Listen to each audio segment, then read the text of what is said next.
with me. You got a problem with me? Love, you don't want it with me. Man, you won't ever stop me. Who y'all really got a problem with? Who y'all really trying to solve them with? Who don't really like the sound of this? Who come with me getting down to this? You better step back, get your neck cracked, get laid down when you best step. Better check that with a fresh map, get lost now with no extract. Like look, that's all me, got my number, don't call me. We eating up, that's all beef, you freezing up, that's y'all's team. Cause we don't really lose no more, all about heating up, leaving that cold. You can see beating up, killing that show. I ain't about giving up, no.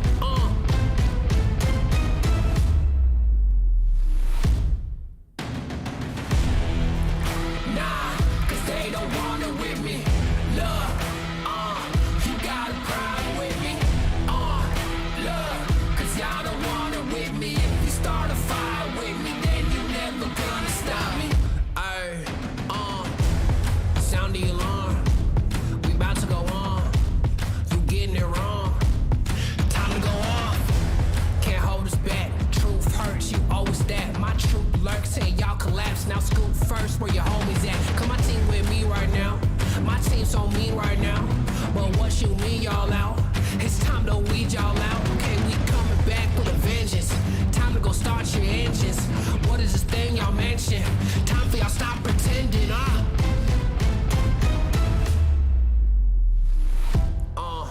Nah, y'all can't do that. Where your crew at? Y'all can't do that. Nah, where your crew at? Nah, man, cause now you alone.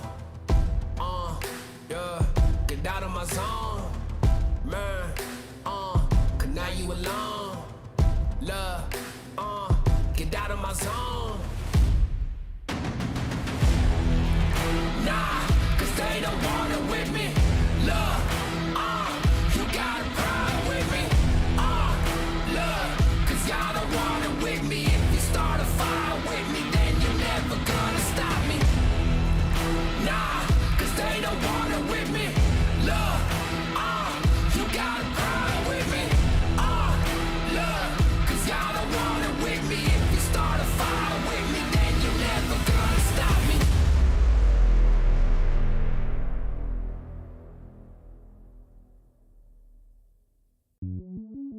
Welcome to the place where dreams come true, where everything you want can be yours, if and only if you're willing to work for them, you're willing to hurt for them, but most of all, you're willing to be first for them. Look, I'm going straight to the top. I don't know how I would stop, like it or not. I got some goals that I'm hitting. You hear what I'm spitting, it's hot. Look what I got, whole lot of passion and pain. The road to success is insane. Stay out my lane, cause I'm on a mission. I'm getting what stands in my way. Yeah, I'm a beast, I wouldn't play with me, baby. The way that I'm training is crazy and I do it daily. You wanna talk about drive? I got more drive than Mercedes, I've never been lazy. I'm in the room, it's a red alert. You wanna compete, well get better first. I got 10 toes in the dirt, push through the hurt just to show them my worth. I'm the best. Yeah, I'm the best. I never stress. I know what's next. I'm who they test, like we playing chess. But I'm unimpressed, so now let me flex. Yeah, I'ma work through the struggle and hurt, cause I know my worth, and I gotta be first. Yeah, I gotta be first. Look, I don't want anyone's sympathy.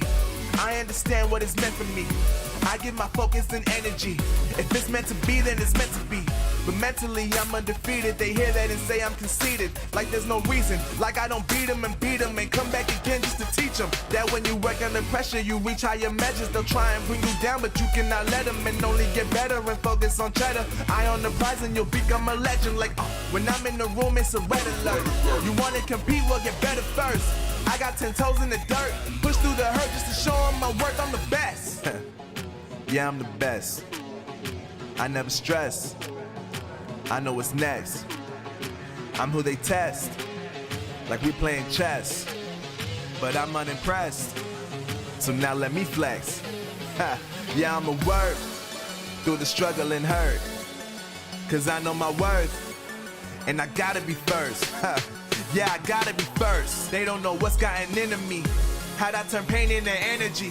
Through all the struggle and hurt, remember my worth, and that's why I gotta be first.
player on top, know it. Rooftop, penthouse suite. If you really want it, gotta own it. Fire through it, we was at the lowest. Blood, sweat, tears, the components. Riding all year, now's the moment. We are not friends, we are opponents. Yeah, I'm coming for mine. Yeah, I'm making a play, the game on the line. Yeah, I've been on the grind. Yeah, I jump in the spot, I made it my time. Yeah, look in the sky. Yeah, the stars align, no shade to shine. Can't stop it already, emotional, working devotion. We put in this time, look. You won't stop my stride. I'll just break your line. I'm don't tolerate wasted time. You take us down, keep fighting. The Snapdragon Pro Series powered by Samsung Galaxy is brought to you by Snapdragon Elite Gaming, Galaxy Z Fold 4, Monster Energy, and Kachi Shop.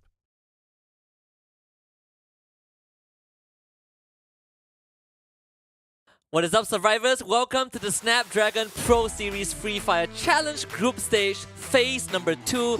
This is day 5 for that. So penultimate day before we figure out the top 6 teams moving on to the challenge finals to join the top 6 veteran teams that we already have.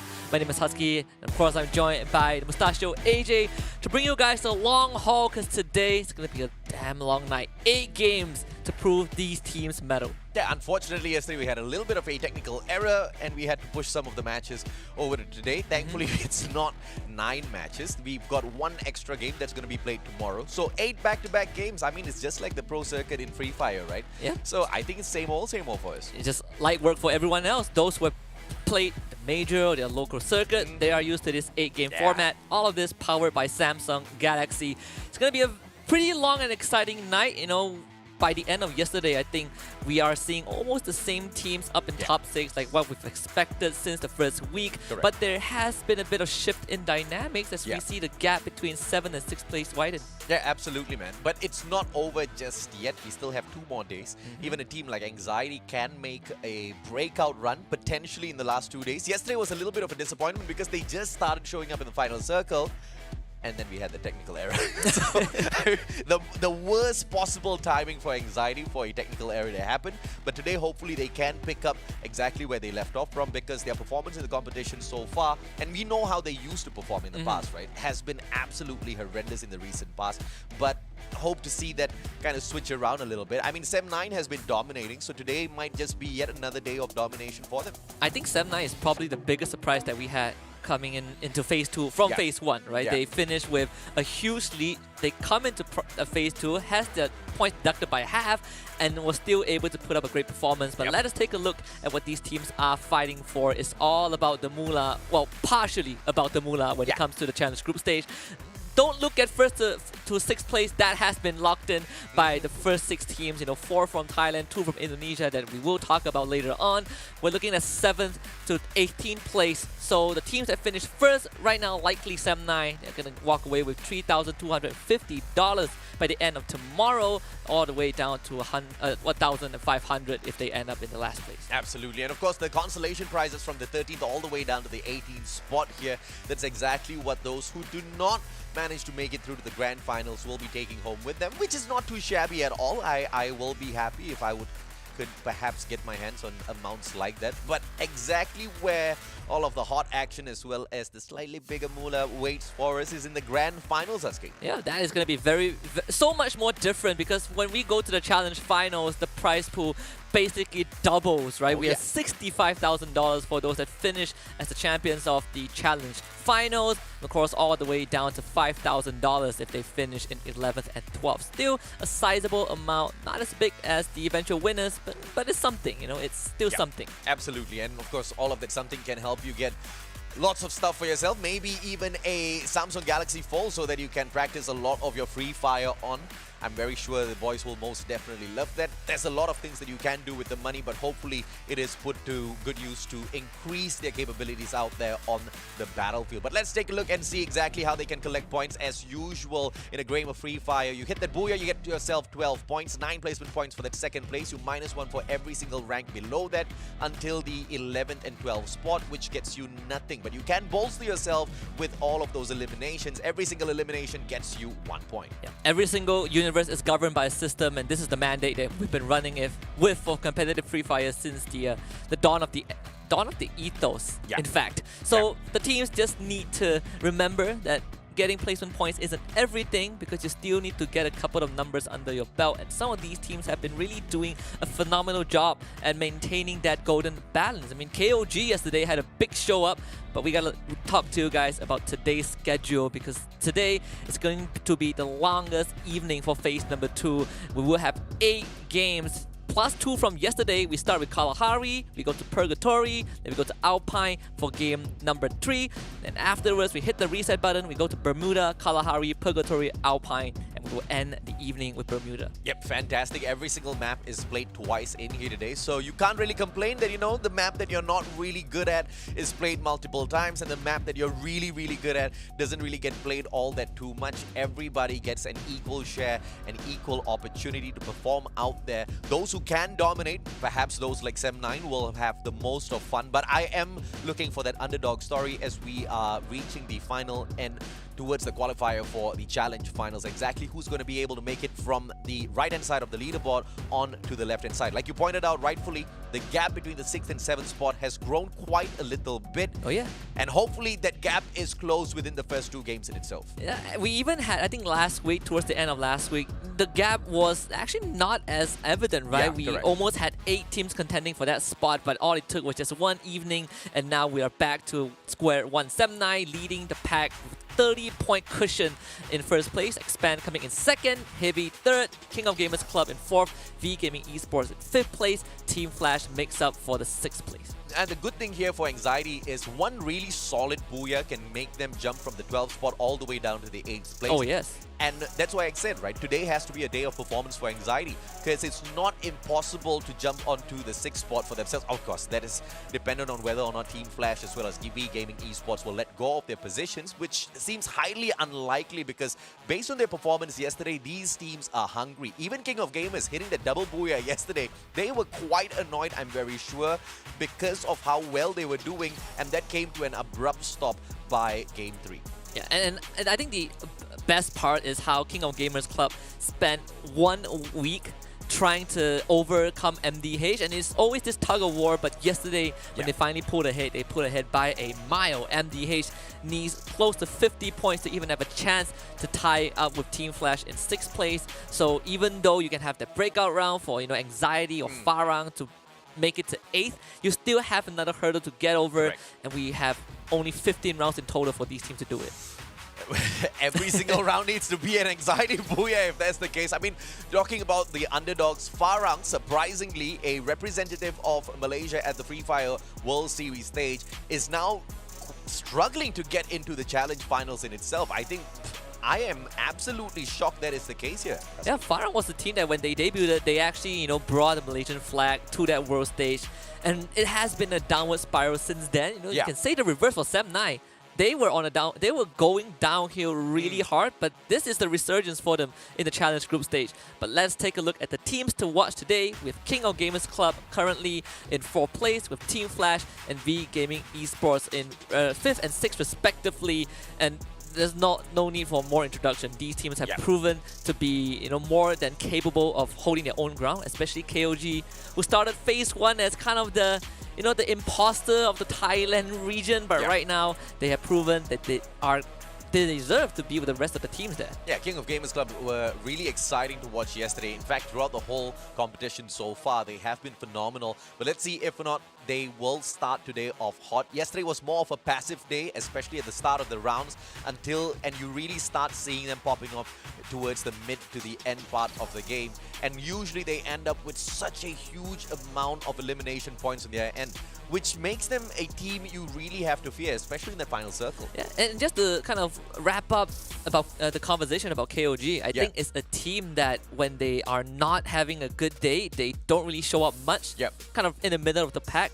But when they explode, they go hard. And this is why I think you can pit them above MDH, which is a team that has always been there, but you never have this really one volatile round where they hit a 30 bomb kind of end game.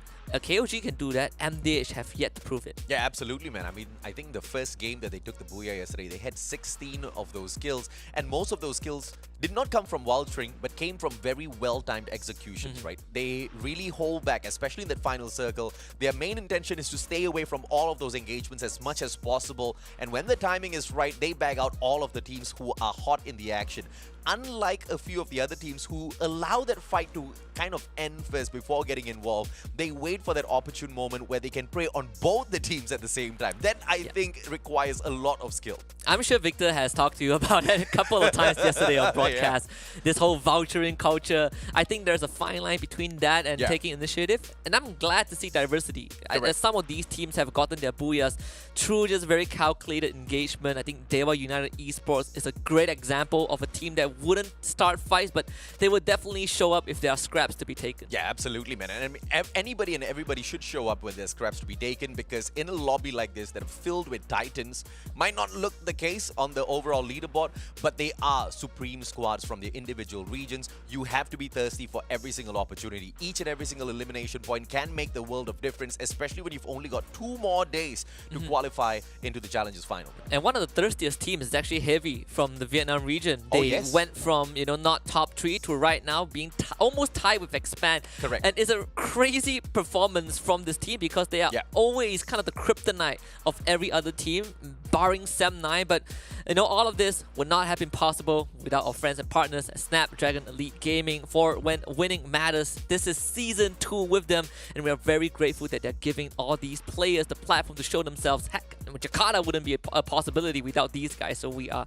eternally grateful. Absolutely, man. And of course, flying off to Jakarta on the 4th and 5th of February, ladies and gentlemen, boys and girls, if you guys are gonna be in or around the area, you do not want to miss all of this Free Fire action that we've got in store for you. But of course, to see exactly who qualify for that stage, we have to go through exactly what we've got right in front of us right here, right now. Challenges from the top 6 teams that have already made it through. I'm very sure you've got your favorites, Husky.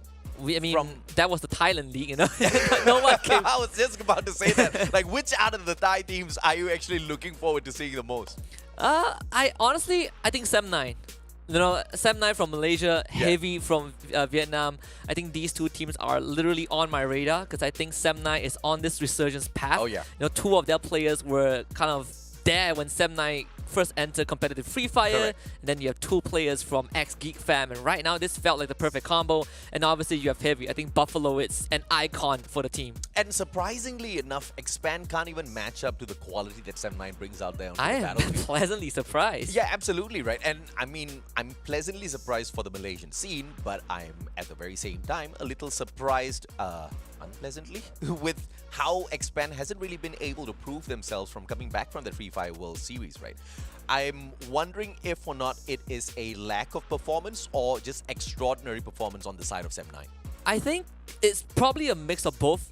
I think Sem9 has been doing a fantastic job, right? Yeah. Even in rounds that they are not performing, you hardly see them really fall flat on their faces. Correct. I think Expand had a couple more of those moments, but something that I think Expand has been working on is there were days where they play with their sub, which is Shah, and they had decent numbers as well. So I think, despite it being a bit of a slow progress, Expand is improving. And I just want to quickly echo what the heart and soul of Expand has always been kind of telling us. I remember when we met with Umi at the World Series, the language that she used when we talked about the Snapdragon Pro Series wasn't that I hope Expand can qualify for Jakarta. She always says that, you know what, we have Jakarta coming up after the World Series. And I think that is a very positive energy that has seeped through into the boys. Right now, they are keeping themselves in second place. Well, fingers crossed that is going to be the case for Expand. At the moment, they look like they're not going to have too much of a problem at all getting into the finals, obviously, from the position that they're holding on to. But let's see if or not they can show us a little bit more of that firepower, because what they have been doing a lot is just experimenting a few of their strategies as well as metas. Some have worked out, some have clearly fallen flat on its face as they bomb out with close to nothing sometimes, and that's something that they cannot afford when they move on into the finals. But command posts, as usual, will belong to Team Expand, but them spreading out so far apart from each other in the start of every single game, I'm still not a huge fan of that, Husky. Yeah, that has been a huge criticism towards Expand. The more you know about the inner workings of why they do it, the more skeptical you become. Correct. But there are times where it feels like that is the better move, and I think at least for this round and how Expand are spreading out, it will benefit them, right? They are not really close to a separate team. Yeah. Can't say the same for Anxiety though. Virus against Toby, and of course Virus with that one. Anxiety losing 2 in the beginning. Anxiety really cannot bomb out like this again and again, man. They now barely have anything on them. DEWA, they will continue to circle around and try to catch off all of these Anxiety players, and Anxiety doesn't really need to do much on every single round. If they keep bombing out in this way, they can just kick back and relax throughout the whole event. That took a quick turn. I thought we're supposed to see Anxiety shoot up. I'm hoping for that, bro. It's going to be tough, honestly. I think the entirety of the challenge group stage has not been kind. Anxiety has not really been able to kind of match up to a lot of these other teams in terms of just pure gunfire, right? Not even about macro. It's just when we come down to these mechanical showings, Anxiety has been outclassed at most of those aspects. But for VGM, they were able to pick up an easy knockdown onto Axis, and that should force Axis out of confinement. You know how excited I was for Raf666 initially as he made his debut in Axis? And as quickly as he showed up and made such a huge impact, he has now just fallen off the face of the earth.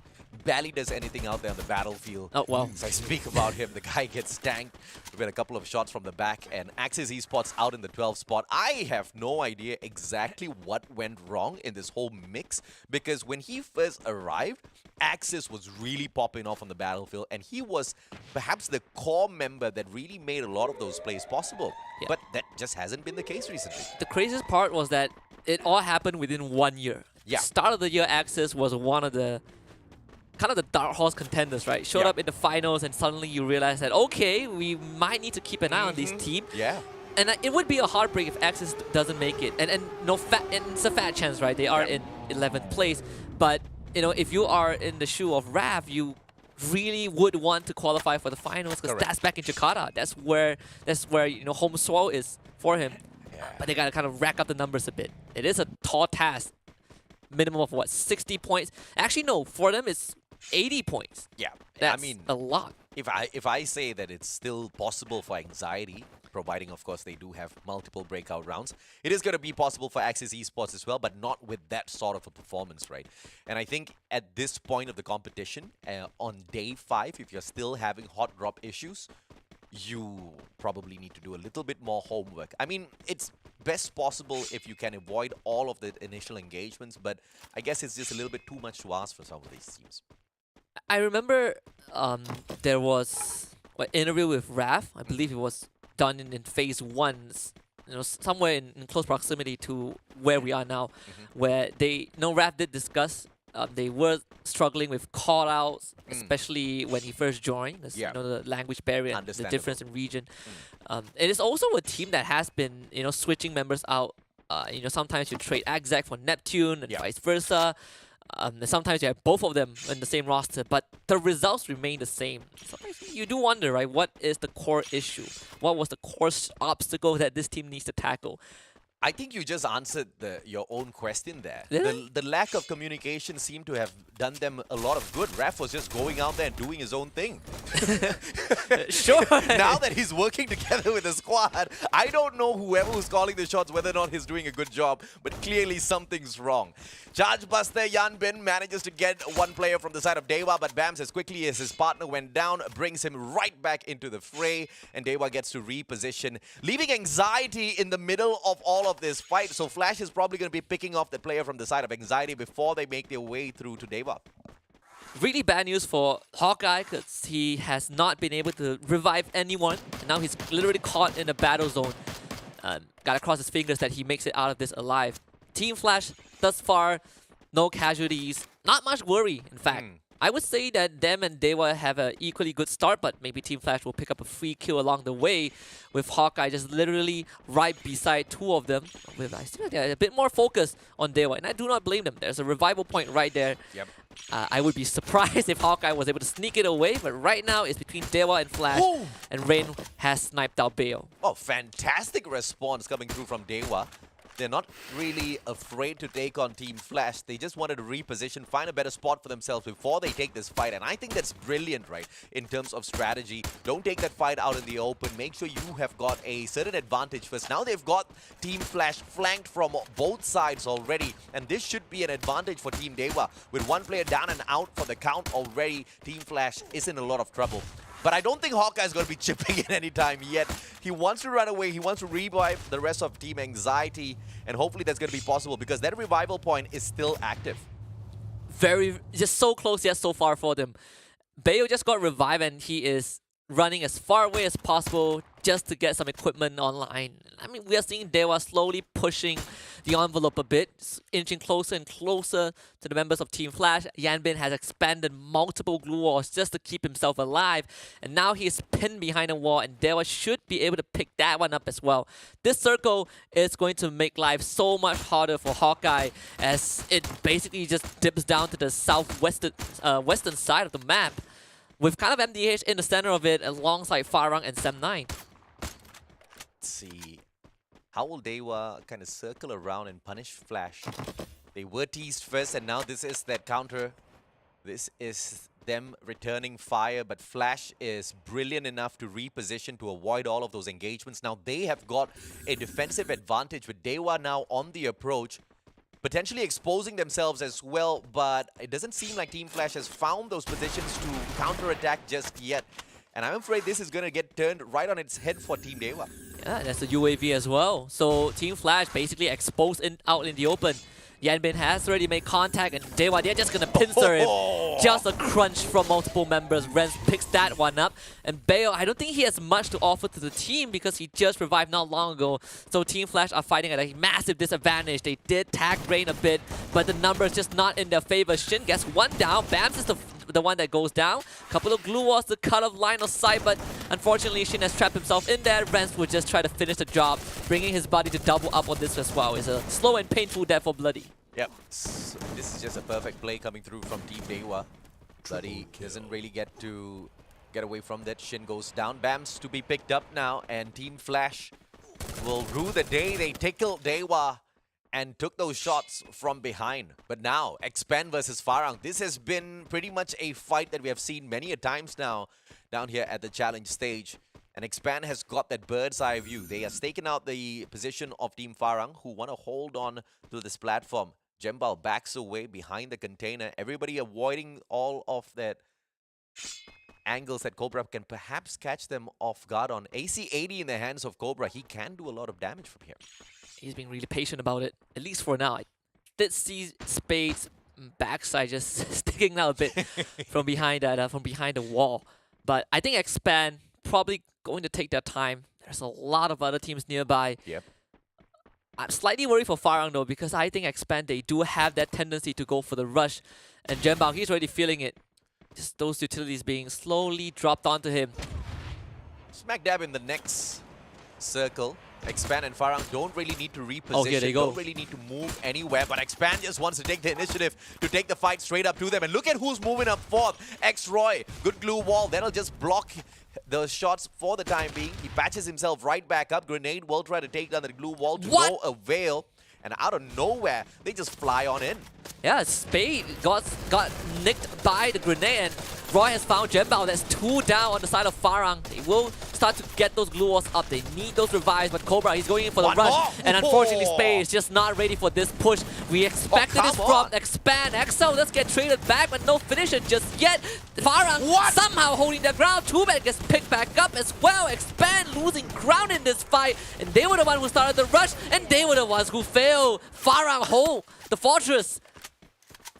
That's the perfect revenge if you are FARANG. And just when you thought they were all going to go down, 2-Bat just turns the table, gets that shot with the M1887. And I don't even know exactly who gave him that backup. It could have been a totally different team. And just like that, Team Expand, they got snuffed out. Yeah, Expand got taken out. I believe Anxiety got taken out. Heavy also got knocked out as well. So we had like, 3 teams who got eliminated in a row. FARANG able to hold on. Now they have to slowly move into the circle where 7-9 is the center of everything. You have First Raiders and Mammoth, you have MDH kind of on that northwestern side.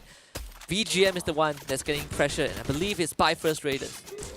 Gaming, they don't really have a lot of defensive structures to play around with here except these containers. So those glue walls are going to be expanded for the time being.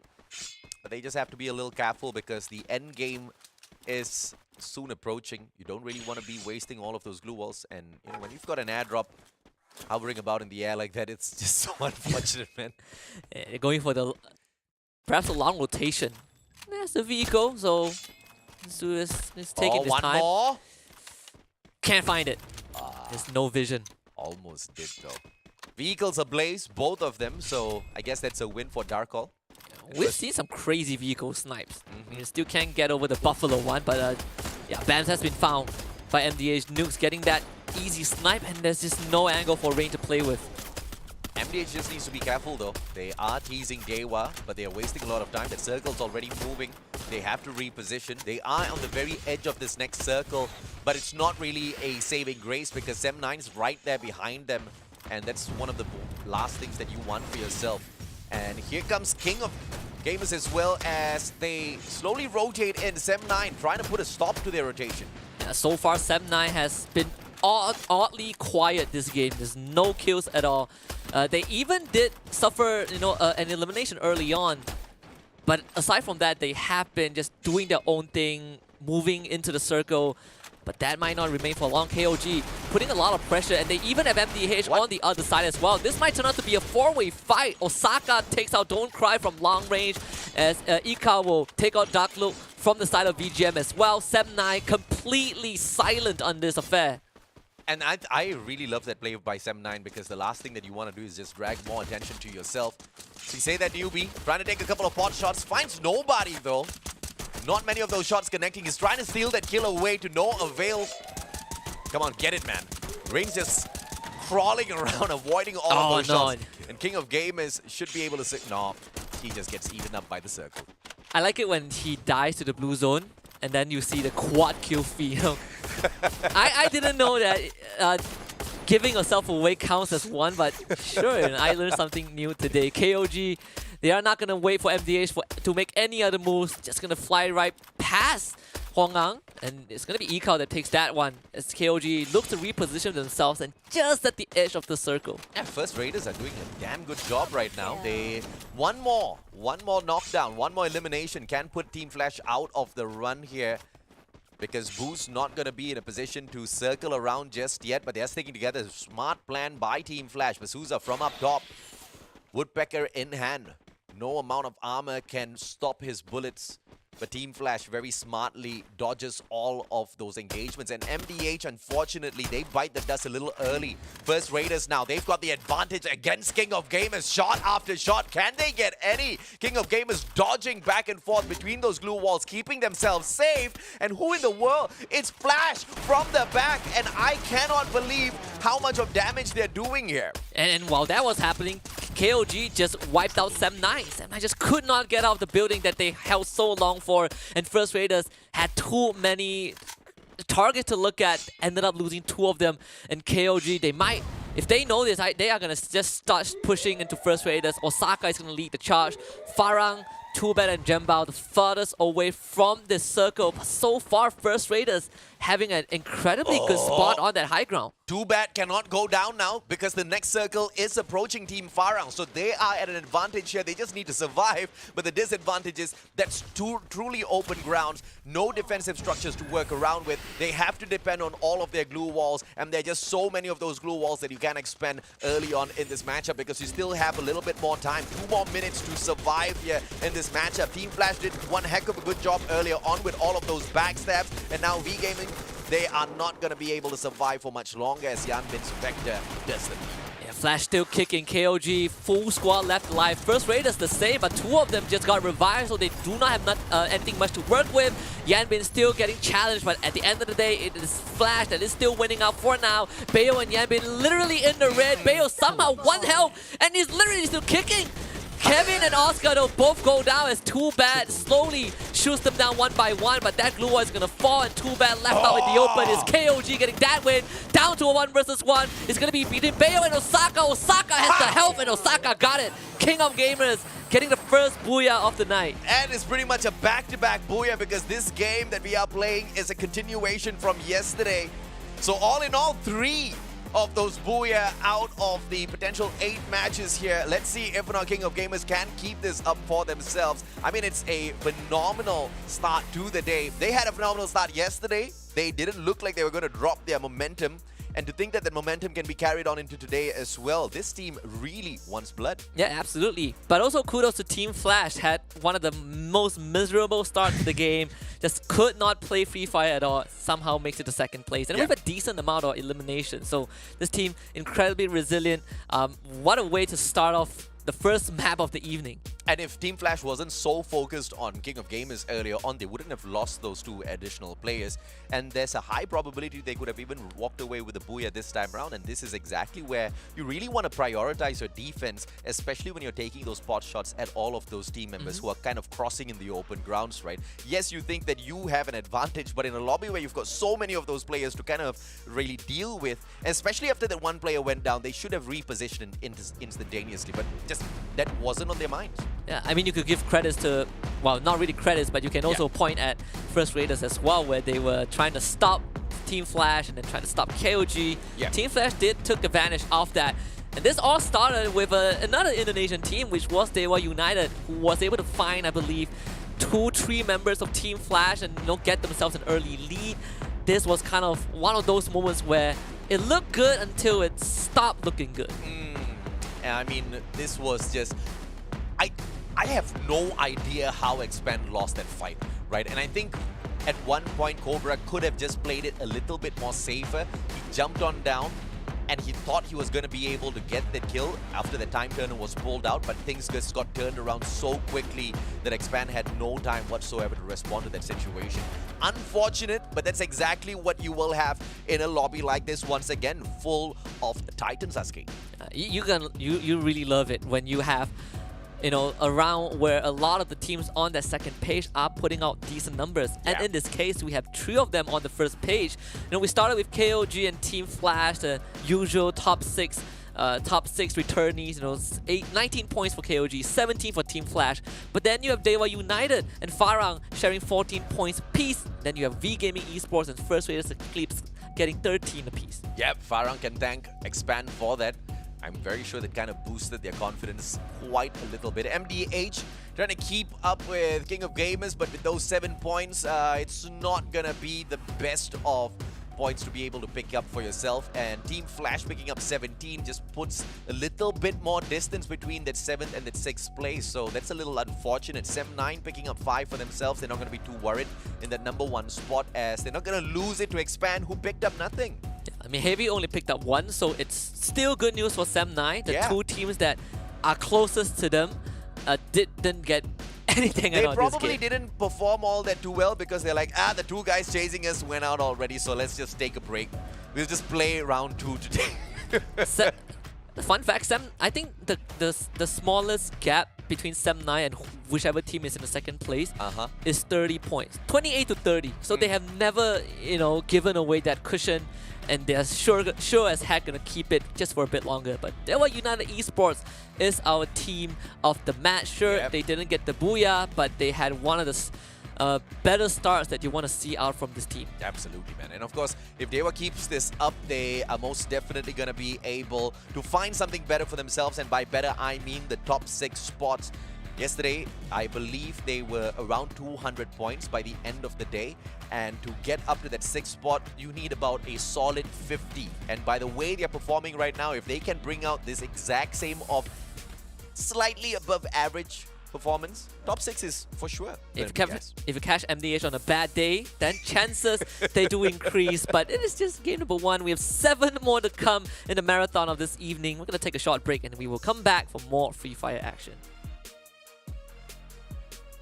The Snapdragon Pro Series powered by Samsung Galaxy is brought to you by Snapdragon Elite Gaming, Galaxy Z Fold 4, Monster Energy, and Kachi Shop.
Welcome back to the Snapdragon Pro Series powered by Samsung Galaxy. This is the challenge play-ins that all of the teams are fighting for.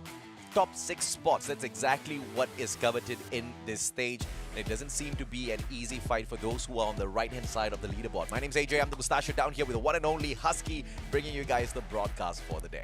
Doesn't get any easier for any teams on the second page. Well, for some of them, it did get a bit better. DEWA United Esports and FARANG had a decent round 1, but it's still a long shot away from even getting close to MDH, let alone V Gaming Esports, who had also not too bad of a run on Kalahari. But when we go to Purgatory, hopefully that changes. But we did see a bit of a shake-up in that first page, especially when we talk about teams like Expand and Heavy and Sem9. Didn't really get to play game 1. And I think this is exactly what some of these underdogs on the right-hand side of the leaderboard is going to be hoping and praying for, right? For Sem9 especially, as well as Expand, to kind of bomb out quite a number of times, a few more times, so that they will have a few extra chances to pick up not just those placement points, but also those kill points. Maybe even over Expand and Sem9 themselves. But Heavy kind of bombing out there, I think that one was just a little bit unfortunate because they were very, very consistent yesterday, unlike Expand, was quite up and down. But King of Gamers, I think this is that one team that you can pretty much guarantee yourself seeing in that top 3 by the end of today, because they are on fire. They started off yesterday and they have not let off even a little bit of the steam. Yeah, and the craziest thing was that when they started off phase 2, they went out guns blazing. They were decimating every single team. And then in the mid part of phase 2, they started slowing down a bit, right? They fell into 7th place, and then they were trying to wrestle the 6th place with MDH. And right now, for the last lap, it seems like they have kind of regained the fire from the start of the second phase, and they're in 4th place. And let's do some numbers crunching. So the closest for DEWA United Esports to even make it to 6th place, they need almost 90 points. For MDH to make it, they need almost 60 points. So that is a long gap to clear. Yeah, so anxiety. More than 100 points. Maybe not in this competition, anxiety, especially if they keep playing in that way, right? I think the number of times we've seen anxiety take these hot drops and then just bite the dust instantaneously has been almost every single game. And that's just the kind of play that you cannot afford for yourself. Axis Esports as well, we kind of touched a little bit on how Ref was making the world of difference for them as they started winning very big the moment he kind of joined the team. But I guess, that the momentum that he brought into the squad kind of wore off pretty quickly. Yeah, it's pretty weird. I think Axis is in such an interesting spot where when they started dropping off, it really felt like there was no recovery, right? It felt like they were just another team that more experienced players were stepping over. Surprisingly. But I don't think that's the case, but in this competition, I just feel like they are getting outclassed in a lot of aspects. I'm not surprised that they are getting outclassed, because in a competition like Snapdragon Pro Series, we've got multiple regions who just love playing the game of Free Fire. Yes. I'm just very thankful that the majority of the Thai teams are just not in here to mess everybody's days up, right? Like we kind of... This format is the best, by the way. We took the top 6 and we said, okay, quiet. Just wait there. We'll come back to you guys a little bit later on. Let the rest play now. Yeah, that's it. That's enough bullying. Just go to Jakarta. Here's your ticket. Go away. Let the kids play. And that's the way it should be. I hope and pray that this is the way we're going to be running a lot of our competitions in the future as well for Battle Royale, because it's a really good way to make sure that some of these teams who are slightly better matched with each other and who are not at the top flight class, just like the top 6 were, to have a better chance out there on the battlefield. Honestly, I feel like this only happens when we have Thai teams in a tournament. We don't get this in the local league. I cannot disagree, bro. We don't get this in a local league, by the way. We can play 1 full month of 8 games per day. And Axis will be right back up there. Sure, yeah.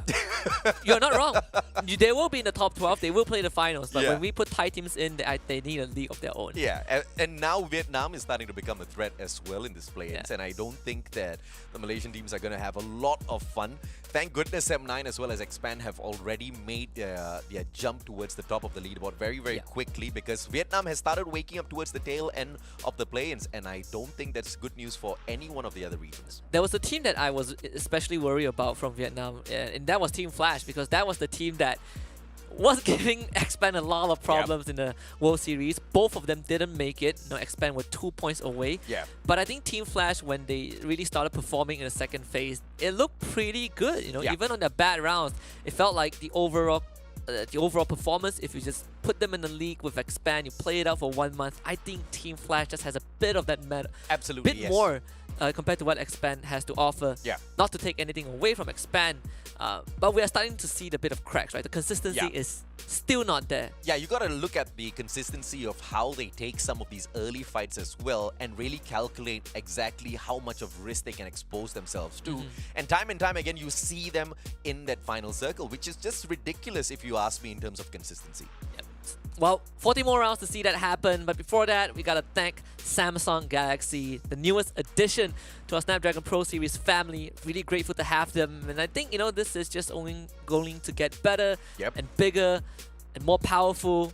Like the Z Fold 4? Like the Z Fold 4. I've been talking about this with Victor. He's a huge fan. I'm also a huge fan. We were theory crafting like how this would change mobile gaming. Obviously, I'm really bad at it, so I would need to ask more from Victor. I cannot do theory. I'm a very practical guy. The game's gonna be good for you to go out there and create some good content on. Yes. But there are no tournaments that will allow that such a big screen, because that screen is just, I think, a couple of inches too big. Yeah. So my logic has always been, I play a lot of games on my tablet, right? And I say that tablet is always good because the enemies are just bigger. It's easier to hit your shots. Correct. It's easier to do anything, honestly. But the one bad thing about the tablet is you've got a lot of travel room for your finger, right? Which is exactly why the Z Fold 4 is perfect. It's the perfect world between a large screen and a mobile phone. I wonder if you can condense it to half a screen. You can. You Because can? when you fold, it's got 3 screens, bro. When you flip it open, then you see that square screen, which is wide. But when you close it, the front screen is Here's flat. a wild thought. What if you unfold it and you see the map, and when you don't want to look at the map, you just... Actually, it doesn't work. Never mind. It doesn't make sense in game design. Doesn't work at all. Farang runs into First Raiders and actually gets 2 knocked. Yeah. Too bad doing all the work by himself. And First Raiders aren't going to be too happy with this, but there is still a possibility of surviving unless, of course, they jump right into the fray of the battle and they bite the dust. I did not expect First Raiders to do that, but I guess when you are flanked from both the left and right hand side, Farang did have that advantage and they felt like they really needed to take that fight. And unfortunately for First Raiders, they will be the first ones to bite the dust. Seeing the double revolver just reminded me of something. So Heavy is the only team that consistently chooses the double revolver as their sidearm, which is pretty interesting, right? Because normally teams go for the charge buster, the shotgun, but then you have Heavy who just goes double revolver, and they get headshots from long range.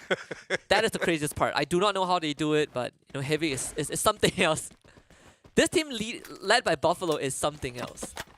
Let's see if or not the Buffalo Soldier can lead his team all the way into that final circle this time around instead of getting knocked out a little bit too early. MDH is going to have a field day if Expand rotates in towards their compound. They do have a vending machine there to purchase a little bit of those stealthier armor, and they also have a revival point in case any of their battles do go south. But for the time being, it's just multiple houses, multiple locations within this area for them to loot up. And we saw a bit of a fight between KOG and VGM. It seems like it's VGM that is trying to push into Ski Lodge to get those early knocks, but so far they were not able to flush out Oscar just yet. Maybe doubling up is gonna work. Oh, Mantan getting ambushed a bit. But the Eclipse, though, he unloads the full clip, doesn't get any knock, and ends up getting taken out by Oscar. He needs help, and he needs it right now. VGM showing up to the scene, and KOG, they also are waiting for backup to arrive. Oscar gets traded back. Darklob turns the corner, tries to go for the swing against Kevin. Both run out of the bullets, but it's Darklob that ends up getting the takedown. KOG not able to hold off this assault. Yeah, fantastic play by Darklob. Just makes use of the campfire to top his health right back up, and it seems like King of Gamers have met their match. And V-Gaming, they just need to make sure Knight 77 is taken out of the equation here before he does complete this revival. But it doesn't seem to be the case. Nobody else is in or around Ski Lodge to stop him. And King of Gamers, just like that, are going to be right back in the match. KOG just bit too far to provide some backup, but you can see that Knight gets his teammates back, now escorts them to a safe spot, which was secured by Osaka himself. So there is a backup plan for KOG. But that means for VGM, they will have to wait just a bit longer to get their fallen teammate back. All in all, good start for VGM. And I'm surprised that Anxiety has switched the drop spot. They are now chasing after the high tier loot zone like they always do. They used to drop Moat House, but I think there was this one round where they were completely slaughtered when they left Moat House, and they realized that, okay, Stem9 likes to play that area. We're not going to contest with them. We're just going to move away and take the high tier loot zone. That's a good decision. I mean, you shouldn't really fight Stem9 when they are truly at their best. But FARANG, the kill leaders of this lobby at the moment, mainly because of their initial engagement against First Raiders. But Axis Esports doesn't even know of their presence. They're just making a beeline, looking for this next circle, looking for this next safe zone. And that just puts FARANG right behind them to take this backstab. But FARANG, spotting out Axis Esports, also notices that they have to look for a different defensive position. They circle around towards the wider area. I believe Golf Course is exactly where they want to land on into. But wait, are they moving outside of the circle? They are moving outside of the circle, aren't they? Yeah, yes, at least for now, right? Going to Mount Villa to grab some supplies. Expand is dangerously close to DEWA though. But luckily for Expand, DEWA are huddled up in very, very tight and confined positions. They do have Rens kind of out there doing the scouting duty. Meanwhile, KOG, they have ran into Sem9 and they actually just picked out some of the supplies, so they have to stay alive. Victory, a good flank from behind. Zen OP will be traded back. Unfortunately, KOG with 3-man down as far as Sem9. Looking for the finisher. Might not be able to find it as the last member of KOG has slipped away into the night. Yep. And it looks like Kevin77 has got a good opportunity to back away here. And he seems to have made a good push outside of the circle. But Sem9, they are on the hunt. They know there's yet another survivor. And Kevin has got this high ground advantage. But what can he do against two players at the very same time? Sem9, the Woodpecker in the hands of Raja, can do the damage that is most definitely required to take the final player of King of Gamers out of this equation here. But it seems like that is not going to be the focus. They slowly peel away. Yeah, it's be happy with what you have. Sem9 did travel a long distance to try and find that last guy, but it's fine. Flash, on the other hand, runs into Axis, and while Rap just mows down Yenbin, and Neptune is the one kind of taking a heap of damage. Flame also getting tagged up as well. But Axis, they need to get through this choke point. Yenbin gets brought back. See how they push through this. Good shots out of Bloody. He just needs to connect yet another.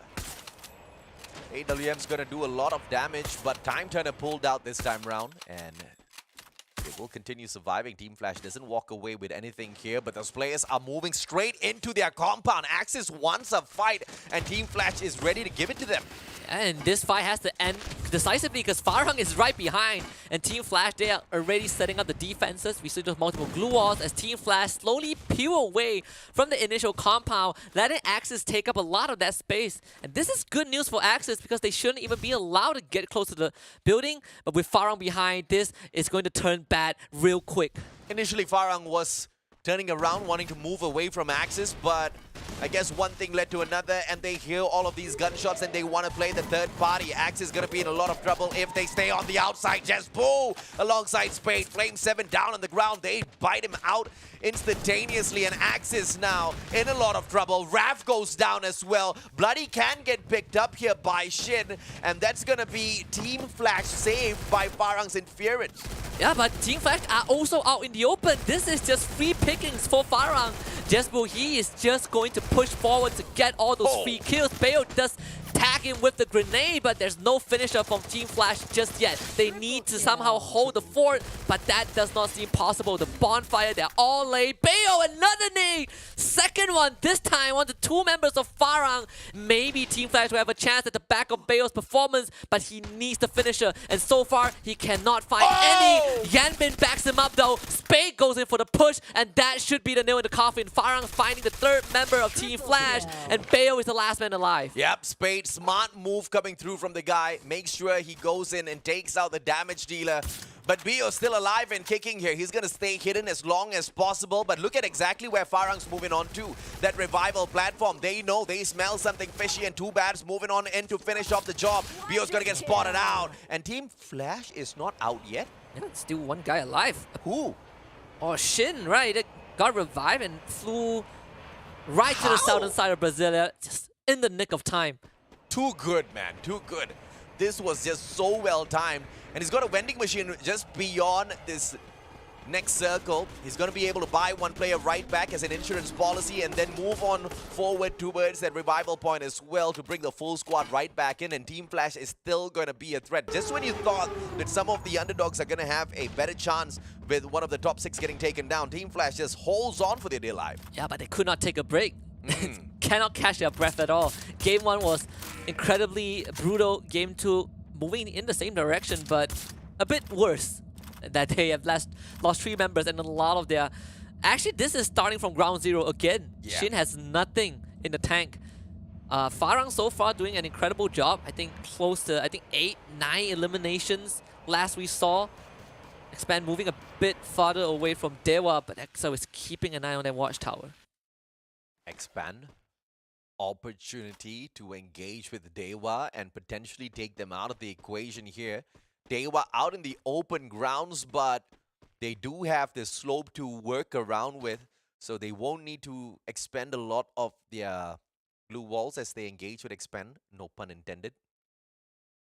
But they was not taking any pot shots just yet because of the defensive position held on here by Expand. But they haven't really spotted the other players on the side of Expand. Behind Axel, who are rotating around, and Team Flash, they just got back into the match. And they are potentially going to drop straight into the compound of DEWA. That's just free pickings. Yeah, I believe Bayo also has a vehicle as well. But on the other side of the map is MDH against Anxiety.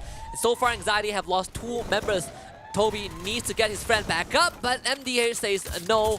And that should be the final nail in the coffin for Anxiety. MDH doing a fantastic job. Kanoho only has a tree to keep him safe. This should be done and dusted for AXT. I don't know what Anxiety has been doing on some of their off days, but they clearly have not been sharpening up their aims as well as their mechanical skills. I mean, they've just been suffering in terms of engagement. They've got one of the lowest number of kills out there on the battlefield. And it's just surprising looking at how this team used to shine in the past as one of the more aggressive ones. But to be fair to AXT, you know, they hardly get to play on the regional international stage, right? So is MSP.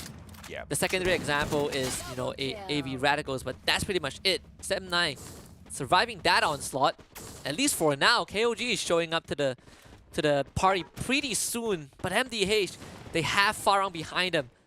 See if they're ready for this though. They have just kind of topped up their arsenal. This is a fight that they need to win. We gaming out in the 11th spot, and King of Gamers are right back in it, man.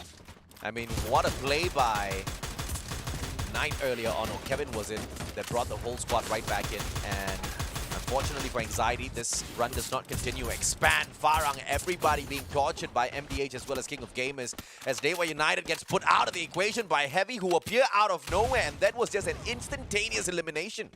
Yeah, Heavy finally showing up on the kill feed. That is something that you should be incredibly worried about, is when you see Heavy starting to get those knocks. FARANG, they just lost Spade, but they have 12 eliminations so far. A lot of glue walls to work with. They do not need to rush this one, and FARANG makes the call to go for that long rotation to completely avoid MDH, especially when they are on the low ground. MDH being really relentless with their fire though. They have just taken out Too Bad, just will force to retaliate, but they might just receive some assistance from Heavy, who are shooting MDH from behind. Yep. Maybe FARANG can take this chance to get away. Just Boost Glue Walls get knocked down, Budai shows up from behind, backstab Stone Cry, and Heavy are just getting free kills. Oh yeah, absolutely, man. And Heavy's gonna be the biggest winner here unless MDH can do something right now. And MDH doesn't turn around. Jesbu, can he steal this kill away? That glue wall is helping him out, but he runs out of bullets at the wrong time. 7-9 brings back their player. Heavy finds Jesbu. FARANG gonna be in a lot of trouble now, as unfortunately for FARANG, they don't really have much of those survival options left. MDH makes it into the circle, and it is gonna be Neru that flies on in as well, but it all depends on exactly where he positions himself. Right on the roof where Sem9 holds onto, and Don't Cry manages to hit Victory down onto the ground and take him out of the equation as well. Sem9, they're not doing all that too well because of MDH now. They try to take over the compound, and they're doing one hell of a job at that. Yes, so close, yes, so far. Jemba was able to bring some of his teammates back, so Farang is still in the running. But MDH, they're doing a fantastic job of really just isolating these gunfights. Axac did this steal Xenopy away, but what matters the most for MDH is that they go farther into the circle. Unfortunately, the pass catches up. It's Buffalo, of all people, to take down Nero. And it's Buffalo that takes away Newbie. And Heavy, they are showing up to this fight, and they are ready to get the win. You were point on when you said everybody better watch out for Heavy when they start picking up these frags, man, because they look like they are the heavy hitters of this lobby this time around. Axis from around the corner. They're trying to deal with the final member of Farang, and I think that fight is going to start any time now, unless Heavy, of course, interferes. Meenow just needs to look down. Meenow, there's one guy right in front of you. Too Bad escapes. Meenow manages to take Spade out of the equation as well. Too Bad stays hidden. Meenow, can he spot him out? Yes, he does. Calls out his nonsense, goes in straight up for the fight. Meenow with an almost Punisher and makes sure he sees that through as well. Too Bad bites the dust. 13 eliminations now for Heavy. They haven't beaten out Farang just yet, but they sure as hell are looking to eliminate them. If Heavy doesn't get a booyah for this game, I will personally... I'll think about it later. But right now, it's Axis against Heavy, and it seems like the numbers on the side of Axis are already starting to dwindle. Raph on the ground. Neptune needs to get some revenge shot, but you're challenging Buffalo, my guy. You gotta watch out. Buffalo does not mess around. Heavy does not mess around, and it's booyah for Heavy. Oh, lovely Groza play there by Team Heavy. Buffalo with the 6 eliminations. He deserves that MVP title, but it was Tom XT for me in terms of how he played that assault rifle to perfection. Team Heavy started off a little soft, got heavy towards the mid part of the game, and the moment they started picking up all of those knocks and eliminations, you called it right, Husky, they were unstoppable. Love to see the celebration cam, you know, when Heavy first got their booyah, you know, at the start of the group stage.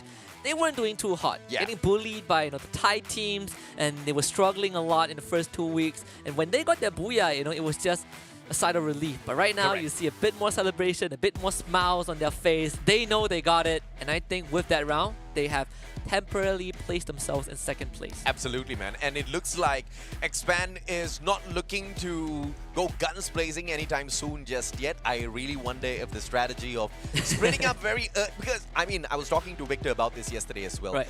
And for me, the main problem is not the fact of what they're trying to focus on. For me, the problem is what are the repercussions of getting caught out in the open in a lobby like this? Because once you lose all of the loot that you've already worked for so hard in the early parts of the match, you bring your players right back in with just a secondary in their hand. Where do you want to go to loot, bro? Yeah, we've seen a lot of these examples, right? And it doesn't have to necessarily stem from teams spreading their members out. It can be a 4 versus 4, you lose 2 to 3 guys, and then you bring them back, and then you lose another 2 to 3 guys, and then you bring them back, and it's just this domino effect. And you're just wasting time. Yeah, it's really tough, but this round is one of those classic ones. Farang did a fantastic job. Didn't make it to the final phase, but they did survive long enough. And if you are in Farang's position, you should be really, really happy that this round happened. I mean, 16 kills the last time we kind of counted, and them getting, I think, what, top 4, top 5 there is more than enough in terms of performance for this round. But the probability of Farang making it into the top 6 might not be very easy. They have to really hustle, and they have to bring out these exact same type of furious rounds back to back to back. By the time we end this day, the second final day before we conclude exactly who makes it through to the challenge finals. Farang, I don't know, man. I'm nervous thinking about the possibility of that happening, because even Flash themselves have been performing quite well, and they've already put on quite a bit of points to maintain that lead with Farang, even though they bombed out in this round. Yeah, and to be fair, as long as I think, you know, 5th and 6th place doesn't shift too much, there's always a chance, right? Because most of the time we are seeing the top 3, Heavy, Sem9, especially getting a lot of points. Expand sometimes also show up, and this is a round where Heavy really put in the work. 28 points. I think they were the one who set the record for most points in a single round as well. Yeah. If I remember correctly, FARANG coming in second, Sam9 in third, Axis in fourth, and MDH and KOG sharing fifth and sixth. Even if Sem9 is barely seen out there on the battlefield, they seem to be doing a lot of work here just to maintain a lot of the pressure on the rest of them. But let's take a look at the highlighted squad in here, the one and only Heavy this time around. 7,836 damage, just a single headshot, but 16 kills. I mean, let's talk about that a little. I mean, I don't know what to say. Heavy is just built different. Honestly, I think this second Heavy phase, body shots, I guess. True, heavy damage. The only thing that is, really stopping Heavy were the Thai teams. Let's be very honest. I think in phase 2, Heavy has been one of the front runners, right? And I would go as far to say if we pit Heavy and Sam9 together, I would take Heavy over Sam9 in majority of those head-to-head. Yeah. But when we look at the points, obviously Sam9 is also doing pretty well. And I think they are one of the few teams who have mastered that late game, just as how we have mastered the art of really appreciating the friends who made this happen. Starting off with Snapdragon Elite Gaming, when winning matters. This is season 2. We've been with them for almost 6 months, and we always look forward to more as they give us this opportunity alongside to the players as well. But we also gotta thank Samsung Galaxy, the latest addition to this big family of ours, and it's only going to get bigger, better, and everyone knows it. And on top of that, if you see the can besides AJ's tablet, that is Monster Energy, and it always allows him to unleash the beast within him, which is why I have his volume turned down to 0. So check them out at www.monsterenergy.com/gaming. And if you are looking for the best great deals, game top up, look no further than www.kachishop.com. We're gonna go for a short break as I readjust my hearing and my cochlea. We'll be back in a couple of minutes for Game 3. The Snapdragon Pro Series powered by Samsung Galaxy is brought to you by Snapdragon Elite Gaming, Galaxy Z Fold 4, Monster Energy, and Kachi Shop. Welcome to the place where dreams come true, where everything you want can be yours, if and only if you're willing to work for them. You're willing to hurt for them, but most of all, you're willing to be first for them. Ha! Look, I'm going straight to the top. I don't know how I would stop, like it or not. I got some goals that I'm hitting. You hear what I'm spitting? It's hot. Look what I got. Whole lot of passion and pain. The road to success is insane. Stay out my lane, cause I'm on a mission. I'm getting what stands in my way. Yeah, I'm a beast. I wouldn't play with me, baby. The way that I'm training is crazy, and I do it daily. You wanna talk about drive? I got more drive than Mercedes. I've never been lazy. I'm in the room, it's a red alert. You wanna compete? Well, get better first. I got 10 toes in the dirt, push through the hurt just to show them my worth. I'm the best. Yeah, I'm the best. I never stress. I know what's next. I'm who they test, like we playing chess. But I'm unimpressed, so now let me flex. Ha. Yeah, I'ma work through the struggle and hurt, cause I know my worth, and I gotta be first. Ha. Yeah, I gotta be first. Look, I don't want anyone's sympathy. I understand what is meant for me. I give my focus and energy. If it's meant to be, then it's meant to be. But mentally, I'm undefeated. They hear that and say I'm conceited. Like there's no reason. Like I don't beat them and come back again just to teach them that when you work under pressure, you reach higher measures. They'll try and bring you down, but you cannot let them, and only get better and focus on cheddar. Eye on the prize and you'll become a legend. Like, when I'm in the room, it's a red alert. You want to compete? Well, get better first. I got 10 toes in the dirt, push through the hurt just to show them my worth. I'm the best. Yeah, I'm the best. I never stress. I know what's next. I'm who they test, like we playing chess. But I'm unimpressed, so now let me flex. Ha. Yeah, I'ma work through the struggle and hurt, cause I know my worth, and I gotta be first. Ha. Yeah, I gotta be first. They don't know what's gotten into me, how'd I turn pain into energy. Through all the struggle and hurt, remember my worth, and that's why I gotta be first.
Welcome back to the Snapdragon Pro Series Free Fire Season 2 Challenge Group Stage Phase 2, Day 5 or Day 11 for those who count Phase 1 as well.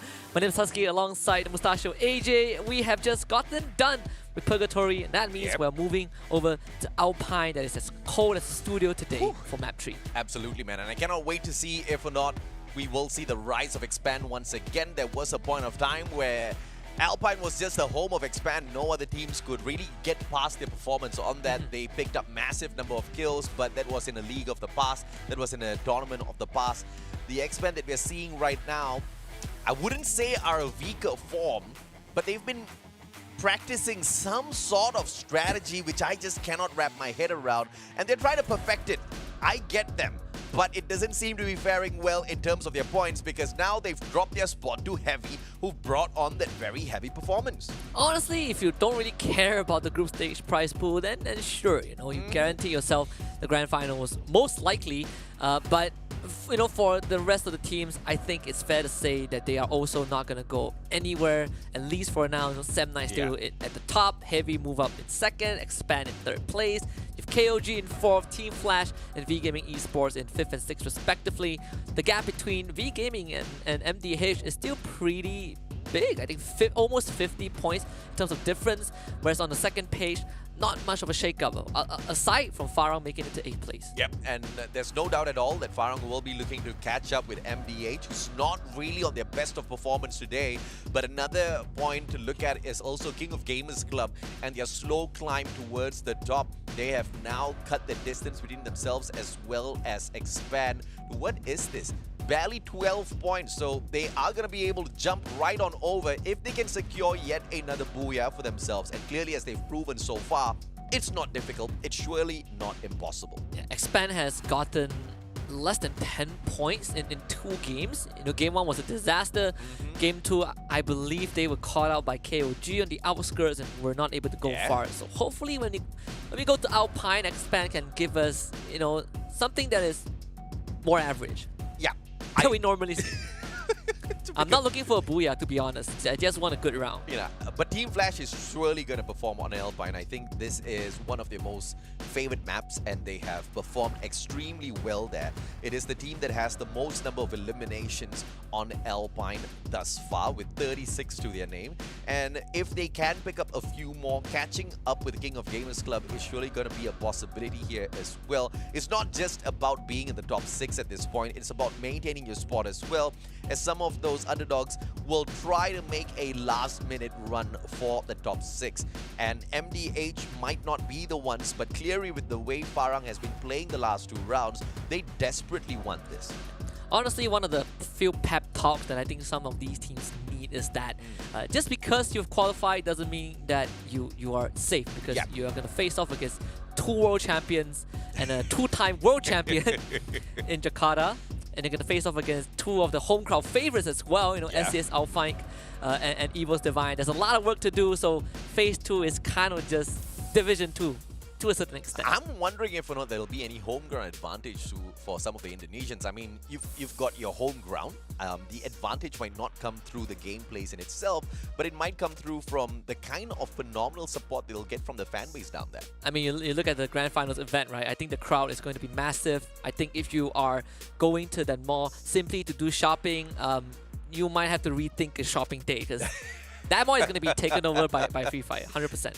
In fact, best part is it comes after Chinese New Year. So I have my Chinese New Year plans planned out. I'm going to have a reunion dinner with my family, and that's it. I'm going to Jakarta. Fair enough, man. Fair enough. Book your tickets, ladies and gentlemen, boys and girls. If you guys haven't done so just yet, now's a really good time to do so before the prices get jacked up. Why are the prices going to go up? Because they're going to start noticing, why in the world are so many people booking this ticket and they want to stay very close to this mall Taman Anggrek, because that's exactly where all of this is going to be happening. On the 4th and the 5th of February of 2023 is the grand finals of the Snapdragon Pro Series Season 2, powered by Samsung Galaxy. It's a big year for Jakarta and Indonesia in general next year. There are so many events. This is just one of them. Yes. So watch out. Tourism is going to go up in a good way. Absolutely. I'm seeing a lot of my friends go to Indonesia. Doesn't have to be Jakarta. When has tourism gone up in a bad way, though? No time. Okay, fair enough. Just wanted to clarify. Yeah, it's a good year to bring gaming there. I'm just saying, I mean, a lot of friends that we know have been to Indonesia in the recent times, Bali. I've never been to Jakarta before. No, me neither. I think. No, I have not. Yeah, so this is going to be the first time. So as we hop on into Jakarta, we hope to see some of you guys there as well. And we sure as hell are going to be seeing some of the top Free Fire teams. But through the play-ins, exactly who are they going to be? Is it the top 6 currently that we have seen on the leaderboard? Or will that change within the final 2 days? Because today in itself, we've got a total of 8 games to play. And we are already done and dusted with 2 already. Moving on into the next 6 games, it looks like there are a few who are a little bit more hungrier than the others. And FARANG kind of making a little bit of headway for themselves. They still have quite a lot to do to catch up to MDH though. Yeah, and I think the most interesting part about competitive Free Fire is that you can have a team that is incredibly good, but they end up being a one-hit wonder, right? They perform super good in one season, and afterwards they just go all the way downhill. Yeah. But that also means that there's a really healthy environment, because a lot of teams are evolving. I think FARANG is just struggling to catch up with a roster that has not changed, I believe, for almost a year. That's a good thing. That's a good thing. That's a good thing, because this was the same roster that performed extremely well last year. Yes. So they almost won a local league. Don't say almost, man. It hurts a little bit more. They almost won they were close to winning a major as well. Yeah. Yeah. So I was just curious on whether or not it's, after all of the buzz of getting to the Free Fire World Series, because they didn't win, but they did walk away with quite the massive prize pool, right? So maybe they got a little complacent after enjoying all of that money. Well, to be fair, they used to have no org, right? They used to be known as Do Easy. Yeah. And even that time, they did win a major. So now they're taking it easy. Under Do Easy, though, not under FARANG. Like, that doesn't count. Like, I feel like if you are from FARANG, the owner or the manager of FARANG, it doesn't count. You didn't win it under the banner. Let's be very fair. It's gonna be a tall order for them to even qualify for now. But I think they do have a pretty good chance if they just keep up the performance that they had in the first 2 rounds. Not necessarily needing Booyah, but getting enough points to get closer to it. Doing again? I mean, Forest Red, yeah, you're sure. No, Forest Red, yes, but I think it's too bad who's gonna face off against Zen OP. It's was too fast. Too fast? Too fast. Too bad is FARANG. You're right. Too bad that too fast is. Zen OP's not taking the shots just yet. The guy doesn't have a gun on him. But Axis Esports will be able to spot out Sem9. This will be a big fight if they can nail them down, but Sem9 is the one that turns the tables.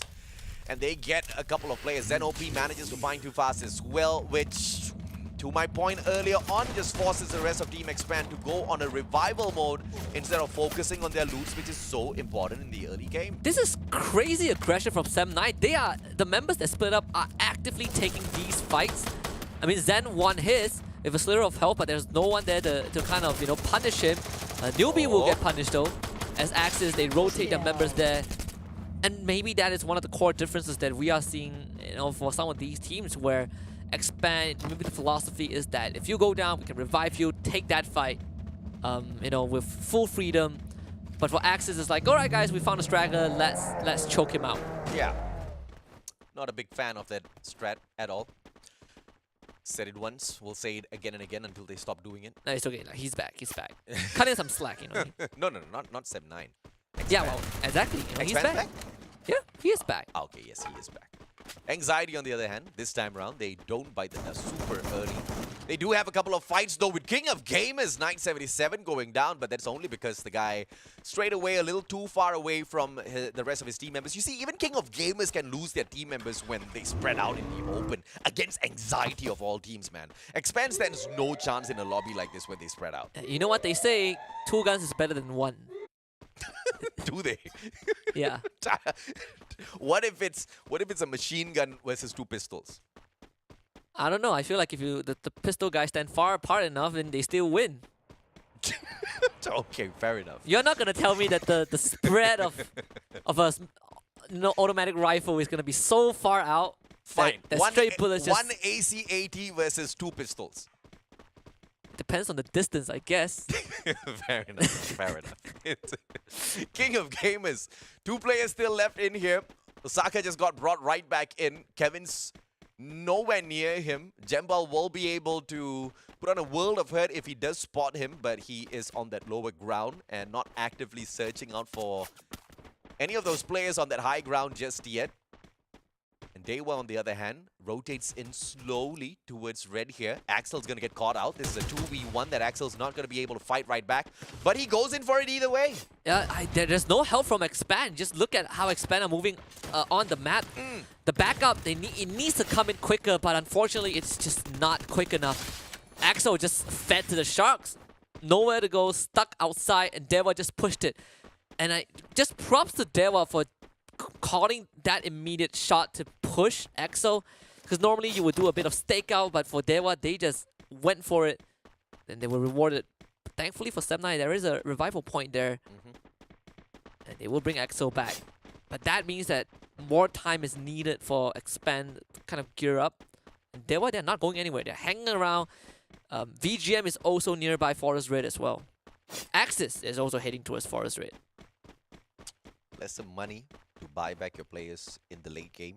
So that's something that you really need to think about if you are Expand. Anxiety keeping their eyes on Osaka here. But FARANG's going to do the dirty on Osaka. Jesbu flanking around from the back. Jembal has got his eyes on God Toby. Jesbu, bro, this guy Distracted. makes so much of noise. And he's not going to see Osaka. Oh, does he? I saw him. He Osaka knows. moved just at the corner of his eye. Slow round for KOG. Kevin is also not in a good spot. In fact, the nearest revival zone occupied by MDH. Well, good news for Anxiety. They did get a free pickoff onto Jembao, so that is going to slow down FARANG just for a bit. They have one member, I believe Kanoho, on the other side of that zip line. Can Anxiety get this deed done? It doesn't seem to be a possibility with the way they're engaging Jesbu. Yes, I know that Woodpecker penetrates all of that armor, but that was just way too spicy of a shot. Got Toby now, 100 HP left. Jesbu just needs to flank around this boulder. Should be able to get that double shot. Woodpecker does not, or is not the best gun for an engagement like this, but that Uzi can do the deed though. Got Toby, just needs to step on out. No grenades in his hands as well, so this is going to be a standoff between the two. Yeah, and it still could easily be broken. Jesper goes out, Anxiety holds the spot, and just a good swing from God Toby. Getting it done, knowing that FARANG are just not close enough to really push them with full force, but Too Bad is going to do it anyways. Trying to get rid of Toby, even uses the time turner, but now he is caught out in the open. And Toby has so much time to heal back up with the medkit and the bonfire. It really feels like FARANG have made a decision that they cannot recover from. Kanoho just guns down Too Bad on water with that hoverboard. And FARANG are just down to one guy. Yep, FARANG, one final player left in here. We have to catch up with him a little bit later on as we retune ourselves into the fight that Expand is potentially going to get on into as Axis Esports storms into their compound. B Gaming from just beyond. They are listening into all of these gunfights, and there is a potential they rotate in because they need to look for the circle either way. Yeah, X-Man tries to push, but while that was happening, Axel was actually picked off behind the scenes, and that means Axis now have the man advantage. They are trying to crunch onto Expand, and they're doing a pretty good job at it. Raph and Cobra both going down too fast.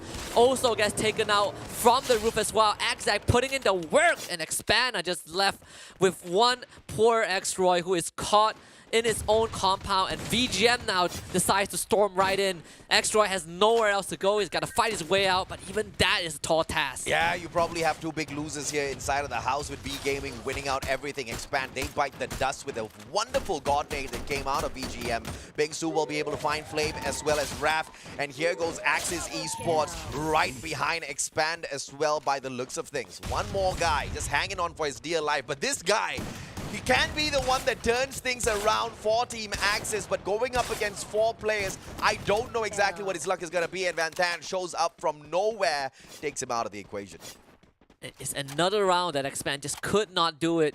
This time with a bit of intervention from VGM, which is very, very unfortunate, but still, just another round where you don't, and this is their best map.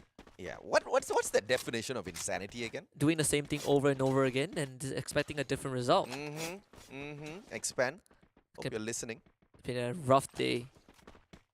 I mean, they're such a good team, man. Yeah. They started out phase 2 with a huge cushion of points, and I think towards the end of last week that has been completely taken away.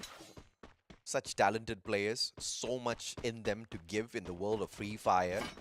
But also a little bit, I guess, of too much of ego, thinking they can handle this 1v2, 1v3 fights as they spread out in the open. I have seen zero benefit from them spreading out. Like, I do not see the point at all. Yes, it increases your chances of survival. Let's say if a couple of your team members get taken down, someone else gets to revive them. But I'll only play those type of strategies when you know you've got a decent enough lead and you only want to play placement points towards the end game of your league. Not in a situation, I mean, yes, they're not really fighting for placements or whatsoever, but they did mention in their interview that they're trying out a few strats and they're trying to perfect it. That doesn't seem to be a strat. They're not perfecting anything. I don't want them to perfect that. I suppose you gotta give them benefit of doubt, I guess. I mean, you know, statistically, they are gonna qualify for the finals anyway. They are. Maybe that's gonna be, you know, just more than a month. Just shy of 2 months to perfect it. Well, I'll give you some positive news to lower that blood pressure a bit. I was recently asked by someone who is looking for a local Free Fire team, and I did recommend Expand. I did not know how that go, but you know there are people looking out for talented boys. I hope and pray that Expand does not sign up in any of these organizations, because I think they are on a roll to prove that they can get it done all on their own. Of course. And they can. They surely can. They definitely can. The problem here is, I think the positive takeaway is that there are teams looking at them. They don't need an org. They need a coach. They do. Yeah, they just need one guy who is not involved in the matches to stand from a third-party perspective and just tell them, look, boys, do this, don't do that. That is the craziest part, right? Because they did all this without a proper coach. Yeah, without an org, without support. They just did it with one of the players' mom. And she has been the backbone of the squad all the way through. And they have needed nothing else, which is why I've got so much of faith in the team. But I have zero faith in that strategy, my friend. You know what this reminds us of? Geek Fam, when they first started. Oh, yeah. It was the same. It was a team without any coaches, and they were the best for more than a year, right? Yeah. So you know that you can really see how talented these guys are. Anxiety somehow runs into MDH again. This is some abandoned building, and it seems like MDH are really scrambling to hold the fort. That means that their numbers are spread really thin as well. Hwang rotates around. Anxiety! How? Hawkeye! Max 7 MDH. They lose one player. Will they lose more though? It's going to be Shomai who circles around. Just a tad bit of lag. And that's the little bit that don't cry needed as Shomai goes down. Anxiety now on the back foot as it's going to be a 2v4 fight if they can't pick up Shomai and Hawkeye. Yeah, this is terrible. But Hong'an did step on the trip placed by Hawkeye, so there is still a chance for Anxiety to win this one, but they need to start confirming some of these knockdowns, and they are not able to do so. MDH picks Hong'an out back again, and Anxiety are just down to 2 members, and this is the pincer that they started with. On the other side, VGM takes on Team Flash. Yeah, and Bloody will be able to find that clove as well, and that's another fight going on in the background. Konoho did manage to find Rue, so we'll catch up with them in a little bit. But Team Flash, they've got a big fight here against VGM, who do have a better defensive compound to work around with. And the circle's going to be pressuring both of these teams. And that's not going to stop any time now. They need to be on the move, especially VGM. Yeah, the timing, a bit off of Binsu. The glue wall went down while he was pushing, so now he needs some time to get his health back up. Unfortunately, he did not have the luxury of time. And Bayo, of course, the golden arm of Team Flash, gets a grenade onto VGM. And this should be the end of the push. VGM down to just Ban. And Team Flash will look for the final wipeout. Yeah, that's such a good nade tossed on there. Had no information of where that player was going to go at all, but he just assumed that is exactly where he was going to show up. The timing was just perfect, and that's just a one-up for them. And VGM, they should have moved a little bit faster. This circle now is putting on the kind of damage that you do not want to deal with, especially when you've got a team hot on your tails. And Team Flash should be the ones who finish them off. And Heavy from up top manages to find Newbie from the side of Sem9. Sem9 running out of the circle. And Raja manages to shoot himself right Buffalo, above don't do this to him. everybody else and right into the hands of DEWA. If Buffalo ended that shot mid-air, that's it. He's going to get the trophy for the crazy sniper. But either way, I think Sem9's time might be done.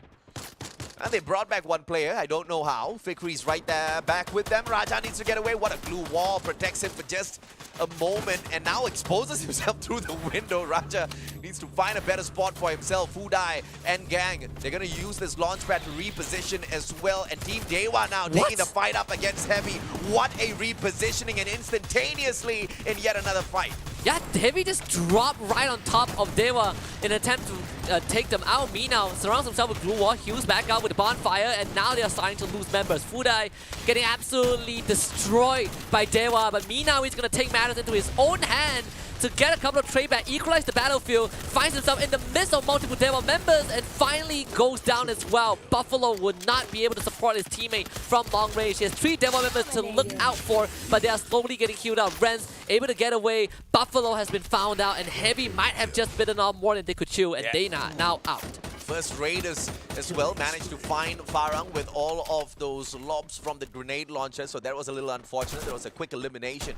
DEWA spending the time outside of the circle, not sure exactly what they're looking for, but they have to find a better position for themselves. New K might want to top his health right back up before he gets into this next fight, and the circle is going to be doing damage in a little bit. First Raiders, on the other hand, are going to be waiting very comfortably with that grenade launcher and that final circle gameplay as DEWA tries to circle on in. First Raiders are the first one to find that circle. And the only team to have the entire squad left alive, the current kill leaders, MDH down to just Nuke his back a bit exposed, but Ren just could not land the shots. And now Nuke knows where to look at, where to be careful of. Ren does have a vending machine to work with. Sem9's NOP bolting for safety, but ends up getting shot down anyways. First Raiders in a good spot to get the booyah for round number 3. Rain is a bit of a grenade launcher out, but ends up getting shot through the glue wall. DEWA United are now out, and First Raiders, they should have this in the bag. Yeah, First Raiders, they've got multiple grenades and the grenade launcher as well. Souza going out for the hunt, and Lozzy, he flanks around from that boulder as well. New K, he is being hunted, finally gets found by Dark Hall, and it's First Raiders who managed to nail that booyah for themselves. Extra 12 points and a massive number of kills this time around. I think, what, 12, 13 to their side. So that's not too shabby at all for the First Raiders. Yeah, First Raiders has been there. Every once in a while, you see them have a good round, and this is just one of them. All started when Heavy decided to push DEWA United.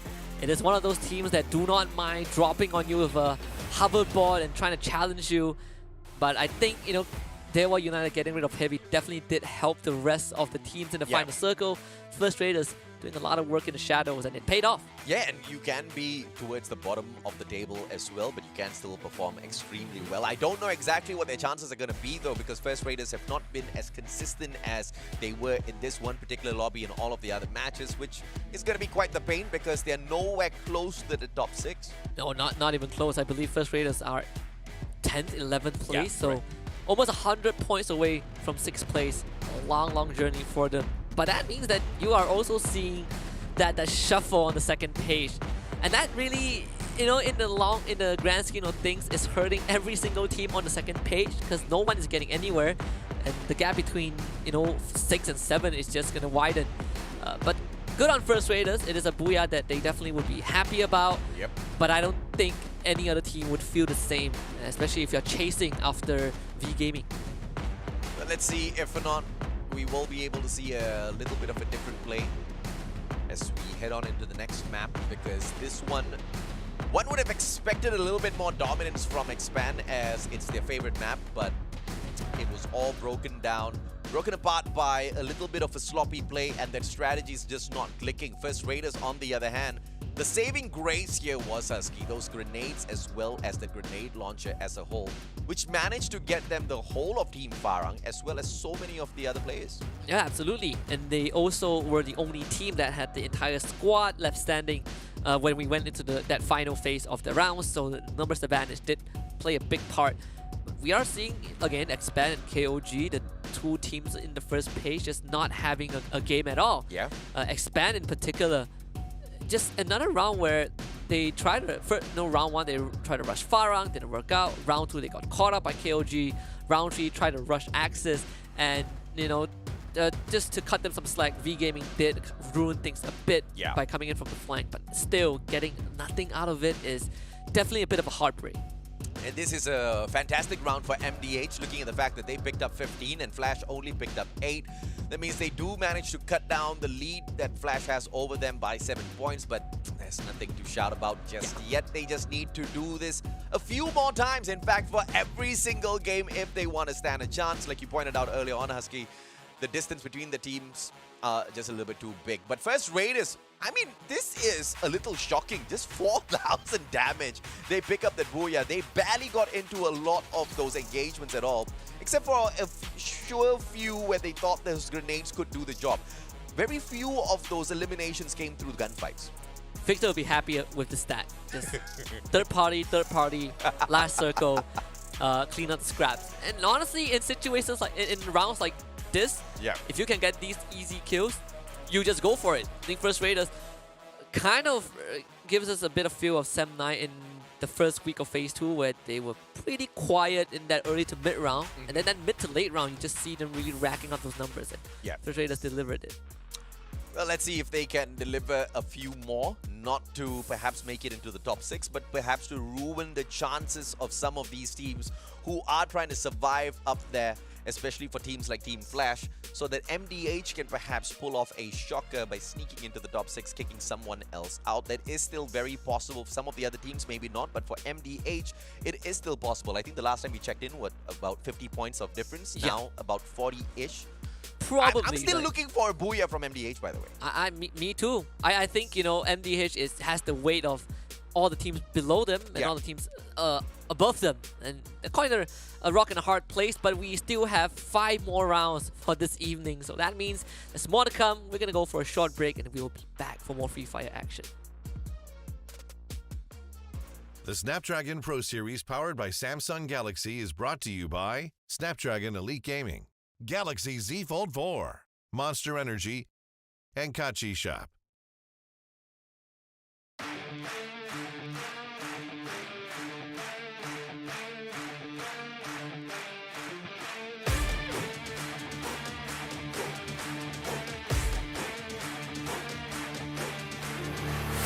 Look at my shine with the glow. This is my time with it though. This is my time to be way at the top. Me and my guys gon' pay out the block. I don't look like boss. Time's right, and I know the sea is walking in a limelight. Promise you gon' wanna watch like a sci-fi. My guys are high risers, high tide. My crown if you come to my side. I pledge allegiance for lifetime. My squad connected like Wi-Fi. We grind and you see the highlights. This my life.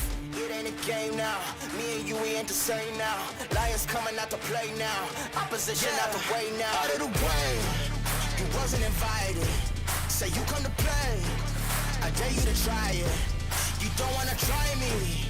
Then step up to my team. Yeah, out of the way. Yeah, yeah. Out of the way. Yeah, yeah. Out of the way.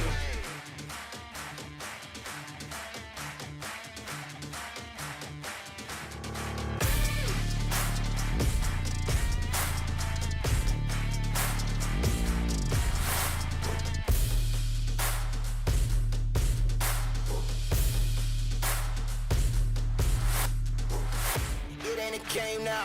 Me and you, we ain't the same now. Lions coming out to play now. Opposition out the way now. Out of the way. You wasn't invited. Say you come to play. I dare you to try it. You don't wanna try me. Don't step up to my team. Yeah, out of the way. Yeah, yeah. Out of the way. Yeah, yeah. Out of the way.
Welcome back to the Snapdragon Pro Series powered by Samsung Galaxy. My name's AJ. I'm the Mustachio down here with the one and only Husky. We are at the challenge play-ins where teams are fighting for the final 6 spots available so that they can get finally their flight tickets booked to Jakarta. Yeah, and this is going to be round number 4 coming up. We are hitting the big reset button. We are going back to Bermuda.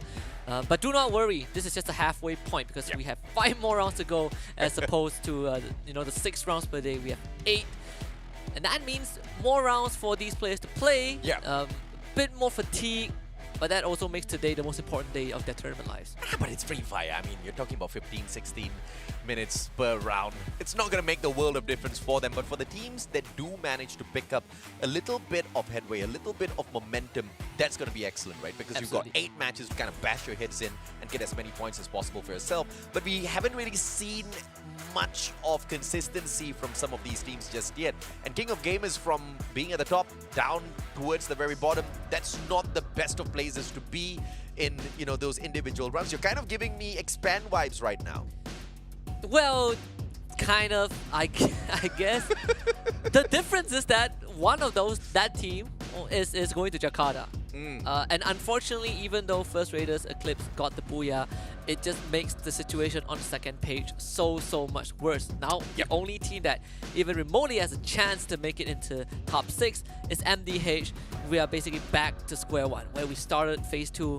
This is where we are at right now. It's a hierarchy of the top 6, 7 teams and the bottom 5. And Team Flash has done consistently well for themselves, except for the past game where we saw just a tad bit of drop in terms of performance. That gives We Gaming Esports an opportunity to just kind of equalize the playing field against them. It's quite surprising that We Gaming was able to keep up with Team Flash, even though Team Flash has gotten a total of 4 booyahs for themselves. But I want to really focus on the underdogs of the competition right now. And I want to see exactly who on the right-hand side can make it to the top 6. Yes, you mentioned MDH is the ones that have got the highest of probabilities because they've got just about a 30-point gap to kind of cover. But DEWA United as well as First Raiders, right? These two teams, I'm still kind of banking on them. In fact, if I'm going to count First Raiders in, I might as well count FARANG in, because if one of these three teams can really put in the hustle and bring us back-to-back booyahs, just 2 games of booyahs, and then just consistent average points on the rest of the 3 games, you are going to see them in the top 6. We think, I agree with it, but we're missing the second part, right? Which is just consistently getting those average rounds. Yeah. Sometimes we see DEWA United get a booyah, and then First Raider gets a booyah, and we're back to square one. And then FARANG gets a booyah. We just reset everything. It does not matter. And interestingly enough, I want to look at Expand in particular, because if you look at the placement points and the elimination points that they have, they actually kind of tie with Team Flash. And the only reason that they are ahead of Team Flash by a full round is because they came into Phase 2 with a decent lead. Yeah. And now, what you see them in 3rd place, and you look at those individual points, you realize that Expand has been really performing under the weather for them to be in this spot that they're in. I really have no idea what they're trying to perfect, but I just want this out of Expand. I want them to stick together. And maybe that's something that they can practice for today. Sticking together as they take any drops in there and then see how they fare for the rest of the games. Yeah. Because, I mean, they've already run this, let's split up apart and go and do our individual stuff and then come back together a little bit later on. One too many times. Maybe now they can experiment something totally different and see whether that kind of brings them anywhere out there on the battlefield, right? Because unless, of course, they have proven that their strategy now has brought them anything, which arguably is nothing. Yeah, I mean, if they do not carry the points that they have from Phase 1 to Phase 2, you know that Expand will basically be in 5th place right now and be dangerously close to dropping out of top 6. So thankfully, they came in and from Phase 1 with a decent lead. But right now, it is slowly withering down. And I say slowly because there's still like, what, a 60 point before MDH overtakes them. And they are 100 points ahead of DEWA United Esports. But it's getting slowly chipped away. I mean, if Expand falters 2 more times, and We Gaming as well as Flash, individually they pull 1 booyah each for themselves, you are going to see a potential of Expand dropping out of the top 6. It's a dangerous game. It's a very dangerous game, bro. And it's not like today's the final day of play. Tomorrow we've got 7 rounds to play. So we need that performance. They need to bolster themselves. They need to pull a Sem9. Sem9's really not making a lot of noise at all. But they've got average performance round after round. They're putting out 11 points, 12 points, 15 points, just to kind of hang around in that #1 spot. Oh, yes. And that's exactly what Expand needs. And if they can't chug that sort of performance out for themselves, that's a problem. Yeah, and I think something that we are seeing, kind of the main differences between Sem9 and Expand is that Expand is just, they are used to kind of engaging in battle, right? They really love to kind of push their enemies, and locally that's what's been getting them to the top. But right now, teams have found a way to stop them, so that's something that they need to consider. And we talk about Free Fire a lot. It's only made possible by Snapdragon Elite Gaming when winning matters. It's been with us for 2 seasons. They've given these players so much opportunities across multiple game titles. They are bringing us Jakarta next year, so we thank them really much. And I say that, we're going to jump into game number 4. Back to Bermuda, back to where Free Fire first was birthed, and back to where Expand loves this place called Clock Tower. Let's see if not Clock Tower this time is gonna they're like, no, Mustache, we're still gonna spread out. We're gonna spread our wings all over the map and play our chances. I mean, what are they doing? Are they practicing their gun skills, like to see if they can take like 1v2s and all? Or are they practicing the capability of reviving team members? Because I think they've proven that they can revive team members already by now. To be fair, you've gotten close to coaching them. I have no idea. I mean, I don't even want to talk about that because it's not public. Thank you very much, Husky. But okay, wow. To be frank, just based on what they have, based on what we know about this team, there's definitely some coordination issues that need to be addressed. I think for Expand, probably still figuring that out. I think you've got just 4 boys who are very much in the prime of their youth. Yes, that's exactly what I was looking for. In the prime of their youth.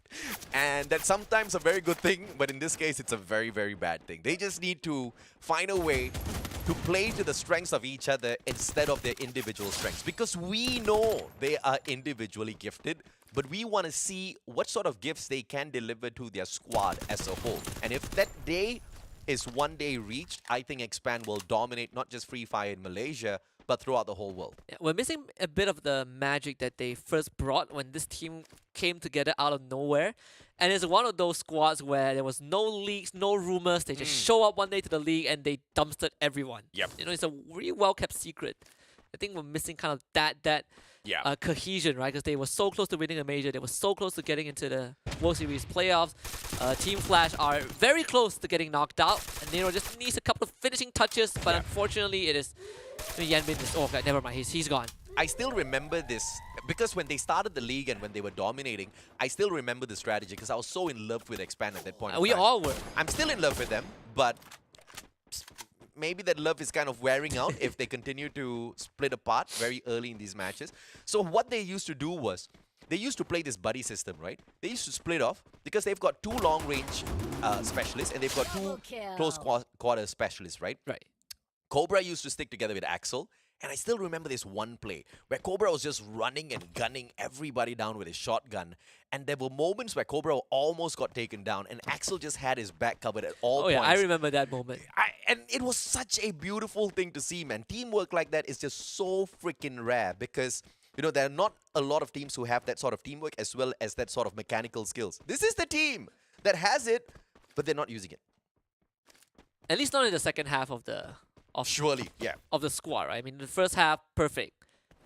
I think a lot of people were not even really mad that they didn't win the major. It was just they were so close to winning and they were up against a team that's been together for a bit longer than they have. Yeah, and it's unacceptable that Sam9 is doing better than Expand. I mean, I love Sam9. To a certain extent, I do agree with that. Yeah, I mean, you Track cannot, record, right? You can't pull a FARANG, bro. That's all I'm gonna say. You cannot pull a FARANG. You can't go to the World Series. You can't represent Malaysia and then come back and, you know, just not be the top dogs of your own region. You gotta continuously perform. There's a lot of expectations for sure. Absolutely. I mean, props to Sam9. I think they got a well-balanced roster. I mean, the team manager is also someone who is really experienced in Free Fire, right? So I think that definitely helps. Absolutely, man. I mean, I love Hajiat. Hajiat's like one of the best guys in the world. He is. I want to see obvious. I mean, okay, going back to Sam9 here, they perhaps might have not represented Malaysia on the world stage, but they used to hit really hard. But in the past couple of tournaments, they kind of lost that standing. They lost that firepower. And we don't even know why. We just couldn't identify exactly what went wrong with the team. Yeah, because I remember when this team first formed, it was an incredibly strong team. Correct. I believe like, was Mr. D in it? I think he was, right? It's a really solid team. Afterwards, they had this... No, this Sam9 is the one that was bought over from GeekFam. Yeah, but prior to that, right, the very first right, Sam9 yes. a year ago, super solid. And afterwards, you have this mediocre run, but they were not at the bottom. And then they took the ex-GeekFam roster, and that was like the worst performance, and it was during a major. And everyone was like, what the heck is happening with Sam9? You got the best team, and then it somehow became one of the worst performing team. And they made a bit of changes. They brought back 2 members from the OG roster, and right now they are the best team in the league, which is surprising, but it's also really, really good. For an organization that... In the play-ins. In the play-ins. Overall league. The Thai teams will have something to say about that. Right, right. Sorry, Without the what, Thai Sam team. 9? I feel like if you bring Thai teams into the comment, that's it. Like, there's no discussion to be had, Everybody just goes home. Yeah. Just let the Thais play. You do know that first to 6th place, or first to 4th place for the Challenge Finals is already out of the pick question, right? Yeah, yeah. I mean... We're not walking away with 65,000. We're not getting 30,000. We're setting for 10,000 and onwards. We're being really... we're taking the back seat for now. Yeah, absolutely, man. King of Gamers, it looks like Oscar wants to drive right into the compound of Fikri just to get a little bit of information, but hopefully that doesn't turn out. Hey, he spots the guy, and that forces him to reposition, and Osaka takes advantage from afar. What a play, King of Gamers. It's a very cute attempt.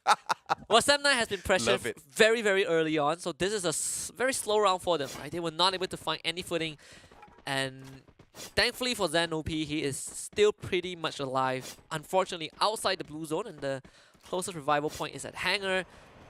And Anxiety is heading there right now, so Zen is going to have a very, very tough time. There is a buy point, but I don't think he has any coins to get his teammates back. So this is a tough round. In a situation like this, Expand, will be able to smile year to year and say, you see, bro, you see, we're all still surviving. That's only because you guys got lucky, bros. It was because nobody else was there to third party you or to catch you a little off guard with that hot drop. But, you don't really get lucky like that in each and every single round, man. I really want to see something different from Expand. I think this team can outperform even Sem9 in this lobby with their current state of capabilities. But I think they want to just keep us all in suspense and then just pop off later at the grand finals, maybe in Jakarta. But I say this is the time to really practice against some of the top dogs in the competition. Yeah. We did see some adjustments, right? Normally, you mentioned about the buddy system. Yeah. But right now, I think they are switching that role in and out, on and off just a bit. Axo is the one that's kind of the most consistent, right? Yeah.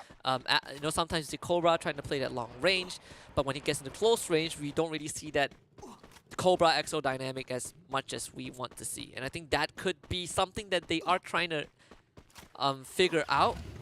I don't know why I say figure out. It has been there for a long time. I think they're trying to practice that mainly because there are times where they get caught out in the open and they end up with guns that they are really not comfortable with, and they're trying to practice with the kind of weapons they don't usually bring out onto the battlefield. That's fair enough. Which I'm all for, but not in a circuit like this. You practice when you're not playing in the league. You practice like after breakfast. Pretty sure they are before smashing lunch. like your normal lobbies. That's why it looks so good.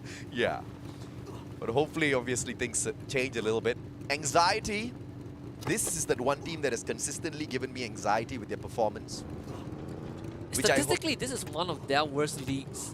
Yeah, man. Overall. No doubt. Hands down. But can't blame them. Only Philippine representative directly invited alongside Sem9, and they are just getting crushed by teams from other regions. And it's not on them. I think they just do not have not experienced this enough to kind of build themselves that experience, kind of that portfolio. It's either that or they're not practicing enough because their gunfights are really weak.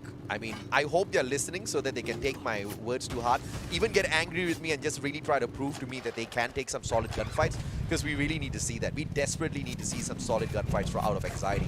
Just like VGM as well as First Raiders. A couple of ice grenades just to make them reposition quickly, chipping away at their HP little by little, but they will be able to back away. A flurry of glue walls thrown out, but Draco still manages to bite the dust as he is caught out. Bingsu finds Darklock. No. That's a little unfortunate. Yeah, and just kind of a team knockdown with the ice grenade. First Raiders able to lay down a bonfire, get the members back up, and now they're mounting a counterattack, going for the rush. Darko actually does not have enough bullets, doesn't matter. That one small mistake from VGM was enough to cost them this entire round. Anxiety did watch that happen, and they did get a knock on the Darko. But the question is, will Anxiety go for the rush? While Suda just blew himself up, Anxiety deciding to kind of hold right back.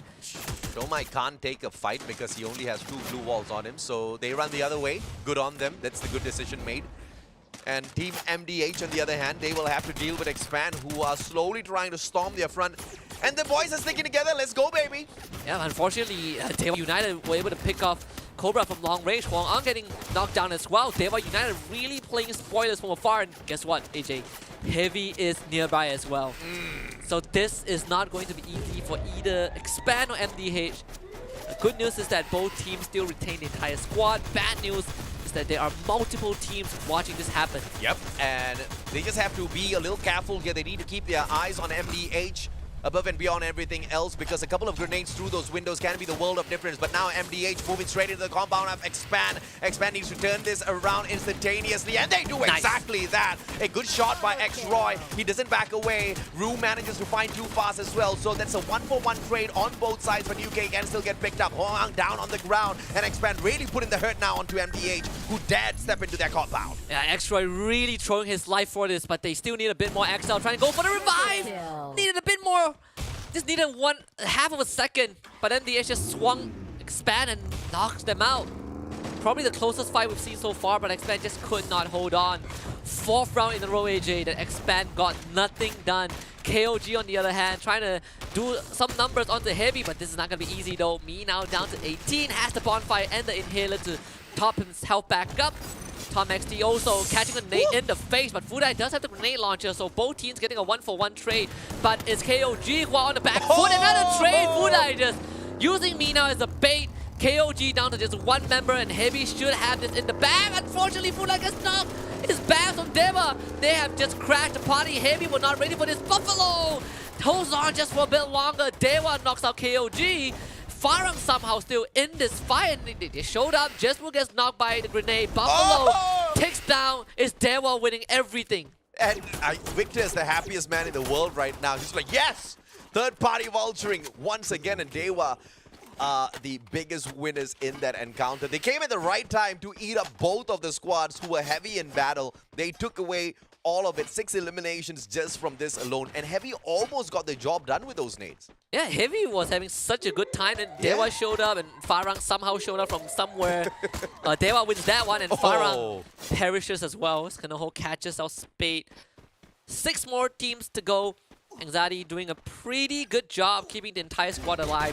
Sam9 split from one another, pressured by Axis. DEWA just continuously using this advantage to pressure MDH. Anytime you've got a Groza in your hands, everybody else better watch out, man. And DEWA just uses the gun to perfection. But Anxiety, just a little bit of a shockingly good performance this time around. But they need to find that circle a little better because they have managed to get into it, but no defensive compound to kind of maneuver around. So that's going to force them to use a lot of their utilities very early on before that final battle. Axis Esports, on the other hand, faces the exact same situation out in the open.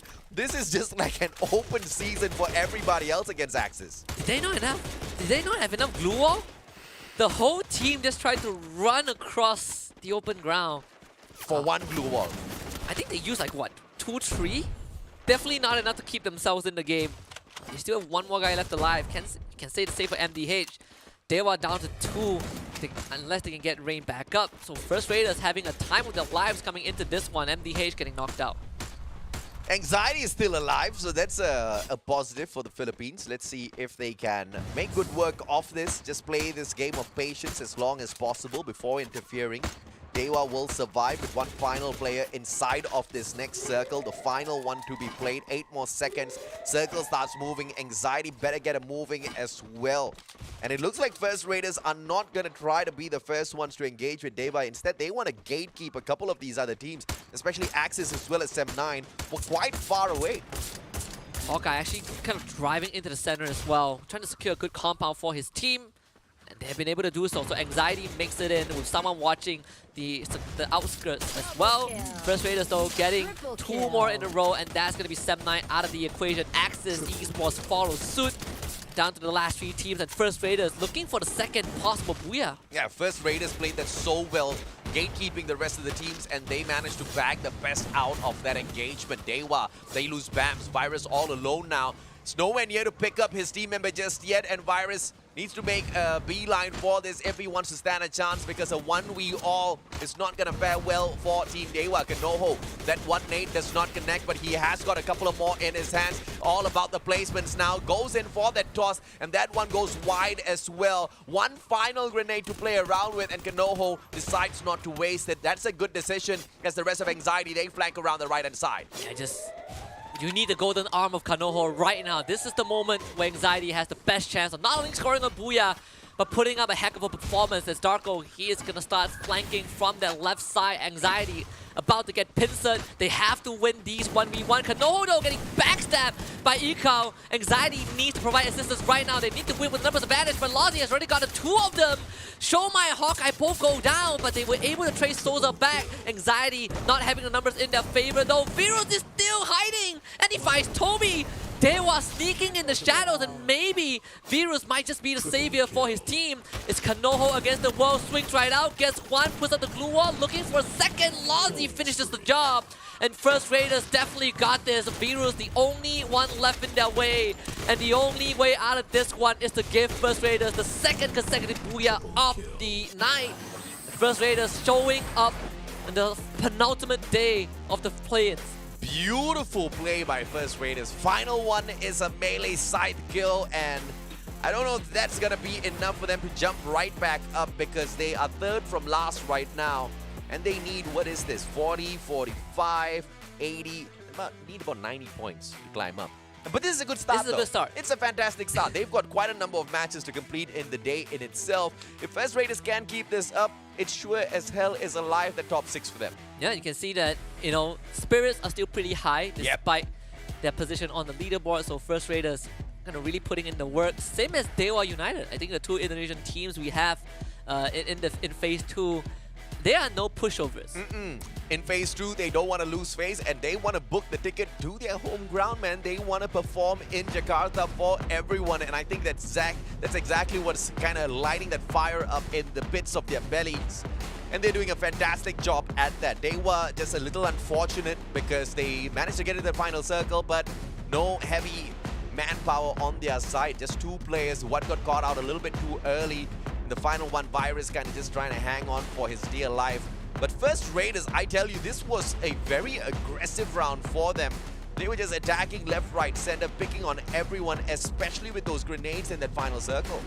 And this is making me feel a bit hopeful. And maybe today is the good day for First Raiders, right? Sometimes you just have those days where you are having just great performances to carry that forward and forward. And if today is that day, First Raiders have 4 more rounds to go. Perfect scenario for the team. And a fun fact, the only region right now that has the most potential to have all of their teams fielded in the finals in Jakarta is Thailand, right? Because KOG is already in top 6 and the other 4 teams have already qualified. But with that being said, First Raiders Eclipse got 24 points out of that round.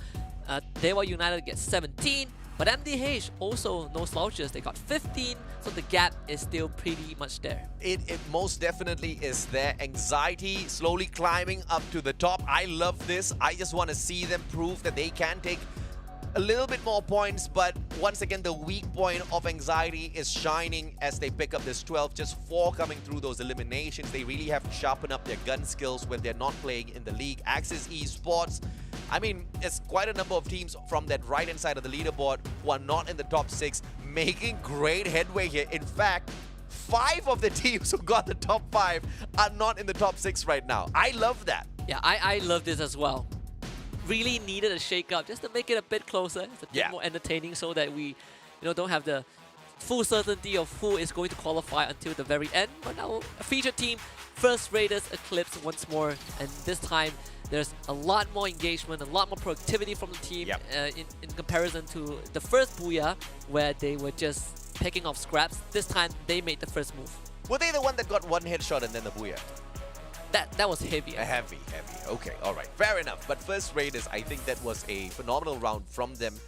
And the hope is not all lost just yet. Even though MDH is the one in that 7th spot looking for the 6th place, it looks like First Raiders are much, much more hungrier than them. And that's the second Booyah of the day. So I think they have got a lot more coming from where that one came from. So much more. But, I think that there's also the same can't be said for some of these teams, right? So we're going to head for a break in just a bit. But before that, I have to say this.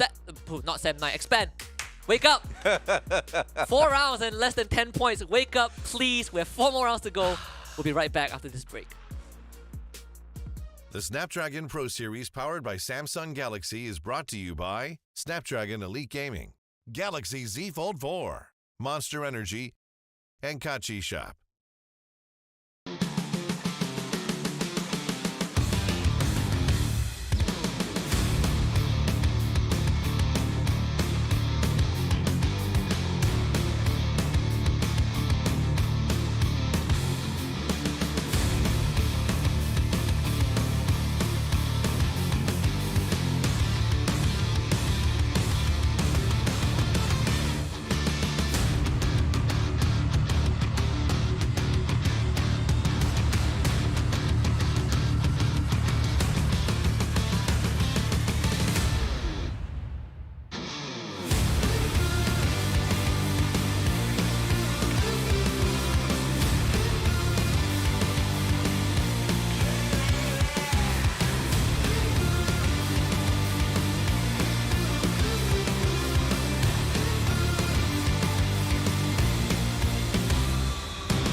Look at my shine with the glow. This is my time with it though. This is my time to be way at the top. Me and my guys gon' pay out the block. I don't look like boss. Time's right, and I know the sea is walking in a limelight. Promise you gon' wanna watch like a sci-fi. My guys are high rises, high tide. Might drown if you come to my side. I pledge allegiance for lifetime. My squad connected like Wi-Fi. We grind and you see the highlights. This my life. It ain't a game now. Me and you, we ain't the same now. Lions coming out to play now. Opposition out the way now. Out of the way. You wasn't invited. Say you come to play. I dare you to try it. You don't wanna try me. Then step up to my team. Yeah, out of the way. Yeah, yeah. Out of the way. Yeah, yeah. Out of the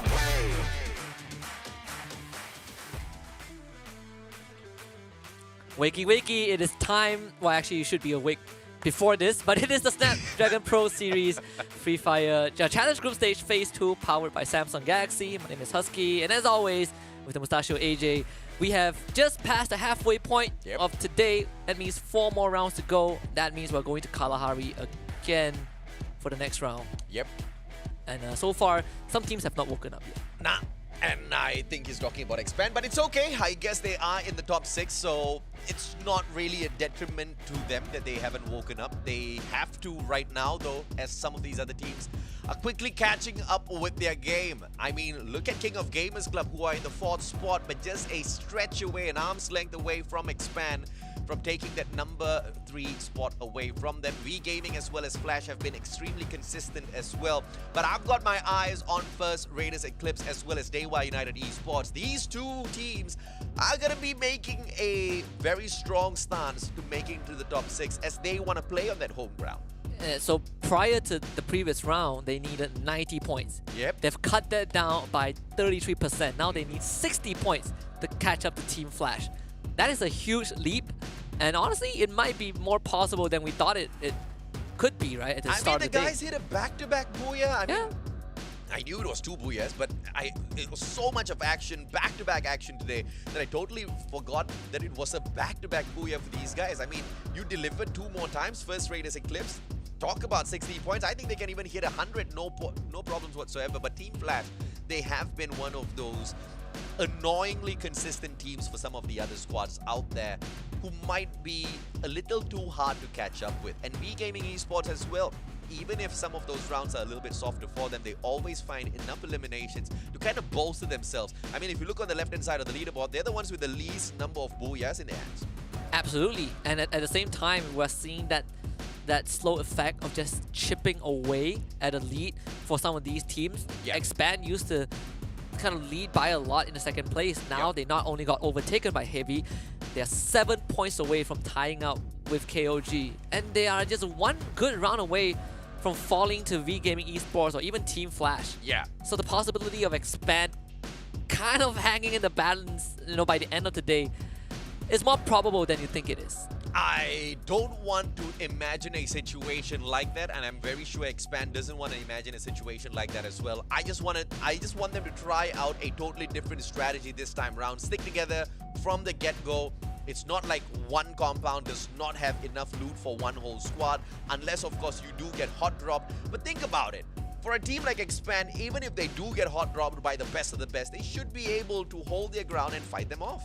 I just want to say that getting less than 10 points in 4 rounds is statistically the worst performance of the day so far. Yeah. So hopefully, 4 more rounds. That's why today is so important. That 4 more rounds to turn that around, and maybe by the end of the day, stabilize that numbers just by a bit. Because I think with what we've seen so far, 60 points doesn't feel like a lot, and it definitely doesn't feel too hard for teams like First Raiders Eclipse or even DEWA United Esports to maybe not get into top 6, but tie up with MDH by the end of the day. Yeah, and I think that as long as First Raiders as well as DEWA United Esports can make enough headroom to kind of catch up with MDH, tomorrow is going to be a phenomenal day for them as they try to reach up to that 6th spot. So Vietnam better watch out. Indonesia hot on their tails, literally.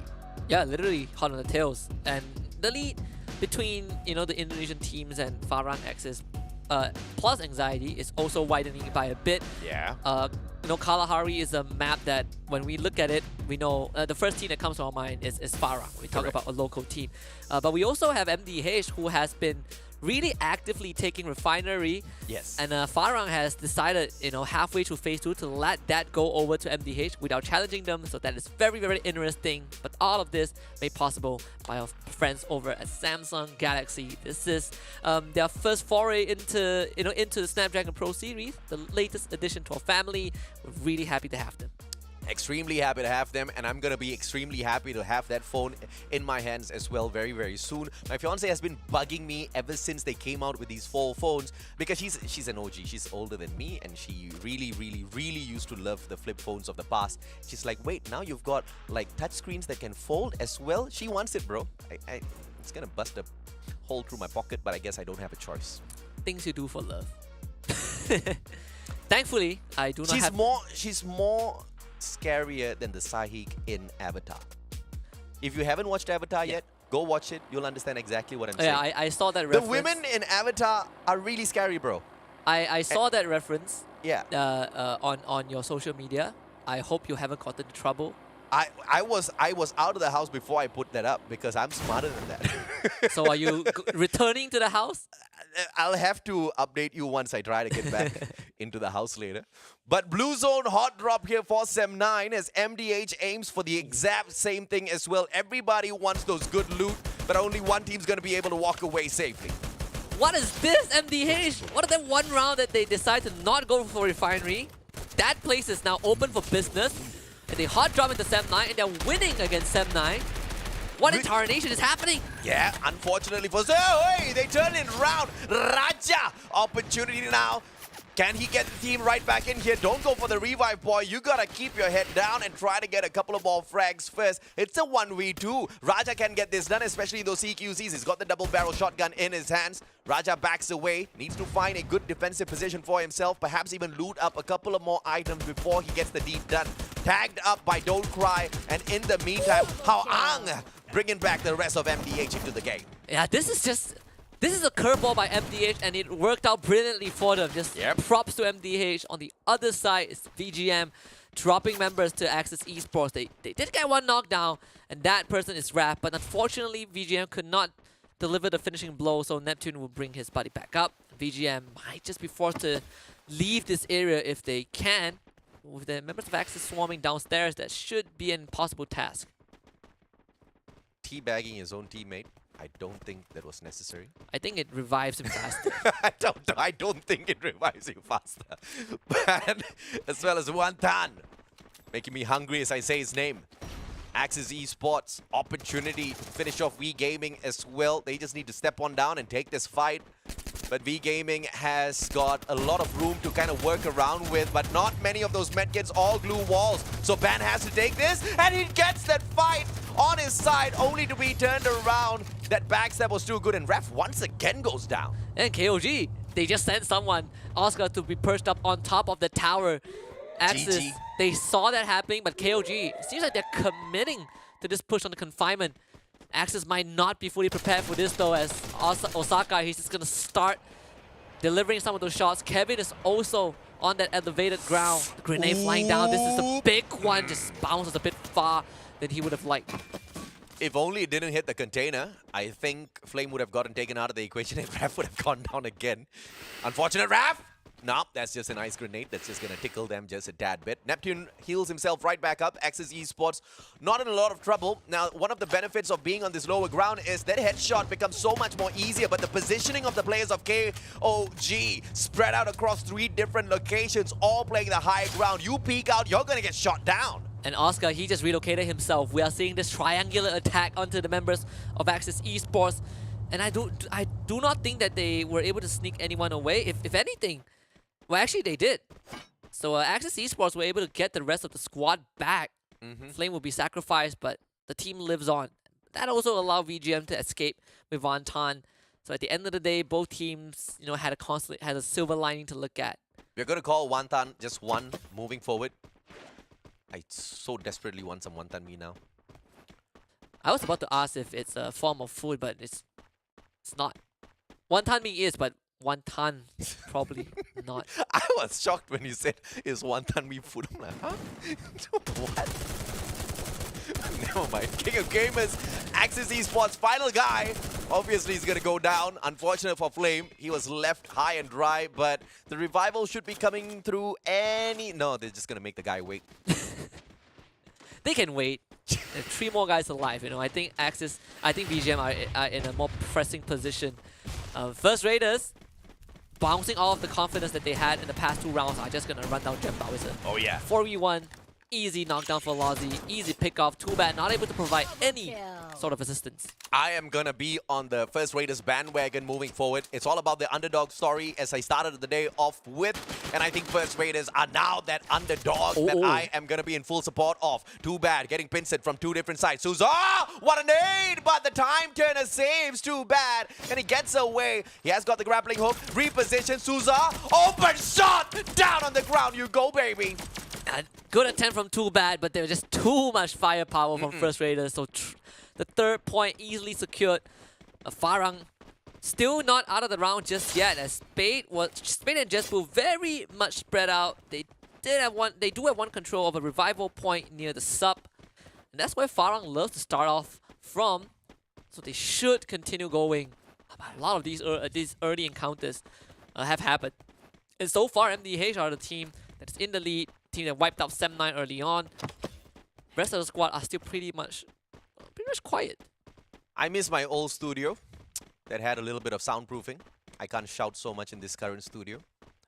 My voice is bouncing off of the walls, hurting my own ear. I'm sorry, Husky. It's okay, it's okay. You should be used to it by now. I was forged in fire. 2 straight years, it's fine. Guys got proper training already. Yes, I am. Probably damaged those eardrums quite a while ago. According to science, probably not. Probably not. We're not at that point yet. Maybe some micro tears and then they recovered and now you've got stronger eardrums. You got to thank me, man. Wait, yes, thank you. Yeah, you're welcome. You're welcome. Anxiety. Shomai, outside of the circle. Guys is waiting in a corner. Nobody else is in or around his compound, but he just wants to stare at a wall. He put himself in a timeout. Gotta do what you gotta do, you know. You know, it's like the, what do you call that animal? A possum? Uh-huh. You play dead. Sort of. Like you can't really play dead in Free Fire, but if you don't make a sound, then chances are you're gonna survive. It's just kind of it's a very like battle royale thing where you just hang out in the blue zone and then you just wait it out and just hope you get the timing right to survive longer. That's what makes it fun, actually. This early, the circle's not really going to hurt him all that too much. Yeah, he's fine. There's actually a revival point at the sub if he just waits a bit longer. I think FARANG is probably going to make a move in just the next minute or 2. Maybe the next circle, which is happening in 20 seconds. Let's see if not V Gaming can kind of circle around away from Axis Esports, who are definitely hunting for the guy. They're looking on the wrong side of this hill. That doesn't matter. That's a saving grace for V Gaming for Wantan, as he's going to be able to survive this encounter for the time being. Let's see if or not that circle's going to be on his side, though, because it has started moving and Wantan's going to get tagged up pretty badly. There is a vending machine right in front of him at Council Hall, so maybe he's going to buy back one team member first before heading on in for the circle. That will be a good idea. If he doesn't, then it's going to be unfortunate.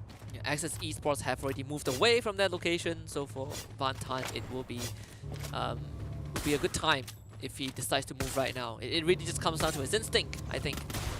Axis, on the other hand, they are going to be in close proximity with Team Flash, but on the other hand, you have Heavy taking on KOG, and this is the Heavy special. You love to see it.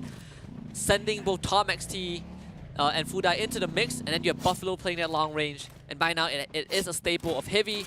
So far, KOG, they have no intention of taking this fight at all. They are just retreating away far as they can, and that gives Heavy a very free compound to take control of. I love Heavy because they've got Buffalo in the squad. I'm a huge fan of Bob Marley. Can't stop thinking. Every single time you say his name, just keep thinking of the song Buffalo Soldier.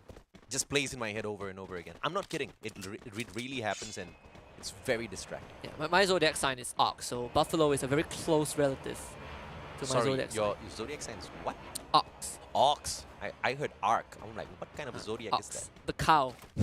So buffalo is a very close cousin. Yeah, fair enough. Fair enough. Love oxtail soup. Used to love oxtail soup.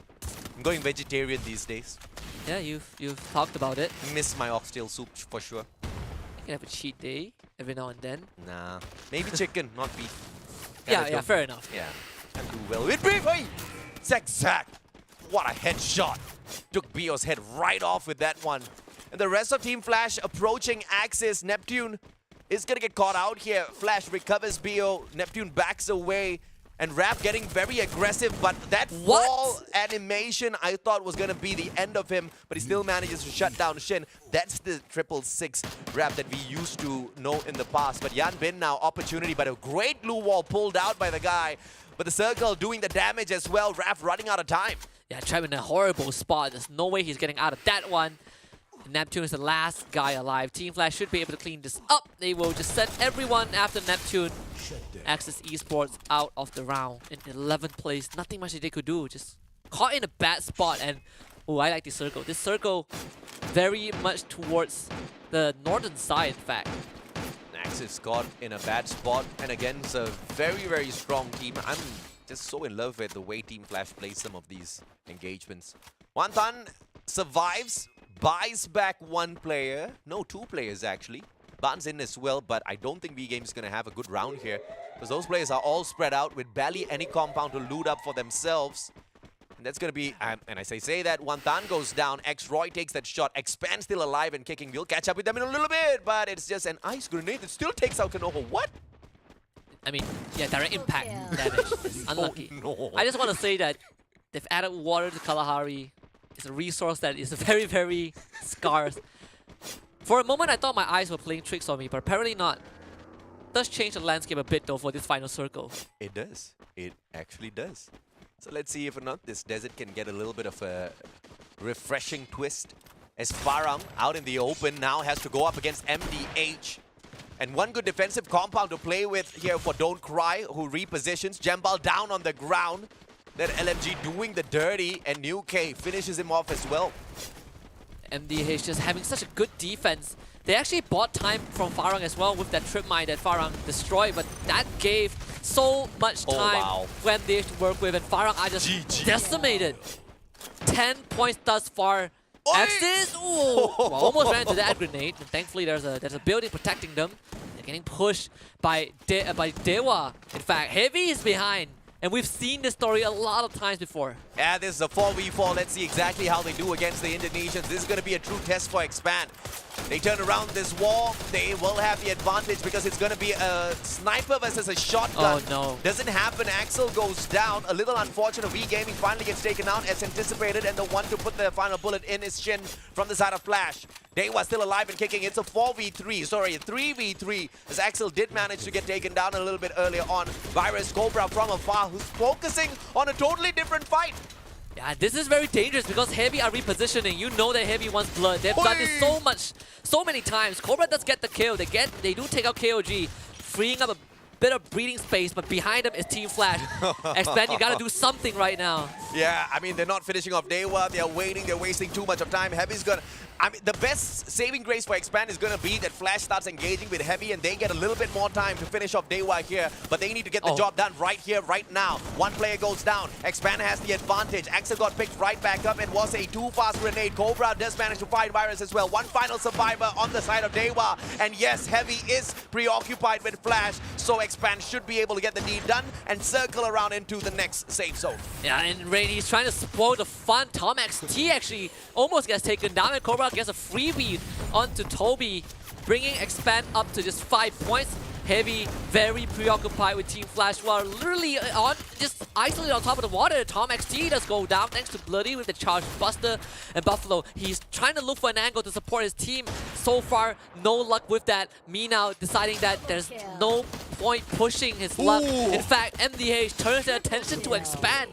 Too fast, caught out in the open and taken out. Yep, this is just a little bit too slow of a rotation for Too Fast and Gang. X-Roy, though, has the AC-80. Rue's going to get punished for that maneuver a little bit earlier on. Flash still taking the fight against Heavy, so that gives Expand a little bit more room to circle around into the next safe zone as Flash gets taken out by the circle. It is Heavy who has an opportunity now as DEWA gets eliminated by MDH. MDH doing a lot of work, but here comes Expand and the potential revenge as well.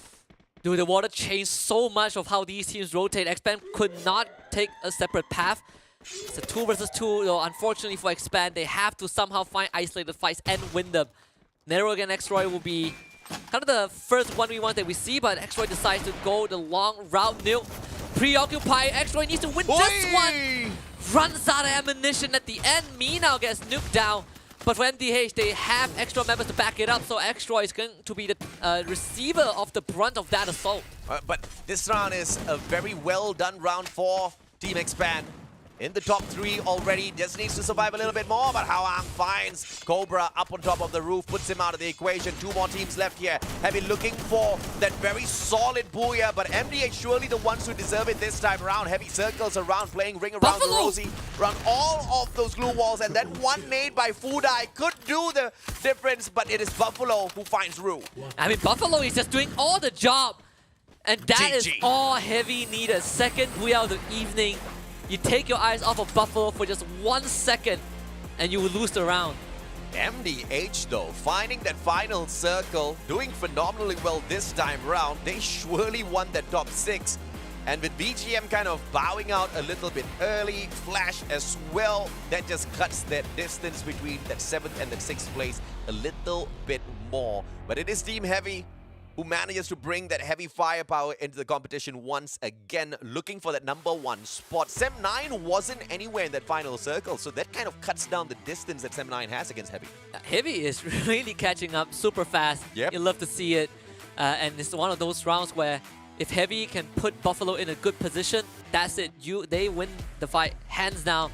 And Buffalo off screen, we don't even... I was probably didn't even see him, but he got 2 headshots in a row, and it basically crippled the rest of MDH.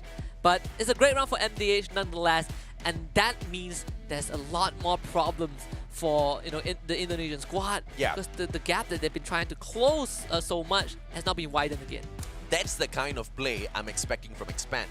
That's the kind of positioning that Buffalo is holding on to. I expect Axel to be in.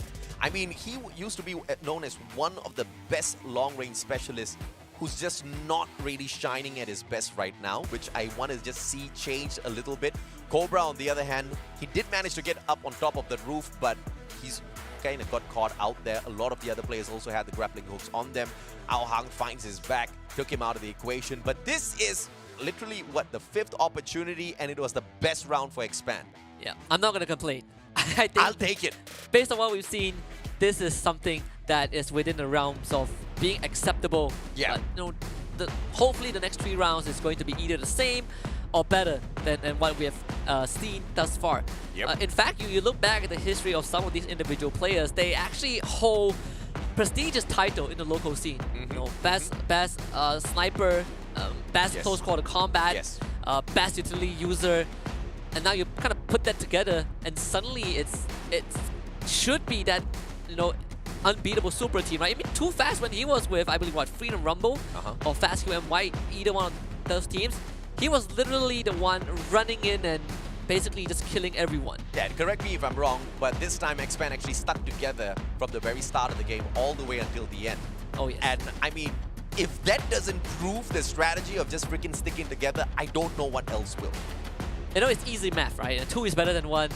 4 is sure as hell better than 2. Well, yeah, better than 1 plus 1 plus 1 plus 1.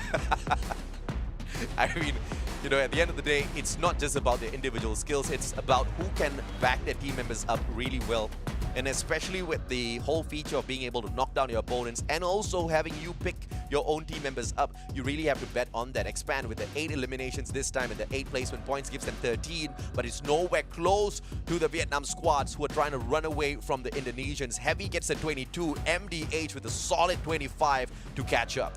I think the goal for Expand right now is just to not fall out of 3rd place, right? Yeah. I think that is the bare minimum that they need to, maintain. Catching up to Heavy is probably a thing of the past at this point of time. Just trying to remain in 3rd place, try to make it to Jakarta by the end of tomorrow, and that would be it. But for Heavy, I think chasing up the Sem9 is definitely a possibility. It's a team that you just do not see coming. I remember when we when we were still in phase 1, I talked about Heavy being one of the teams from Vietnam that actually would outclass Team Flash, outclass V Gaming Esports, even though they didn't even had a chance to go to the recent World Series. And they definitely proved it in phase number 2. It's great to see them, but MDH also put up a pretty impressive performance this round.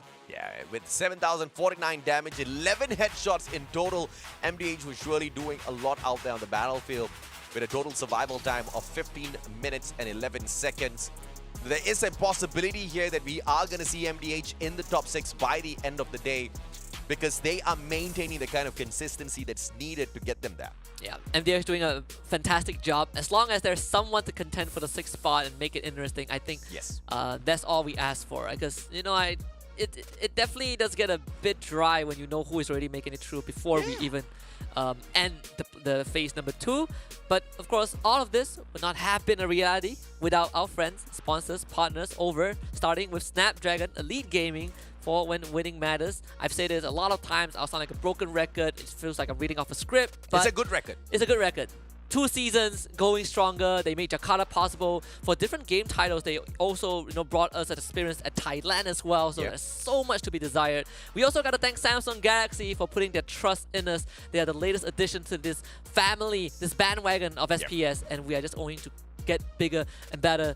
And on top of that, we also got to thank Monster Energy for allowing everyone to unleash the beast within them. So check them out at www.monsterenergy.com/gaming. And last but not least, if you're looking for great or the best deals, especially for game top-ups, just look at www.kachishop.com. Nowhere else. We're gonna leave you to that. Top up your games as we go for a short break, and we will come back for game number 6 of this evening's for Free Fire. The Snapdragon Pro Series powered by Samsung Galaxy is brought to you by Snapdragon Elite Gaming, Galaxy Z Fold 4, Monster Energy, and Kachi Shop.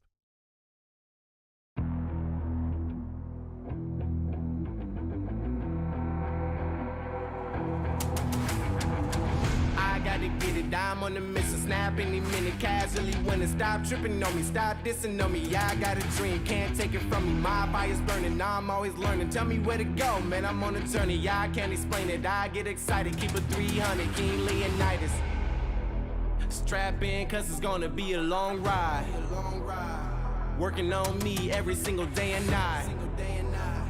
There comes a time when your worlds will collide. If it's holding you back, push it right to the side. Ain't got no time for no fear. I work too hard to get here. Ain't got no time for no fear. I work too hard to get here. I don't got the time, put me in, coach. I've been going hard, time to let it show. Everything raw, give it to me now. Let me have the spot, man, it's going down. Gotta get it here, I don't wanna wait. Take what I want, then I go train. Gotta get a win, I won't lose the game. This is my year, I ain't gonna break. Strap in, cause it's gonna be a long ride. Working on me every single day and night. There comes a time when your worlds will collide. If it's holding you back, push it right to the side. On another level, I will never settle. Mind over matter, get the gold medal. On another level, I will never settle. Mind over matter, get the gold medal. Ain't got no time for no fear. I work too hard to get here. Ain't got no time for no fear. I work too hard to get here. On another level, I will never settle. Mind over matter, get the gold medal. On another level, I will never settle. Mind over matter, get the gold medal. On another level, I will never settle. Mind over matter, get the gold medal. On another level, I will never settle. Mind over matter, get the gold medal.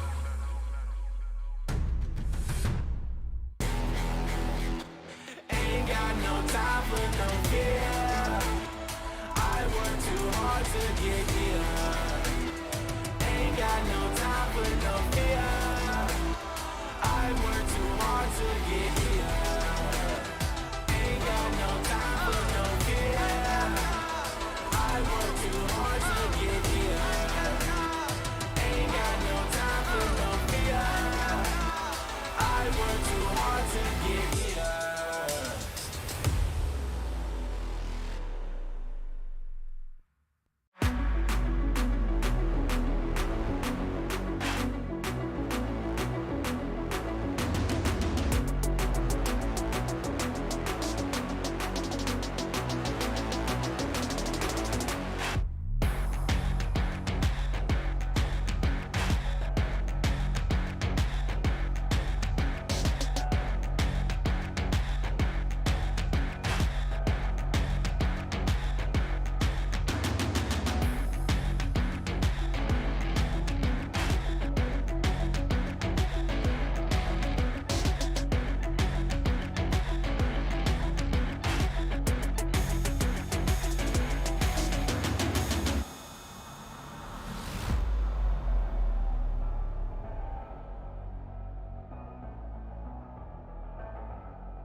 Welcome back to the Snapdragon Pro Series powered by Samsung Galaxy. My name's AJ. I'm the Mustachio down here with the one and only Husky.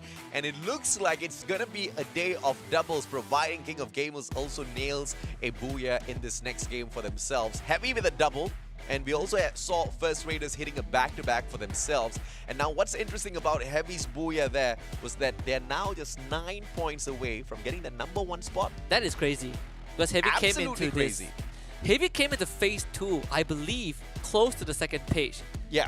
And right now, they have almost caught up with 7-9. We're going to take a look at the overall standings just to give you guys a better idea with numbers, which is my favorite thing in Free Fire, but my most hated thing in exams. But take a look at this.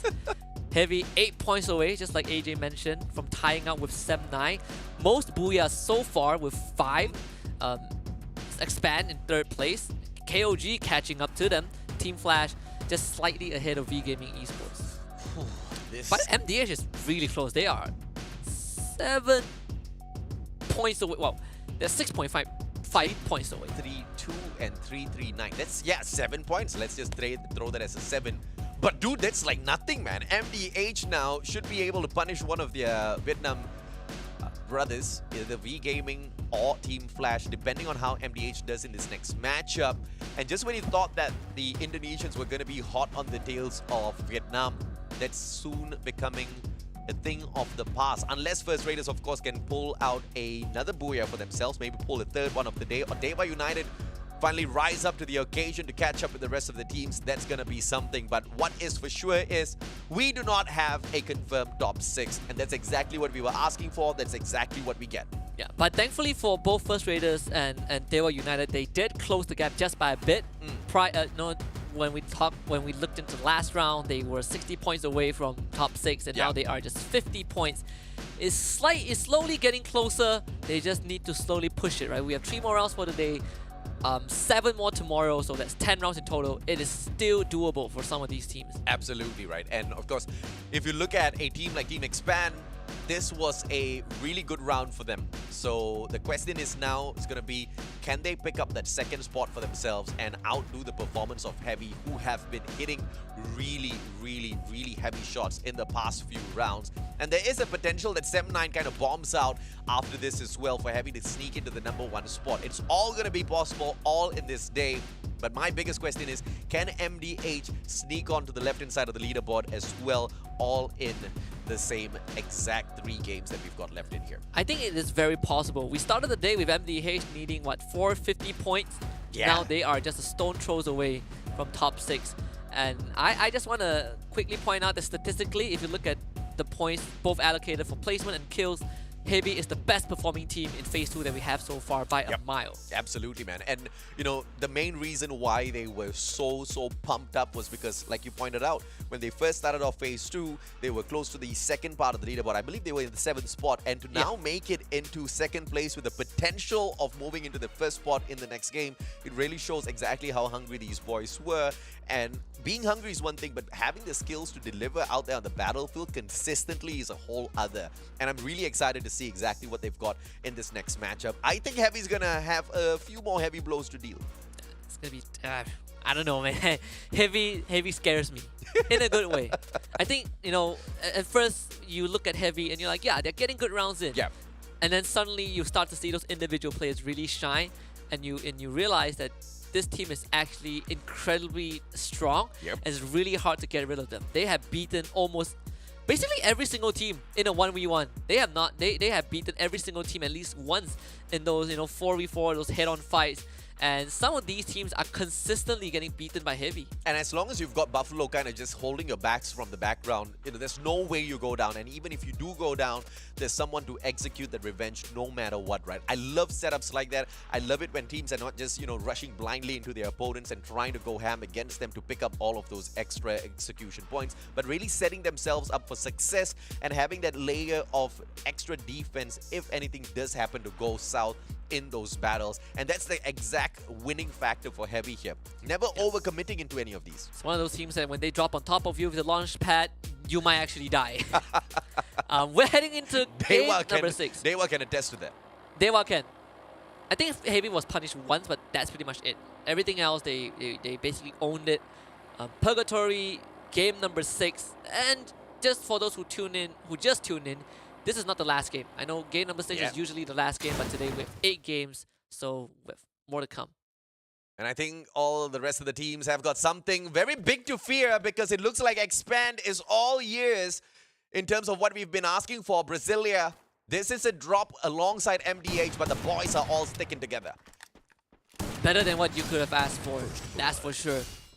Team Flash starting it off by getting a knock. I believe it was on the Axis. Raph finished off Flame, able to get a backstab. As Expand also were caught out in the open. They lost too fast. And Yanbin just had to do it to them. You have to, man. I mean, after catching them out a couple of times, you know those ego battles are finally gonna outshine some of the other priorities that you have out there on the battlefield. Team Flash off to yet another great start. And Flash is looking for that 4th spot, but they are 28 points behind Expand. So it's going to be quite a bit of work that they have to bring in. But Souza, I did not expect that. He almost took himself out. I saw that. Thankfully, it's not the one-hit one. Yeah. So he had half a health bar to work with. Can't say the same for KOG. Knight is not able to capture that revival point, unfortunately, because they all unite. First Raiders are nearby, so he has to go for that long rotation. And I think the closest revival point to him is nowhere. That's a good decision, though. He doesn't kind of wait nowhere. for the ceremony. Repositions, has got 5 glue walls on him, so if he does get caught out in the open, he can defend himself for a little bit. Expand MDH. This battle is about to break down. The boys landed together, but they are quickly separating. They need to stick together as much as possible. Cobra, he circles around. He's all alone. Will he be able to fire right back? Don't cry. This is a CQC that I don't think Cobra can handle, because it's a 1v2. Cobra goes down. Yeah, and in this scenario, it is just very hard for Expand to do anything. They lost too fast to DEWA, which was third-partying them. And the only thing that they could do is run to the closest revival point, which is up north. So it's one of those rounds where can't really blame Expand for it, but it's a very, very unlucky start for the team. Split up, you get nailed. Stick together, you get nailed. Expand. This is the moment where they'll be like, see, Mustachio, we told you. No, you stick together. Don't break up. Kill you guys if you guys break up again. Shin, Shomai right at the back, and it looks like Anxiety is gonna have a couple of shots out of Shin. Shoots through his truck. Probably not the best of ideas there. But he is gonna be able to get this advantage as he takes that high ground in a few seconds. Anxiety are so far apart. And Team Flash, they're just gonna systematically take over the southern island. Fire Brigade has already fallen into their control. First Raiders, on the other hand, Eco. Nope, that's gone. BGM surrounding Eco at Ski Lot at Forge, so that is an easy pickoff for them. Definitely a slower round compared to what we have so far. Today. Well, lots of engagements, lots of players kind of getting down and out, but no teams taken out of the equation yet, so revival gameplay for a lot of these teams can still be something that they play on, and Too Fast is brought back as quickly as Roy could play that, and Roy does manage to find me now as well, so that's a great play from Expand. Cobra, on the other hand, he's got to wait a little bit longer, so that's a vending machine revival there. Yeah, definitely needed that kill. It's gonna slow down Heavy by a bit, but most importantly give Expand points as a head start for this round. VGM are also kind of split up.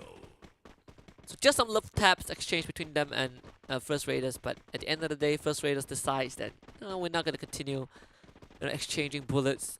So they will make that rotation up north, and that's where Sem9 is at as well. So First Raiders needs to be really careful. Because VGM, they seem really relentless trying to chase down the members of First Raiders. It's going to force out a couple of that glue wall as First Raiders slowly try to move uphill. See exactly what VGM can do from a distance like this. I mean, I think they can tease those players, but I don't think securing all of those knocks as well as kills is going to be easy from such a range, especially with that farmer. So they have to think of a better strategy here. Vantan because it's not like they've got a great position to play around with, especially with that circle kind of encroaching their compound, encroaching their position as well. And Anxiety just sees a flying bloody with a headshot delivered extensively right out of that.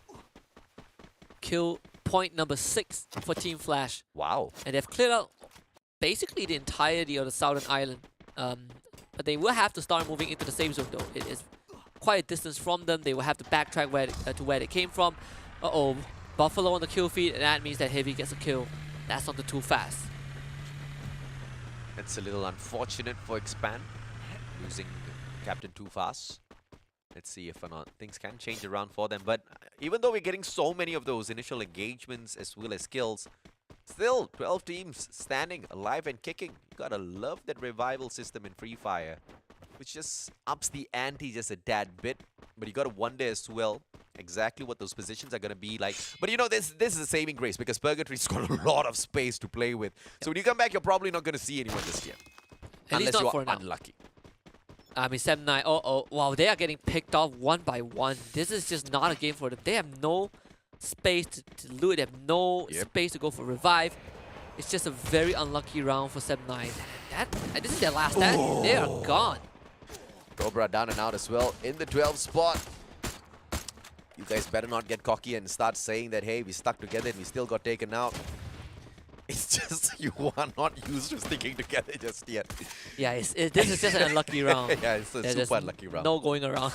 That's all started with DEWA. In fact, you know, DEWA was the one who kind of made it and forced them in this position. And now they're exchanging fire with 7-9. They are down 2 members though, and 7-9 so far have been holding up pretty well. Bams gets picked back up. They were retreating from this conflict. It's a good play coming through from 7-9 to return fire against DEWA, who got a little aggressive in the gunfight a little bit earlier on. And 7-9 decides to reposition, and good on them for pulling off the play execution because MDH is ever so slowly approaching their location as well. All of them are inside of the circle. I'm just wondering, I'm just a little curious as to where's this next circle gonna go, because if it goes down towards the bottom left, potentially gonna have a huge body of water in this Purgatory circle, which I just am not a huge fan of. So far, I'm liking where Heavy is holding. They're able to keep FARANG at bay, but they're also making sure that if teams come in from that northeastern side, they wouldn't be threatened. And that includes KOG, First Raiders, and to an extent, they were united. But MDH are trying to kind of push on forward. Oh? They do kind of have a clear path, but there is a bit of worry though. DEWA United not wanting to let MDH slide by. In fact, conversely, is MDH keeping DEWA United. And DEWA manages to cross on over. They don't have much of a defensive position to play around with, so they got to be really careful with how they engage with MDH. So that's probably not going to happen unless DEWA just decides to go YOLO, which I hope is not the case, because they are aiming for the top 6 and they actually stand a really good chance of squeezing in as long as they can keep themselves alive for that final circle play. With 1 man down already, it's not going to look great for them. And King of Gamers, I tell you, this team started off hot, but they just fizzled out as quickly as they heated up. Bingsu recovers a little bit of his HP, and King of Gamers stand a chance to bring their player right back in here. Expand's the only team that has been expanded so far. Anxiety loses Godtobi as DEWA continues to pick off players. Hawkeye is going to be in a lot of trouble here. Woodpecker in hand doesn't have the weapon necessary to take on a CQC. They will lose Hawkeye in the process, but thankfully for Anxiety, they have both Kanoho and Shoma still around. As much as DEWA and First Raiders are doing well, they will not make any progress unless MDH has a bad game. They need MDH to fall out, and that is not happening thus far. In fact, MDH is doing the opposite. They're having a good game. So this is bad news for any teams below MDH. Axis Esports trying to keep Team Flash at bay. And Team Flash kind of only really have one way in, so they would have to fight through Axis. The next circle, perfect, especially for Heavy. MDH is just sending all of their good vibes towards Axis right now. Please take out Flash, they say, as they try to make it into the next circle. They have to get through Sem 9 though. That's going to be quite the tough fight for MDH. against a team that has been performing phenomenally well inside of the second half. This play-ins is pretty much dominated by Sem9, who now find the next safe zone. MDH making that slow approach, Flash spreading out. And I think I see the play here, but Yanbin gets taken down. MDH gonna be praising Axis for that one. And I feel like Team Flash have already decided that they're going to split their manpower up just to increase the chances of survival. But the problem is, the safe zone is so far away. Team Flash might not be able to make it until the end. Yep. Not with Shin on one side and Bloody on the other. So, as much as they're trying to increase their chances, it looks pretty tough. Oh boy. Meanwhile, I see Heavy on the kill feed again. You know what that means? Yeah. That means that Heavy is going for the juggler once more. Anxiety. Ooh. Zach just puts one through Toby's head. And I love the gameplay here by... Which team was that again? One was splitting. Flash.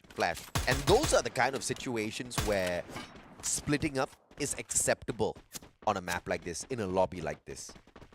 And this is where Expand really needs to start taking notes and not split up very early in the game. No, Bio goes shot out from the sky. Well, MDH can rejoice then, because Flash is not going to be able to keep them away from that 6th spot. MDH needed just about 7.5 points to overtake Team VGM. But with Flash going down, it's a mad rush for MDH to not just get that 6th spot, but potentially even aim for number 5 in the way they're running. And look at Heavy just holding this high ground like a fortress. There's no way for Axis or FARANG to push right through. FARANG, they don't even, they're not even worried about Heavy right now. They're getting pressured by MDH. VGM, on the other hand, trying to push right through DEWA. A good one onto Bam. It's Van Tan leading the charge. VGM looking for a Trailblazer to get the job done, and so far they're doing a pretty good job, as Sem9 also helping them out a bit. Anxiety though off screen, taken out by First Raiders as DEWA United slowly gets dispatched. Team Flash out in the meantime. Yeah, this is the blessing for MDH that was required. DEWA needs to make quick work of VGM, but the game of numbers will potentially guarantee this battle victory for VGM. Jump shots out of Ban. Van Tan goes down as Renz manages to get that pick off with the trip mine, but DEWA United, they can hang on no longer as Renz gets taken out as the final player. They go down. VGM still staying alive, making sure that MDH does not catch up easily. They don't have as many elimination points though. MDH, if they beat Heavy right now, they are definitely going to be in top 6 after this round.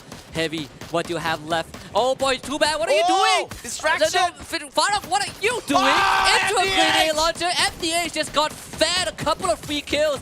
Maybe this is a chance for Heavy to do some severe damage. VGM, they're just driving by. We might see a 4-way fight. MDH have just lost Narrow. Bonfire drop down. Grenade from long range. Is Dark Loom with the gun to take out Jesbu as Heavy slowly pushing forward. They've just gotten a knock. Don't Cry goes down, courtesy of VGM. Heavy have a couple of teams that they need to fight towards, but Mina is not afraid. The blue zone is pushing them in though. Heavy, what have you got left? The compound somehow within their grasp, but VGM is in front of them, AJ. Yep, and MDH is just so unfortunate because the worst team to take on at this point would be Heavy, and Heavy is the exact team they have to deal with inside of the circle. Look at the positioning within the trailer itself for Nero as well as his partner. They back away, Fudai down on the ground, and that grenade launcher still getting the damage done. He needs one more pump though to make sure he secures that kill, or else Fudai is going to get picked up here. Those two team members around him will be able to get the deed done.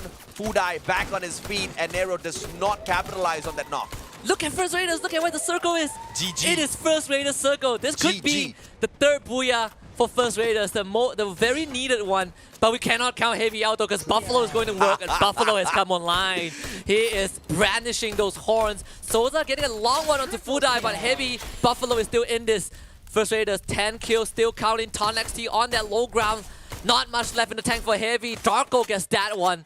As Hong Ang, he got knocked down by the play zone, and First Raiders have found the confidence to push on forward, take that space, take the fight straight to MDH as they pincer Don't Cry, get a good blast on him. Nero also flushed out. Heavy parries to the blue zone. First Raiders looking for the Mbappe finish in this play-ins, looking for the third booyah of the day. Yep, and it's the players on the side of MDH that get taken out. BGM, one final player, Ducklob outside of the circle, and First Raiders should be able to secure this final one, and they do it in style. Darkall, what a shot. First Raiders, third booyah of the day. They are on fire. Give him the hat trick, give him the golden boot. First Raiders doing so much work today, and the gap just keeps getting lesser and lesser, and First Raiders just keep getting happier and happier. They kick FARANG down, but it is still quite a lead that they need to look for in order to catch up with MDH. That's about 60 points that they need. But if this is the kind of performance First Raiders continues to deliver out there, I don't think that's going to be an impossible news for them at all. But MDH, the perfect opportunity, wasted. Yeah, but I think it's good enough for them to at least get close to top 6, right? Yeah, I mean, because I think it was V-Gaming that was still very much still surviving in there. Oh, yeah. And they got taken down before V-Gaming. So I guess that kind of still keeps that gap. It's all going to boil down to the elimination points, so we will need to take a look at the leaderboard before we hop on onto a break. That might be able to answer a few questions, Aski. Yeah. Hopefully First Raiders have gotten enough to maybe not, to just shorten the gap bit by bit, right? Kind of chip away at the lead that MDH or V-Gaming have. I mean, Team Flash having a bit of fun with that early encounter with Axis Esports, but this is a slower game compared to what we've seen thus far throughout the evening with just individual pickoffs early on. For Expand, it was a very, very slow dev from start to finish. Couldn't get any room to wriggle at all. Of course, we need to look at exactly how the teams kind of ended this round as far as points are concerned to see exactly how the table kind of shakes up. So this is where Mama told me, be careful exactly what you wish for, because then you got to do some heavy math towards the end of the day. Or we can just let production do it. But I mean, jokes aside, I think First Raiders probably got close to 30 points this round, including the booyah, which actually puts them, I think, at least a 10-point net gain minimum towards the top 6. We just see how much they get out of this. 27. V-Gaming only got 17. MDH only got 10. Yeah, that's the problem. That's it. I think First Raiders, they're catching up slowly but surely. Yeah, definitely right. And unfortunately for FARANG, who kind of bombed out with just 7 points, they will lose their position to First Raiders. But First Raiders are still quite far away from catching up from the team that kind of is in front of them right now. And it doesn't seem to be an opportunity that they are going to be able to close within the next 2 maps. Unless, of course, they do secure yet another back-to-back booyah. And if that is the case, I think this will be the team that has performed the best on any one of those play days kind of put together. First Raiders, Eclipse. The Indonesians are very hungry by the looks of it. Yeah, absolutely. And it is on the most important day as well. With 8 rounds, they've gotten 3 out of 6 available booyahs. Yeah. That itself says a lot. You know, if this is just a normal day, they would have closed out the day with 3 booyahs. And the number of times First Raiders kind of get this highlight team reel here, I tell you, is perhaps motivation enough for them to continuously reach up for a little bit of a higher performance on the battlefield. 6,068 on the damage, 7 headshots, total survival time of 15 minutes and 11 seconds. That's a very fast game, Husky. One of the things that First Raiders have done consistently and done well is just making sure that they're controlling the safe zone. Yes. And not just that, the way that they are poaching all these kills is, it felt like they mastered it over the course of phase number 2. They are poaching kills from afar, and they are not putting themselves in a position where they are threatened. And that is why all the booyahs have gotten them 25, 26 points. Yeah, Free Fire 101, you don't get into those early engagements. You always hunt for that circle early, find yourself a great defensive position, and then take those spot shots and potential third-party situation against all of the other teams. I think that's a huge win for First Raiders and was played to perfection today. Yeah, 3 booyahs so far, 2 more rounds remaining for this evening. Let's see if First Raiders can continue this booyah collection streak. We'll only see that after the break, so don't go anywhere. We'll be right back. The Snapdragon Pro Series powered by Samsung Galaxy is brought to you by Snapdragon Elite Gaming, Galaxy Z Fold 4, Monster Energy, and Kachi Shop.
Look at my shine with the glow. This is my time with it though. This is my time to be way at the top. Me and my guys gon' pay out the block. I don't look like boss. Time's right, and I know the sea is walking in the limelight. Promise you gon' wanna watch like a sci-fi. My guys are high risers, high tide. Might drown if you come to my side. I pledge allegiance for lifetime. My squad connected like Wi-Fi. We grind and you see the highlights. This my life. It ain't a game now. Me and you, we ain't the same now. Lions coming out to play now. Opposition out the way now. Out of the way. You wasn't invited. Say you come to play. I dare you to try it. You don't wanna try me.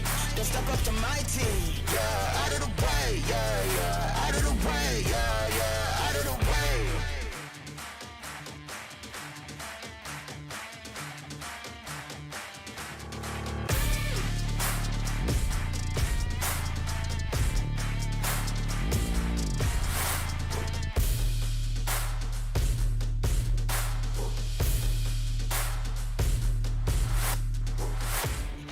Game now, me and you, we ain't the same now.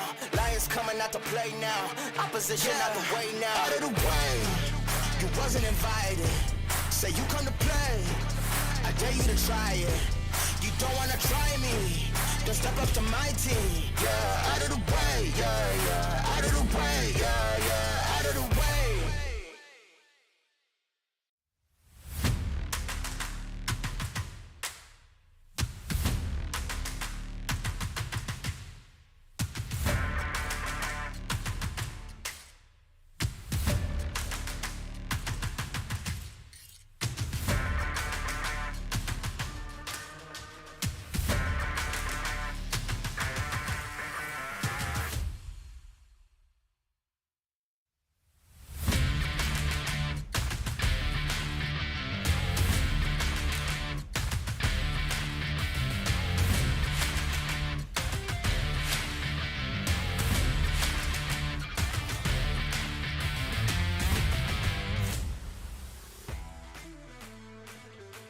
Welcome back to the Snapdragon Pro Series Free Fire Challenge Group Stage Phase 2. Game number 7 coming up. All of this powered by Samsung Galaxy. My name is Husky.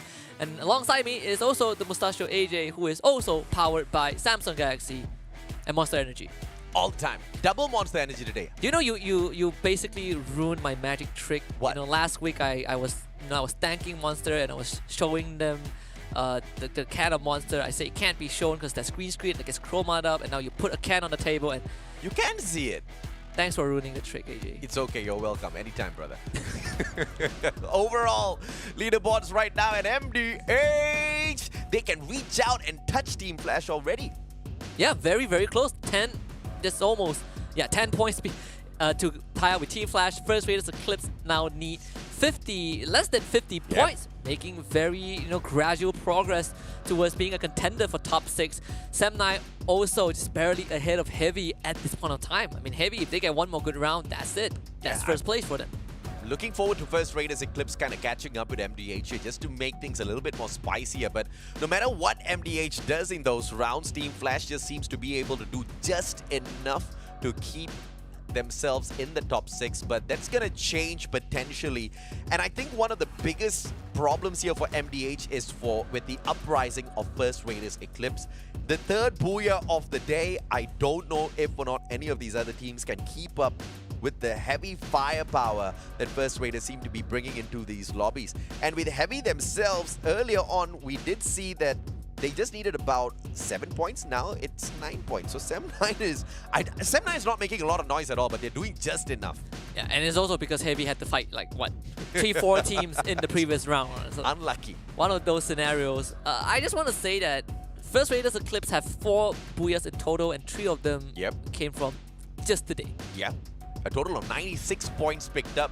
They are on fire. But they need more than fire to get up into the top 6. They need to defeat not 1 but 2 Vietnam squads in terms of performance. I mean, I don't know if this is too much to ask. Maybe 2 more booyahs, Husky? Possible. I mean, Maybe one. maybe Give one to Heavy.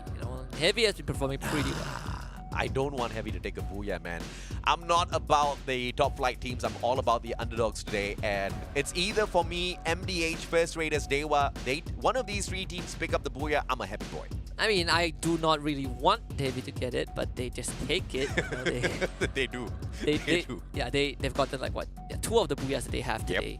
Out of the 5 were from today. Even on the rounds that they're not performing well, it's not like they're making mistakes. It's more of like the circumstances just got out of control for Heavy.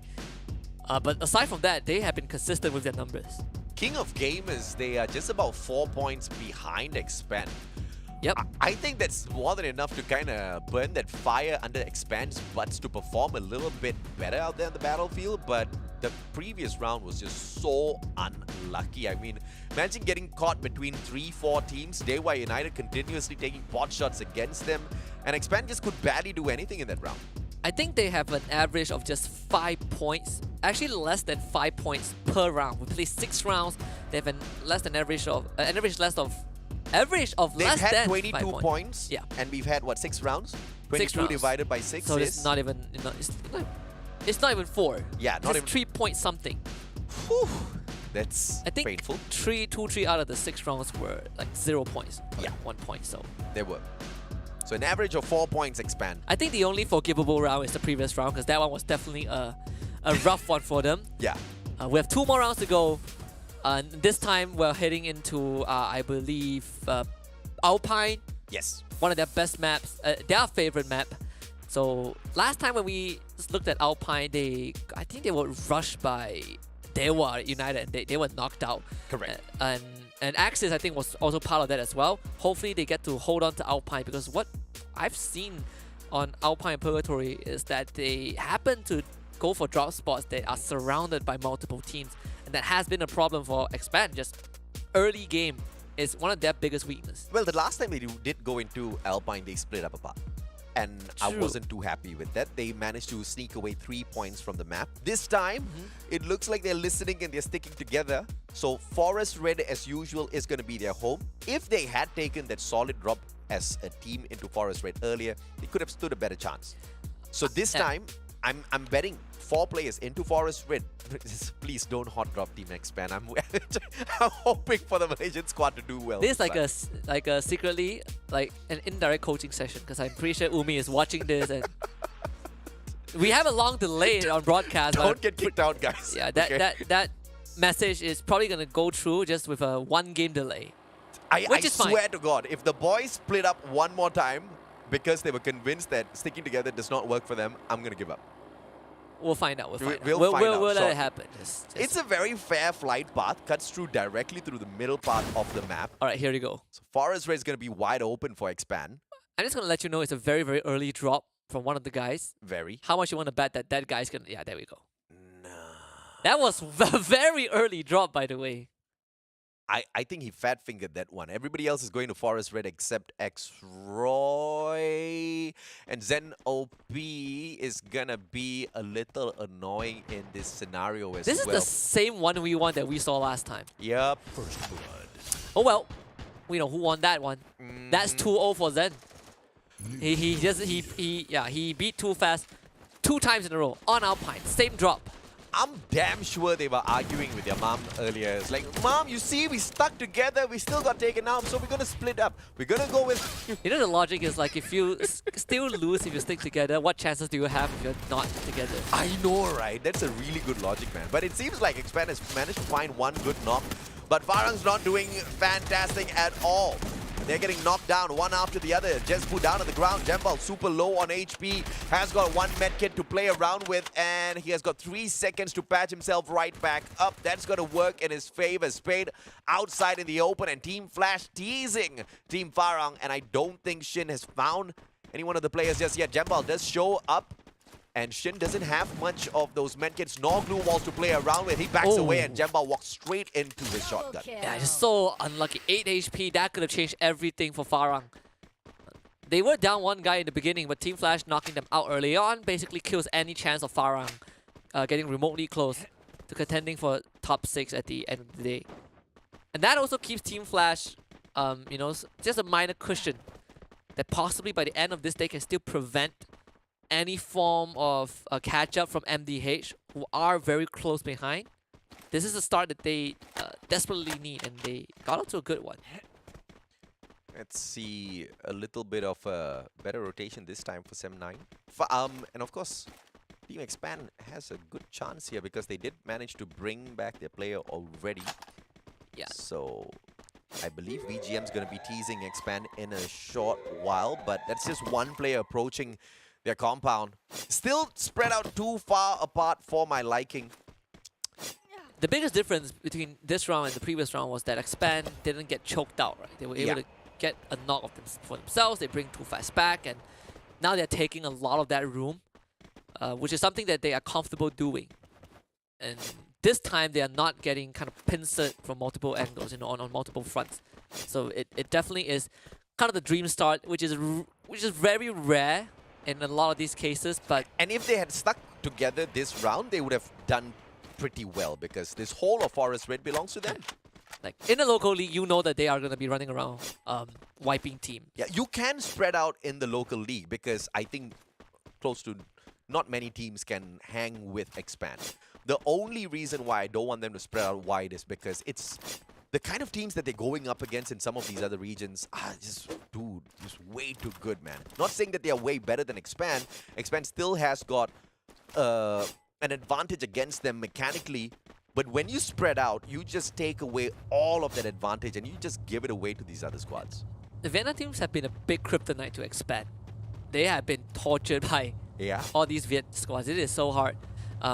Even on a mechanical standpoint, right? As good as Expand players are, I think when you go up against Heavy, you suddenly have Buffalo to worry about. When you're up against Team Flash, just somehow beats Expand in the hit-to-hit.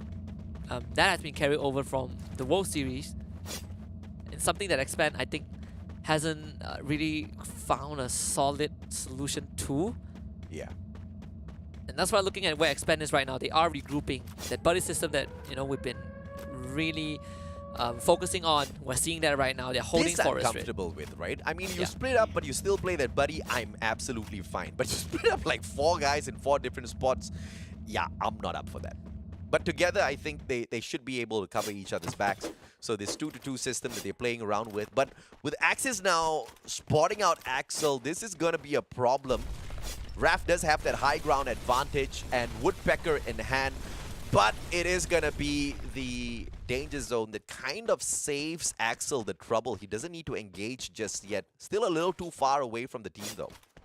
And I think he has enough info that he can relay to the rest of his squad, so they will be able to anchor down at Forest Red for now. Axis have no intention of even attempting to push into Forest Red. A lot of respect given over to Expand, but a team that might challenge them would be VGM if VGM shows up. But for now, with the circle still in its first phase, I think Expand will just continue to hold on to Forest Red. A very comfortable area for them. Not going to move away too far from this. Good rotations by Expand. Just that one early encounter doesn't seem to have punished them all that too much. And Forest Red usually gives them quite a substantial amount of loot. As you can see, Too Fast with the 6 glue walls on him. X-Roy with the 9 glue walls on. These boys are stacked with the Forest Red loot. Yeah, it's a very comfortable area for them to work with. X-Roy probably is going to go out to kind of scout out a bit. Sem9 though. Oh, they actually go making a rotation. The rotation. This is straight into Sem9, yeah. Yeah, this is gonna be a big fight. Sem9 versus Expand XL already tagged up. Goes in for the bandage. Waits for Too Fast to arrive as well. And Nice can they one. flank around? Good ice grenade is gonna tease Raja. Too Fast opportunity, but Raja disengages, backs away behind the boulder. Now Too Fast taking on 3 players all at the same time. Yeah, Sem9, they've already started to abandon ship, so this is a good chance for Expand to grab some free points for themselves. Raja goes down, no one there to finish off Axel, so Axel gets brought back up. Expand with 3 points to boot. It seems like they want to chase down the last member of Sem9, and that could be a possibility, but Fikri, yeah, he's out of there. They did manage to bring their players right back in here though, so if Zen-OP does get taken down, Sem9 is basically given a hard reset courtesy of Expand and their aggression. Now you'll love to see this one, grenade launcher. That one's gonna miss, and X-Roy, what a shot! Just plucks Newbie out of the sky. And Zen-OP, he knows he will not be able to rescue his teammate, but he did get a knock. Is that finisher coming through? Unfortunately, nah, that's not gonna happen for Zen. But that means 2 more extra points for Expand. Grenade launcher versus grenade launcher. Zen cannot afford to misplay this. If he takes himself out of the equation, that's it for the squad that he just revived, because everybody's now on a hard reset if that's the case. But he still survives, but the full squad of Expand now have caught up with too fast. One solid nade, Zen. The timing. Or the bounce off of the glue wall. Perfection out of Zen OP. But through the glue wall now. One more in delivery, but a double glue wall stack will save him. Zen OP still goes down. Hard reset is a thing for Sem9. Yeah, this is just a torturous, kind of a torturous, trickle. A stagger, in fact. It's the staggering effect for Sem9. Raja has nothing, and there's nowhere for him to go but outwards. This is going to be really tough for Sem9. One of the toughest rounds that they had so far. First Raiders, in the meantime, up against MDH. The team that they need to overtake, and they've already gotten the lead. MDH losing a member to start things off, so First Raiders have a really good chance. Those are getting pushed, but MDH, they're getting surgically dispatched by the members of First Raiders, and now he's down to narrow. That grenade is going nowhere but overboard. As Cobra eliminates Sem9, it seems like First Raiders have found the biggest nemesis in the way to top 6. It's going to be MDH who gets knocked out. MDH is a little unfortunate with that engagement, but Flash now approaching Axis Esports as Heavy takes on VGM, so two big fights all at the same time. DEWA, they are looking for the third party vulturing once again over Axis, but they are allowing Axis to continue to move towards Flash first. This timing is going to be perfect for DEWA if they can execute this, as Flash now with that lower ground disadvantage against Axis Esports, but out of nowhere, Bloody with a shot from the back. Neptune goes down. Yeah, in the meantime, you can see Heavy, they're trying to bring Buffalo back. So Heavy has been stalled just for a while, but if Buffalo comes back, Heavy is going to have that resurgence of confidence, and it should go through right now. So Axis, they need to survive against Team Flash for now, but Shin just blows right through. Axis gets straight back. V Gaming does get knocked out by Tom XT. As Team Flash, they finally lost Bloody, but Axis, they are trapped in this fight. They have to brute force their way outwards. Team Flash is not giving them that room.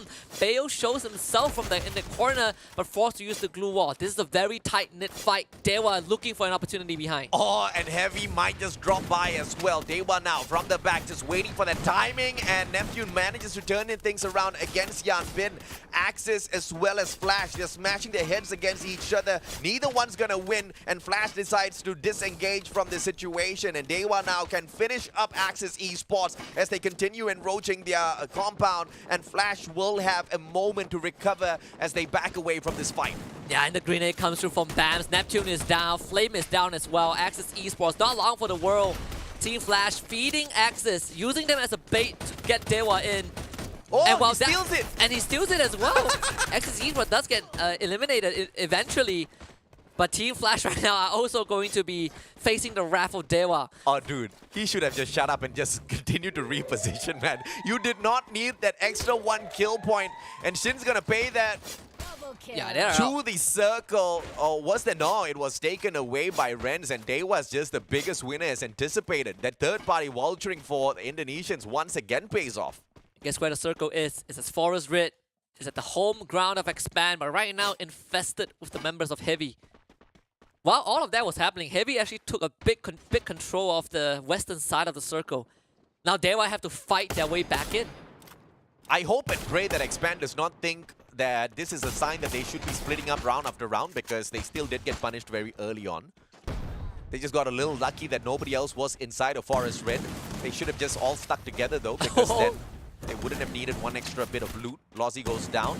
There's too messy of a CQC fight between the two, but the shotgun, of course, will win that anytime, any day. Anxiety from afar, chipping away at First Raiders. But this is not going to be a fight that they can take very easily, because King of Gamers has got their eyes on Anxiety as well. And as the circle pressure Hawkeye to start moving, he does not have much time to work with. This is probably going to be his downfall. He will take a couple of seconds to patch himself back up. That means First Raiders can reposition themselves and put themselves inside the safe zone, and even have a better chance to kind of isolate both the Nova and Hawkeye. The circle does move away though. KOG have control right now. And Expand needs to travel across the world as Heavy takes pot shots against them. So Expand needs to now decide whether to cross that bridge and take on Heavy or to move towards First Raiders, take those kills, and then swim across towards that circle. This is a lot of decisions to be made, and they only have 23 seconds to do so because it's a lot of ground to cover for this next circle. They've got a launch pad though, and on the boys go as they fly across that body of water closer towards this next circle.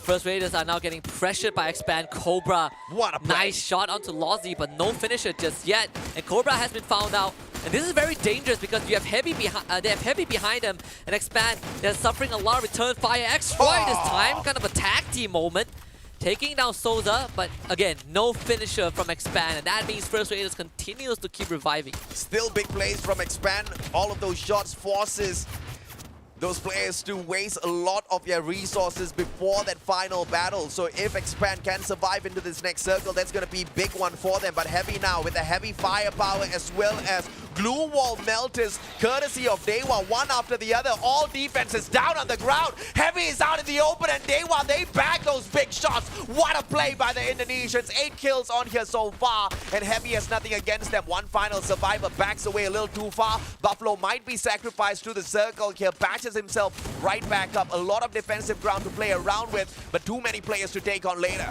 And First Raiders, they not only took on Expand, but now they have to run into KOG. But First Raiders, so far, they have the numbers advantage. It's 3 versus 2. Kevin and Oscar kind of split up with one another, and First Raiders, they are just doubling up. Oh, Lozzy, but blasted by the Charge Buster. They need a bit of time to get Lozzy back up, and that means now there's a backstab. Oscar and Kevin, they double up. They might do it, and they do. First Raiders Eclipse completely outdone by KOG. Too good, and now KOG left high and dry by the circle. They need to travel 15 more seconds to get the deed done, and Expand obviously going to be taking a couple of shots against them, and DEWA circling on in. Buffalo still alive. How is he even doing it? Finally gets put down and out of the equation. X-Ray flies straight towards the boys of DEWA out in the open. A lot to play with. He's going to steal this kill away. Thank you very much, says Axel. And this is Expand's best chance on their best map. What better time to make a statement? DEWA is going to be the next on the list, and Expand knows that they have the numbers advantage.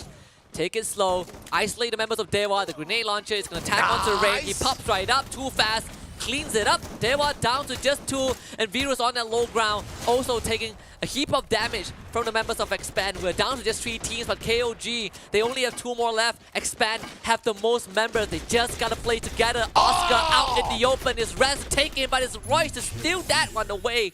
Expand with 10 kills, and this should be it. The moment of glory for Expand. 7 rounds in, and they are on their way to get that booyah. Feel the wrath of my Groza, says the one and only Cobra. Too fast. Has got the AC-80 and the grenade launcher. DEWA out of nowhere though. Renz manages to knock Cobra down onto the ground. X-Roy taken out of the equation as well. Too fast. Still has got the grappling hook to work around with here. Has got the grenade launcher. 1 pop, 2 pop. Axel down on the ground. Too fast. The final survivor. 2 more teams. 1v2. Can he get the deed done? The players, they disengage from each other. Renz has got the Groza circling around too fast now. No glue walls to play with for the Expand player. Not like this. Too fast. He doesn't have much help to work with, and doesn't get it. Are you kidding me? It's okay. It's still a well freaking played round for both DEWA as well as Expand. Both teams doing hella well, especially DEWA, I have to say. The kind of aggression that was needed to put King of Gamers out. They took out Heavy single-handedly. Buffalo thought he had outplayed them and stayed outside of the circle, but as the circle chipped away at him, DEWA dealt the finishing blow.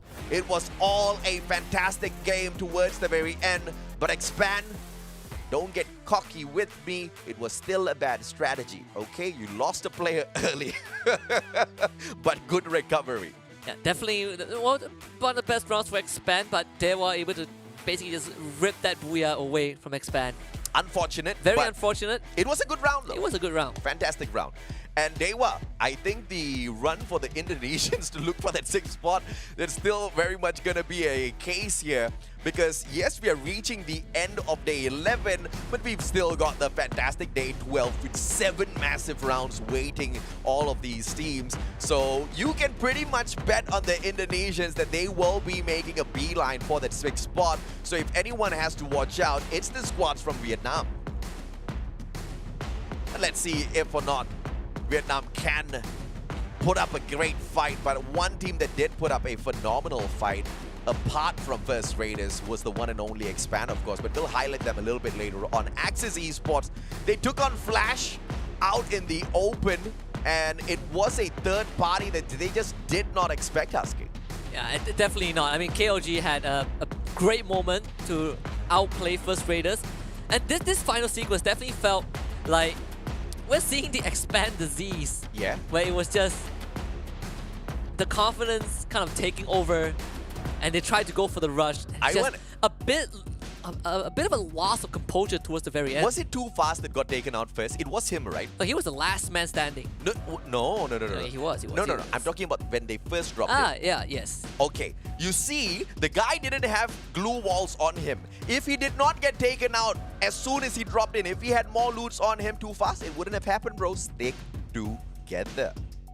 That's all I want to say. Stick together. 20 points, not too bad. Yeah, well, that's fantastic. Basically, the amount of points that they gotten in the first 6 rounds. So. don't rub it in that way. A good Painful. round. That's like salt straight into the wound. But it's a fantastic round for Expand. After all of that experimentation, hopefully they realize that, what's that saying again? Bersatu kita teguh, bercerai kita roboh. Yes. That should be the theme of Expand, brother. It means just stick together. Yeah. Yeah. Teamwork makes the dream work. Just stick together. There's no direct translation for it. There's no idiom for that in English, I think. Together we are strong. Together we are strong. Not together we know strong. We Apart- fall apart. Apart we are wrong. Together we are strong, apart we are wrong. But Expand this time, of course, the team that we want to highlight, 7,131 on the score, 9 headshots. Phenomenal round this time round. They survived for a total of 15 minutes, 45 seconds. Could have survived a little bit longer if Too Fast did not expire earlier on. The guy would have had at least one extra glue wall to play with. I mean, and that's the main reason why we really emphasize the looting process for a lot of these teams. And one of the bigger reasons as to why a lot of these teams also aim for that blue zone, as that just serves you up with so much of capable and available loot. But Forest Red, bro, it served them up with a lot of loots initially, but just not enough to go the distance this time, I guess. Ask me to not rob it in, but just continuously attacks Too Fast. I mean, as the captain, you should know better, my friend. You should. But it was a good play. It was. The grenade launches towards the very end were unfortunately misplaced. It was not the right angles, but there's just no way of telling because his opponents had erected quite a number of glue walls, which they were dodging back and forth from. And then they split up. And I think that was the winning factor there. If they had stuck together, the two of us would have made quick work of them. Yeah, I think also, Expand, they were distracted by KOG showing up, right? They had no idea that it was KOG. Either way, good round for Expand. Good round for DEWA United. Slower one for First Raiders, which was pretty unfortunate. All of this made possible by Snapdragon Elite Gaming when winning matters. And that they've been with us Season 2. I think at this point, I feel like when I say it, they can recite my script. But anyways, it's a good thing. Really love them. And we also love Samsung Galaxy for being the latest addition to our Snapdragon Pro Series family. And we're just going to continue growing stronger and bigger and getting more done. And just it's a good future. It's a bright future into 2023. Also, got to thank Monster Energy because as you can see, I cannot stay still because my blood flows green. So check them out at www.monsterenergy.com/gaming. And at the end of this, if you guys want to get great deals and game top-ups, look no further than www.kachishop.com. We'll leave you to it to get those great deals and top yourself up with, juice yourself up with Monster Energy as we go for a break. We'll be right back for the final round of this evening. The Snapdragon Pro Series powered by Samsung Galaxy is brought to you by Snapdragon Elite Gaming, Galaxy Z Fold 4, Monster Energy, and Kachi Shop.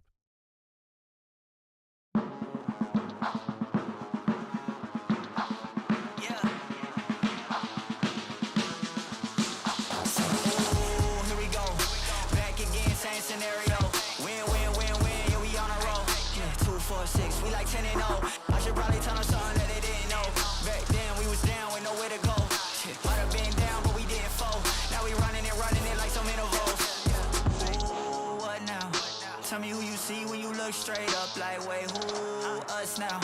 What you gonna do we pull up on you like, ooh, touchdown. You already know what it is when I come through you. Ooh, shut down. Say, ooh, shut down. Say, ooh, what now? Tell me who you see when you look straight up like, wait, ooh, us now. What you gonna do when we pull up on you like, ooh, touchdown. You already know what it is when we come through you. Ooh, shut down. Ooh, shut down. Ooh, give me that crown. I need that now, right now. Ooh, don't make a sound. This is my time. You hear the crowd. Hey, we need that rain. Me and my team. Deja vu. This here a dream. We done all seen 100 times over back when we was just teens. Now we going dumb. Told them we the one. They would count us out. Now we counting up the funds. Now without a doubt, they be throwing up the ones. Like they was always rapping. Now believe them if you want. Now they show love. Came with a dub. It is what it is. It isn't what it was. They all love to hate when it don't work out. Tell you that they always been down when it does. Look. Say, ooh, what now? Tell me who you see when you look straight up. Like, wait, who? Us now. What you gonna do when we pull up on you? Like, ooh, touchdown. You already know what it is when we come through you. Ooh, shut down. Ooh, shut down. Say, ooh, what now? Tell me who you see when you look straight up. Like, wait, ooh, us now. What you gonna do when we pull up on you? Like, ooh, touchdown. You already know what it is when we come through you. Ooh, shut down. Ooh, shut down. Ooh.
Welcome back to the Snapdragon Pro Series. This is the play-ins and it's the second last day for teams to book their flight tickets to Jakarta. Ladies and gentlemen, boys and girls, my name is AJ. I'm the Mustachio down here with the one and only Husky, bringing you guys the broadcast for the day.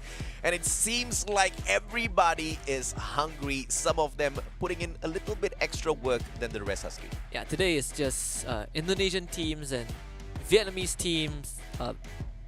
That's pretty much it. Well, let's take a look at the overall leaderboards and see exactly what all of that effort has done for the teams up there. MDH this time around. Dude, I mean, how long more do they want to just be at arm's length away from V Gaming and not take this freaking 6th spot, man? I mean, look at First Raiders Eclipse. They are arm's length away from MDH, and they are just one good round away from V Gaming Esports. So this is getting pretty close. DEWA United Esports is also catching up after getting that booyah. And for the rest, I think it's still the same. Though Heavy is 2 points away from tying it up with Sem9. Love it, right? I mean, the guys need 3 points and that's nothing for Heavy. I mean, you just throw Buffalo 1v the whole goddamn lobby and he can get 3 points easy for the guy himself. But V Gaming Esports as well as Flash, they need to kind of hustle up towards the top of the board if they don't want to lose their top 6, and that's been pretty much the case throughout the whole day. They've been doing enough to keep MDH guessing, to keep MDH away, but that's not going to be enough to keep the first Raiders Eclipse away from their 6th spot.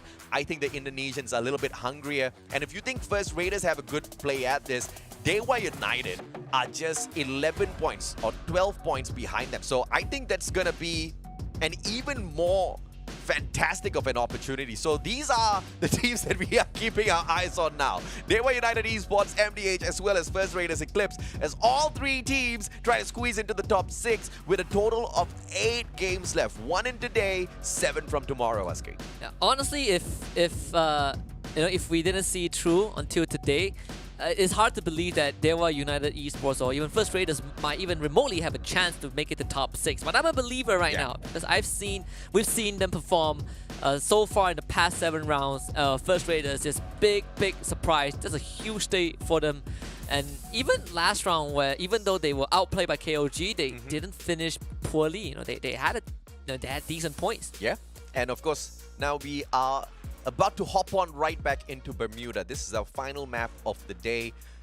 There are a few questions here. Number one, if or not clearly we really like Expand, and we are very tickled by the fact that they have not performed all that too well today, and we want to see a little bit more from them. There was a good round from them, but we also want to see the 3 highlighted teams.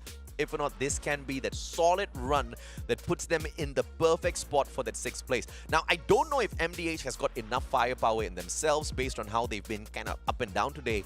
But First Raiders, these guys sure as hell are on my radar. It's all about the underdog gameplay today, and First Raiders went from absolutely nowhere to now almost booking their ticket to Jakarta. Yeah, within an arm's reach, and they might be able to join Evo's Divine and SCSL fight on their home soil.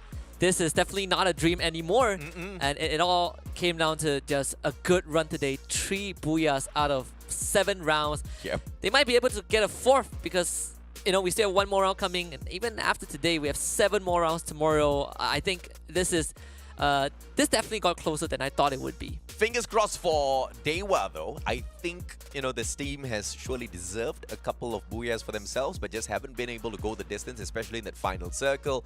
I mean, one thing leads to another. They always get taken out before they can compete for that booyah for themselves. If they can hit that booyah, then things just get so much more interesting. But MDH, who have just been at an arm's length away from that 6th spot, I believe this could also be that round where things finally get completed. Unless we just see all Vietnam squads go ham against each other. Yeah. I mean, MDH have tasted top 6 before, just for a little while. It was between them and KOG at last week. I hope it's not just a taste this time round, where they get to just kind of like, envelop themselves in the top 6 grace for a little bit longer. But still a lot of time, I guess, left if we talk about the 8 rounds in remaining.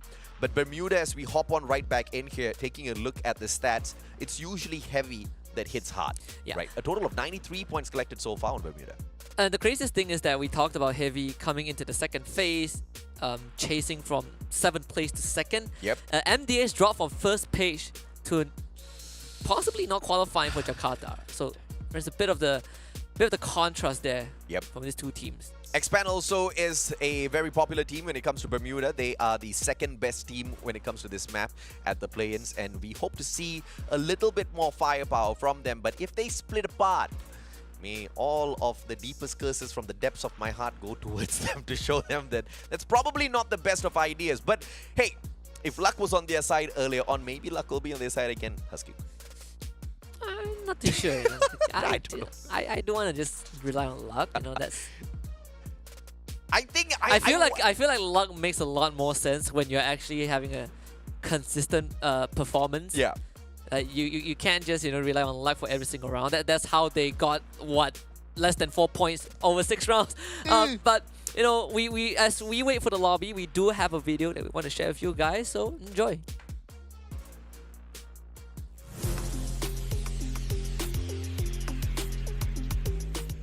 Xin chào tất cả mọi người, và mình là Heavy Phú Đại, mình là đội trưởng của team Heavy hiện tại.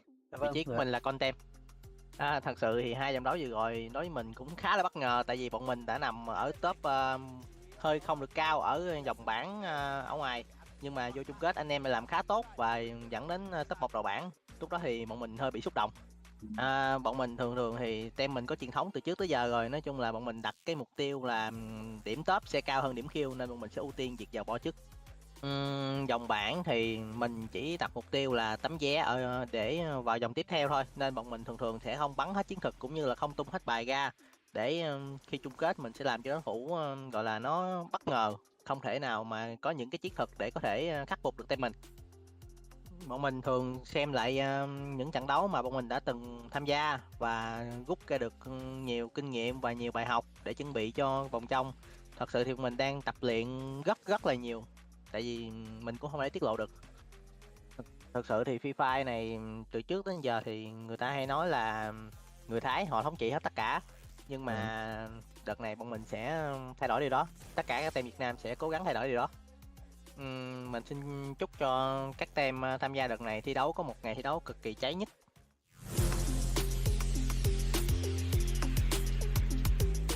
Xin chào, mình là MDS trưởng lão và vị trí của mình là quản lý của đội hình MDS Esports. Mình đến từ region Việt Nam. Thực tế thì đây cũng là một giải nó không thực sự dễ dàng so với là mùa trước. Thì ở trong những cái tuần đầu tiên thì đã có những cái sự khó khăn nhất định đến với MDS. Nó hiện thực ngay trên những cái kết quả mà đã xuất hiện ở trong những cái tuần đầu. Nhưng mà những tuần tiếp theo thì gần như là đội hình của mình đã tìm lại được phong độ và bắt đầu là ổn định ở khu vực top trên. Và về vòng cuối cũng gặp tương đối nhiều khó khăn, nhưng mà những cái thời khắc mà kiểu dạng cam go nhất thì MDS vẫn có cơ hội để bứt phá lên được. Thứ nhất là phải nói về bản lĩnh các em trong cái giải đấu này thì nó dù là phong độ tương đối phập phù, nhưng mà ở những cái thời khắc quan trọng thì mọi người vẫn giữ vững được cái bản lĩnh của mình. Hơn nữa là đã có một chút liên quan tới may mắn, tại vì là chúng ta đã biết rồi, để cái tựa game survival như thế này thì chắc chắn là cái yếu tố may mắn là cái yếu tố luôn luôn cần phải có trong mỗi trận đấu. Và thực sự là cái top 3 cũng chưa phải là cái kết quả mà mình đã đặt ra cái KPI ban đầu, tại vì mình đang hướng tới đó chính là một chức vô địch, nhưng mà là cái chức ngôi đầu bảng. Nhưng mà rất là đáng tiếc là nó chỉ dừng lại ở top 3 thôi. Nhưng dù sao mình vẫn đã có vé để có thể là vào được vòng tiếp theo. Nếu mà để nói thì thực sự là khiến mình để tâm ấn tượng cũng như là nhiều nhất ấy, thì mình nghĩ là Nigma Galaxy. Thì đây là một trong cái thương hiệu esports mà nó mới nổi lên gần đây và gần như nó gây ra bão tố cho rất nhiều cái tựa game, không riêng gì Free Fire. Và mình cũng đang rất ngóng chờ cái màn đối đầu của các em MDS của mình đối đầu với cả Nigma Galaxy. Đây là một trong những cái tên là mình chắc chắn sẽ để tâm trong vòng 18 đội thời điểm sắp tới. Thực ra bây giờ bảo gửi tới các đối thủ thì thực sự là từ trước đến nay thì khu vực Việt Nam nó vẫn chưa bao giờ được là một cái khu vực mà gì ấy nó quá là ghê gớm ở trong cái bộ môn Free Fire này, nên mình là bây giờ mình nói chút điều gì ấy, nó sẽ là tương đối là hơi nổ hay là hơi ngoa, nhưng mà thực sự là chắc là chúc tất cả các bạn sẽ đều thành công trong vòng 18 đội sắp tới, và hãy cẩn thận đến MDS Esports vì bọn mình rất là nguy hiểm. They're dangerous and they sure as hell are coming. I mean, they've been coming for quite a while already in that 7th place. They say that they perform well during crunch time. Well, guess what? It has been crunch time for quite a long time. It's okay. This This is crunch. interview that was played is just a premonition for the crunch time now. Expand sticking together, it just makes my heart smile, man. Oh, okay. Yeah, that's great. It's very great. Now I'm just gonna hope and pray that they don't go down, because they're just gonna turn around and be like, Mustachio, what the hell? You told us to do this. Yes. Just need them to get a good round. now I have no follow-up to that. Now I'm just nervous, bro. To be very honest, I do not have a follow-up to that. But King of Gamers have got a lot of follow-up for MDH and their trash talk. You look out for us. Yeah, they're looking out for you. And they are taking you down the moment they find you. But first Raiders are the first ones to the scene as VGM. They bite the dust courtesy of the one and only Lozzy. 2 eliminations so far, but the guy is already down. Bingsu circling around alongside Ban. This is a 1v2 that Lozzy might not be able to sustain. He has the weapon to really win 1v1s though, Lozzy. Let's see if he can pull this off. A lot of info given to him. They are very isolated, the members of VGM, so Lozzy just needs to take advantage of the timing. Sees Ban. First, I believe Toby, he didn't open fire. I think it was VGM trying to find Lozzy. Smart. So far, oh boy, Toby Not that direction. Turn back right now. Bud's gonna get lucky here. Lozzie circles around. Oh, the timing! Oh, he still gets tagged. I thought he was gonna be able to get away from that. LNG in hand though. It's got a assault rifle in hand. Has got a opportunity. Here comes the cavalry. The rest of First Raiders are here to back him up. Bingsu's gonna get tagged up first. Ban repositions. Anxiety is here to deal with Ban. And I think that's just the saving grace for these boys. Yeah, this is just very bad news from VGM. If they go down first, especially to First Raiders, again, First Raiders are gonna slowly move up their leaderboard. Yep. And VGM, they have nowhere to go. Unless Binsu, uses the distraction that Anxiety provides to get out. But Anxiety, I think, have found him. Ice Grenade on top of the roof. Binsu is going to get knocked out pretty darn soon. As First Raiders might be the biggest winner of all of this skirmish. Kanoho takes Binsu out. But now it's First Raiders against Anxiety. And I think Anxiety better start running, man, because they haven't had good runs so far. Against First Raiders, who have been on fire today, that's the worst team you want to meet, Anxiety. But they do have the advantage here in terms of all of the loot that they do have. And First Raiders did first get out of that equation, out of that battle. A lot of their loot already used up. And inside of this glue wall, it's still Souza that manages to win that out. And they bag up the bodies of Anxiety one after the other. This is just such a huge win for the First Raiders. That is a huge missed opportunity for Anxiety. Kanoho locked himself in with Souza, who was concussed by the Seekers.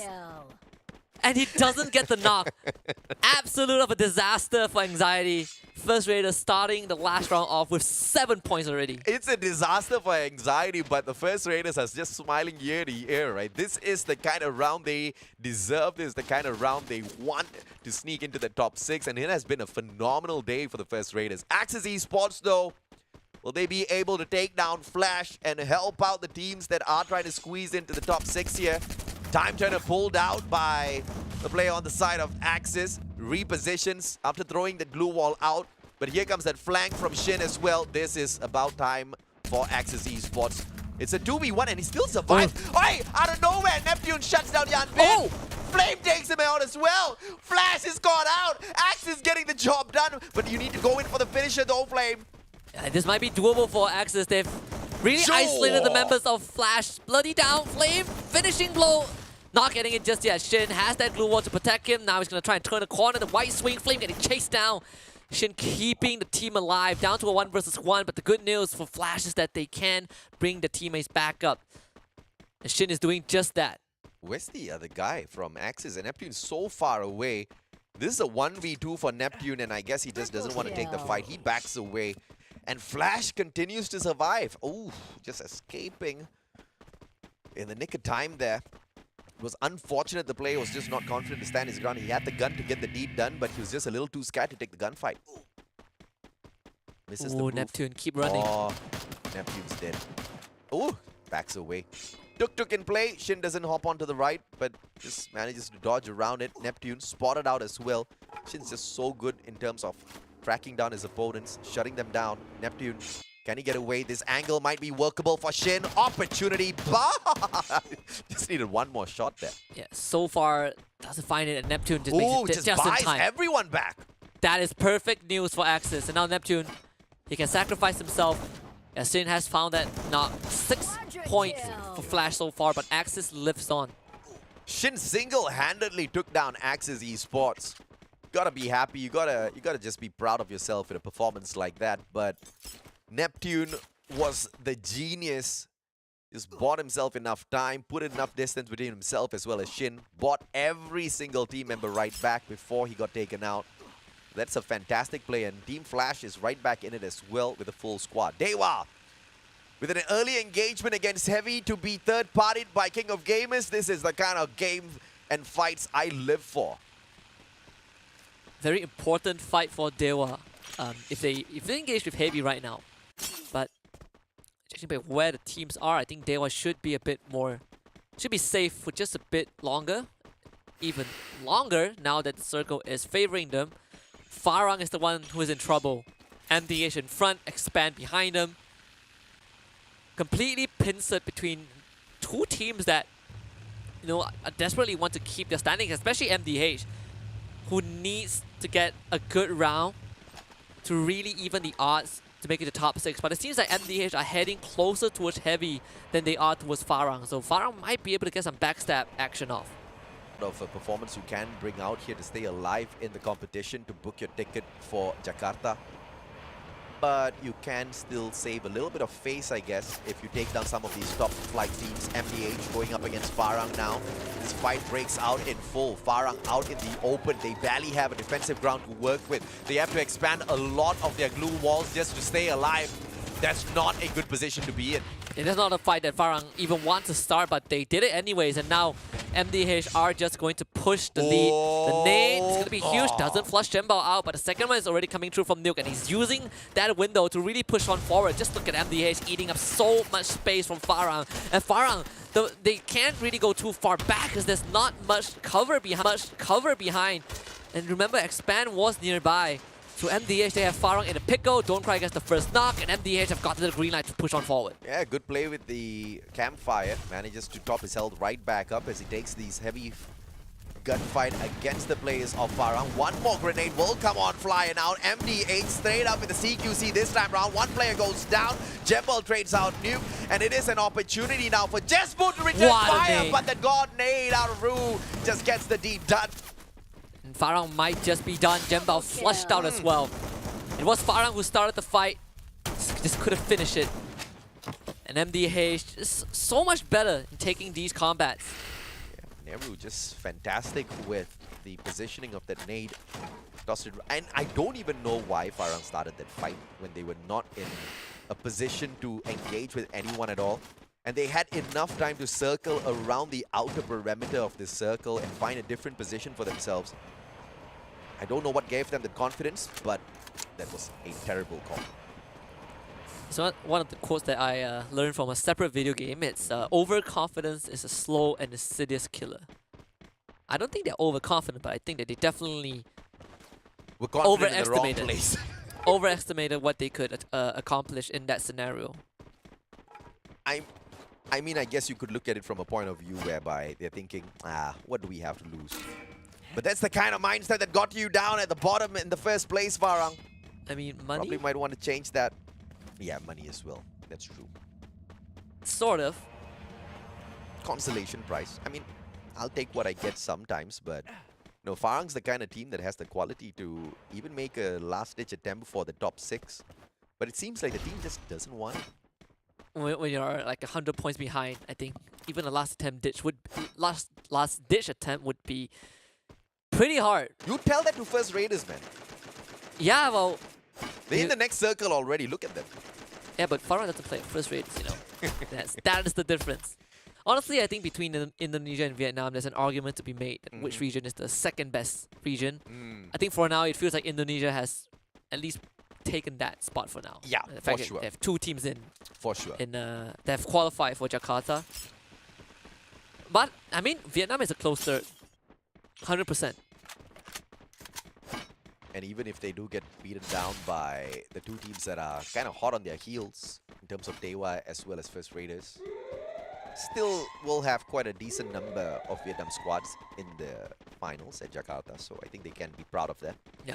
Heavy, right? I think Heavy is kind of the guaranteed one. Oh, yeah. Flash kind of rotating around the long way. And this is what I wanted FARANG to do a little bit earlier on. But this is something they did not see coming. Axis Esports in front already, but First Raiders just behind Axis. So I think this is a sandwich that Axis might not want to be a part of, and they don't have a choice. Shin opens things up with the AC-80, knocks one down to the ground, and it looks like King of Gamers are going to get tagged up by Heavy at the very same time. Oh my god. As they look to reposition inside of the next circle. Yeah, Buffalo knocks Oscar off the bike, but X-Droid did steal it away. So it's a bit unfortunate for Heavy. Me now making contact with Expand. This is going to be a very tight fight with Axis. Literally, they have Raph in between that battlefield. Neptune is also kind of sandwiched between the 2 other teams. It's a tough scenario for Axis Esports. Nehru, Fikri down on the ground, Sem9. This is a big fight for MDH as well. Heavy just needs to... I guess they can hold on to this position whilst they gatekeep DEWA, but I don't even think they have their eyes on them. Now Fudai spots the player of DEWA, zooming past him. No time to take those shots just yet, Sem9. at the very edge of the circle needs to deal with MDH, who are literally rushing towards them for this gunfight. They cannot wait for 7-9 to come up fourth, and they take the fight straight up to them. And DEWA just decides to crash into heavy. That is insane. And 7-9 though, with Zan already down, and Fikri also pretty low. They are winning those initial gunfights. Zan getting picked back out. Fikri still barely standing, but alive.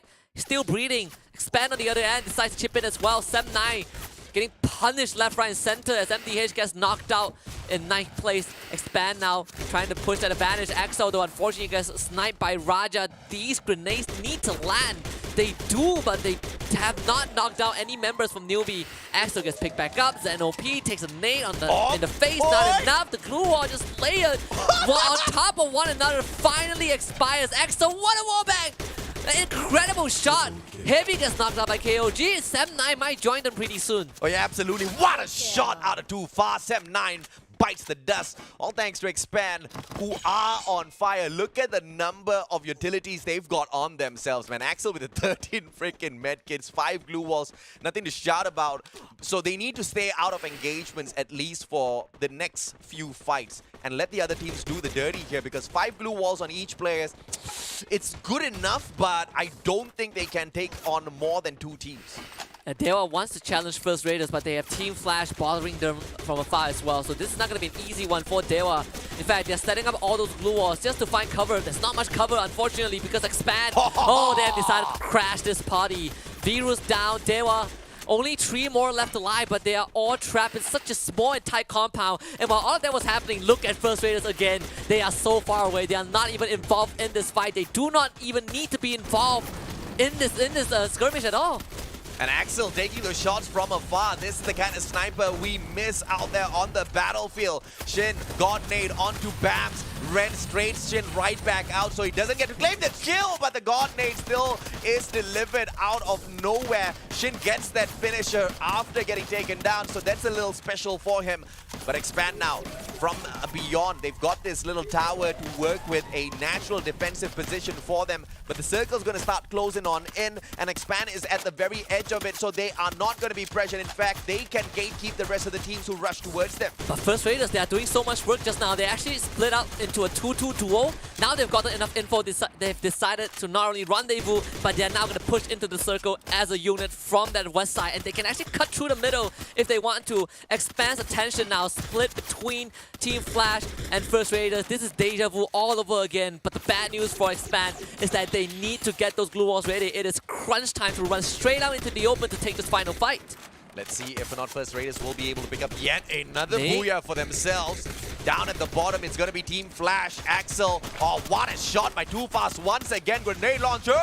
Special delivery by the Expand boys, and they bag out 11 kills so far. Too Fast takes himself out, but he's behind the glue wall, so he can't get picked right back up. A little bit of a boo-boo there, but now First Raiders on the left-hand side, putting on all of the pressures. This is why I said they couldn't take those earlier fights, because of those glue walls, which were very few on them, but they can erect those glue walls up right now. Too Fast with yet another double for himself. Souza very low on that HP, and Expand rushes straight up towards First Raiders to finish them off. Yeah, they've had the booyah ripped away from them in the last round, but this time it doesn't seem like that's going to be the case. But Cobra, he just dives straight in.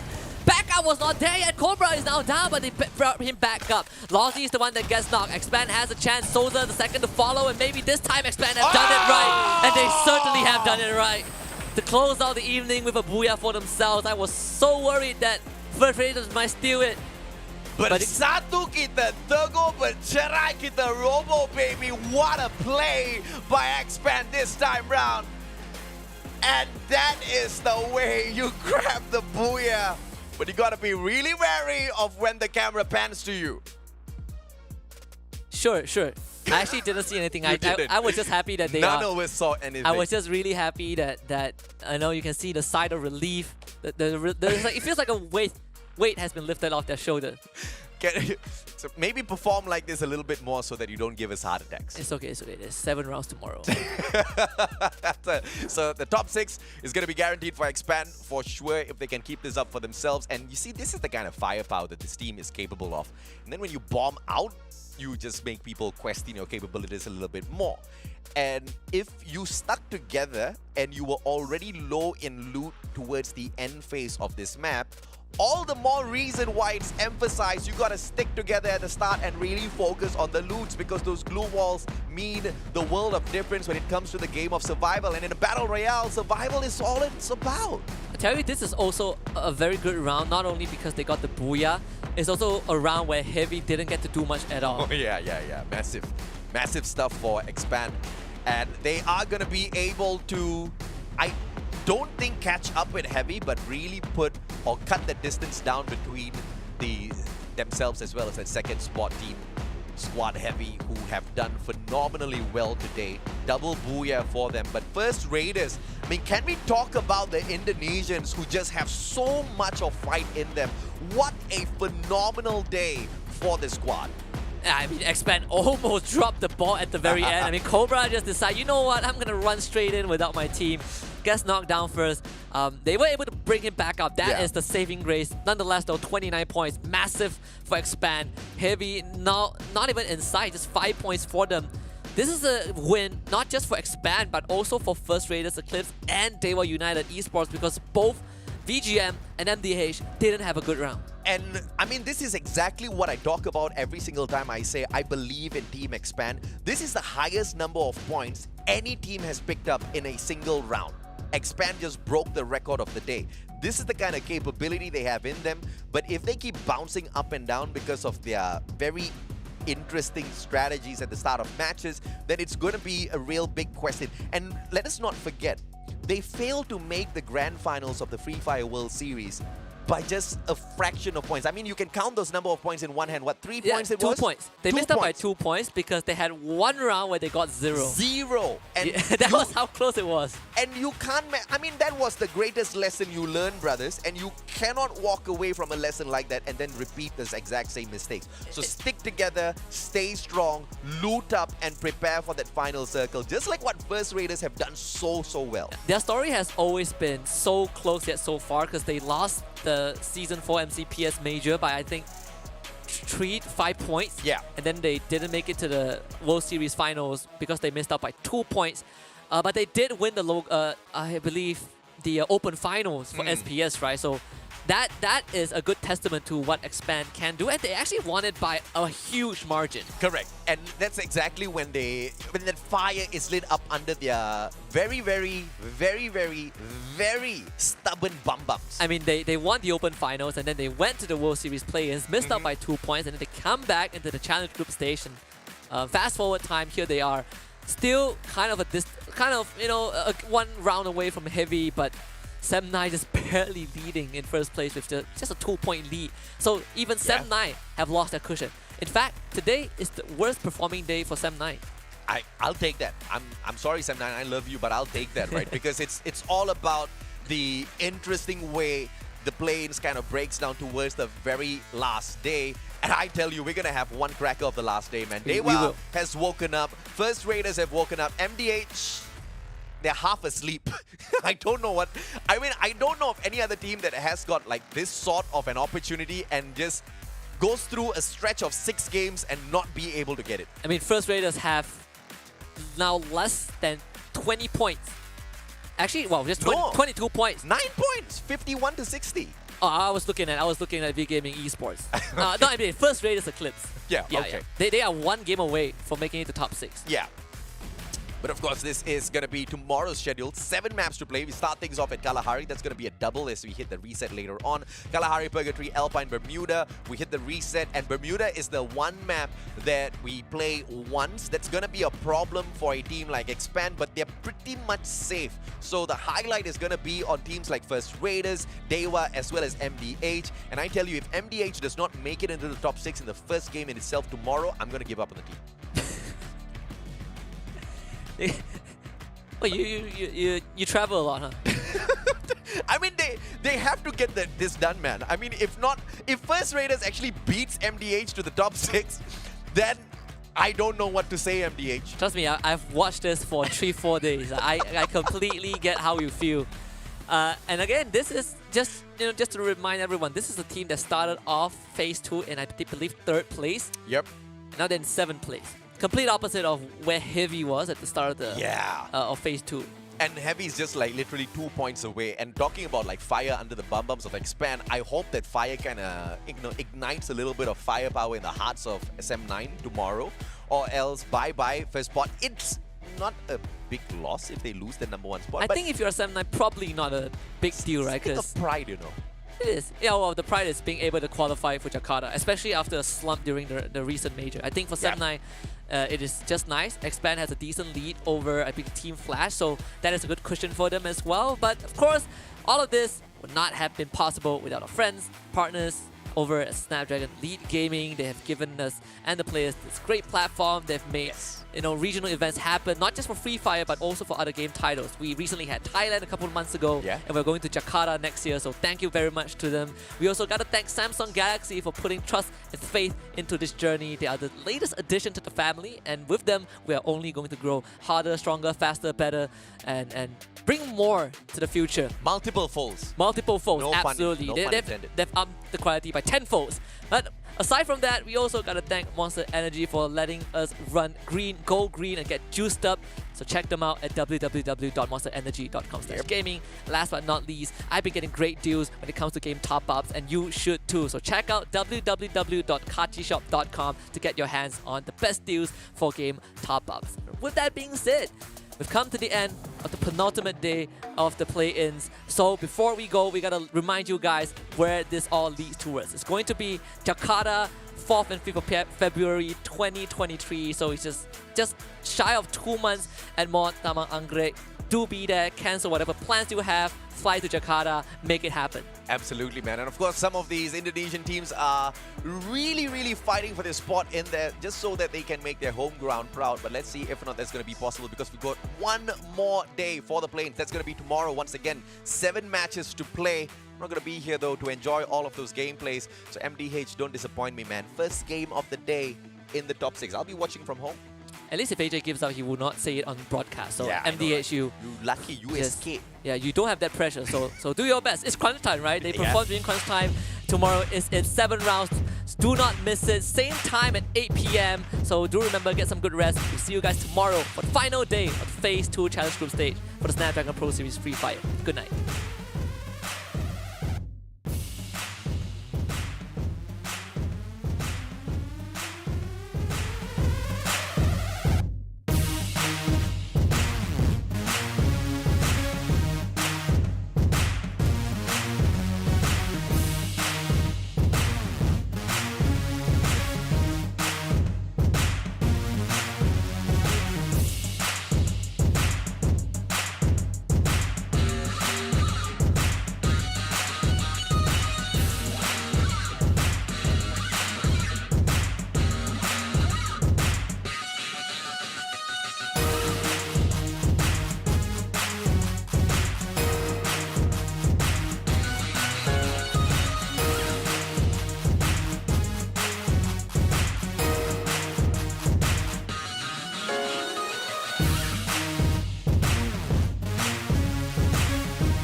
Snapdragon Pro Series powered by Samsung Galaxy is brought to you by Snapdragon Elite Gaming, Galaxy Z Fold 4, Monster Energy, and Kachi Shop.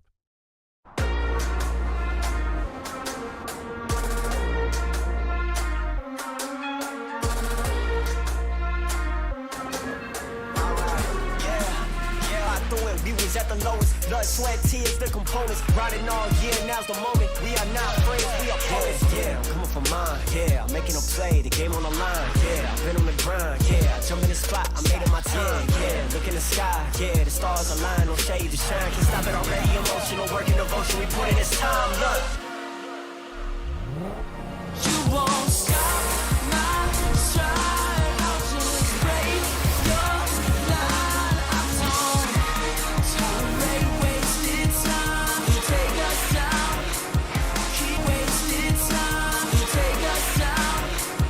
Keep fighting.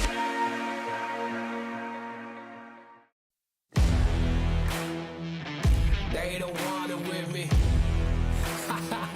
You got a problem with me? Love, you don't want it with me. Man, you won't ever stop me. Who y'all really got a problem with? Who y'all really trying to solve it with? Who don't really like the sound of this? Who come with me getting down to this? You better step back, get your neck cracked, get laid down where you best step. Better check that with a fresh map. Get lost now with no extract. Like, look, that's all me. Got my number, don't call me. We eating up, that's all beef. You freezing up, that's y'all's team. Cause we don't really lose no more. All about heating up, leaving that cold. You can see me eating up, killing that show. I ain't about giving up, no.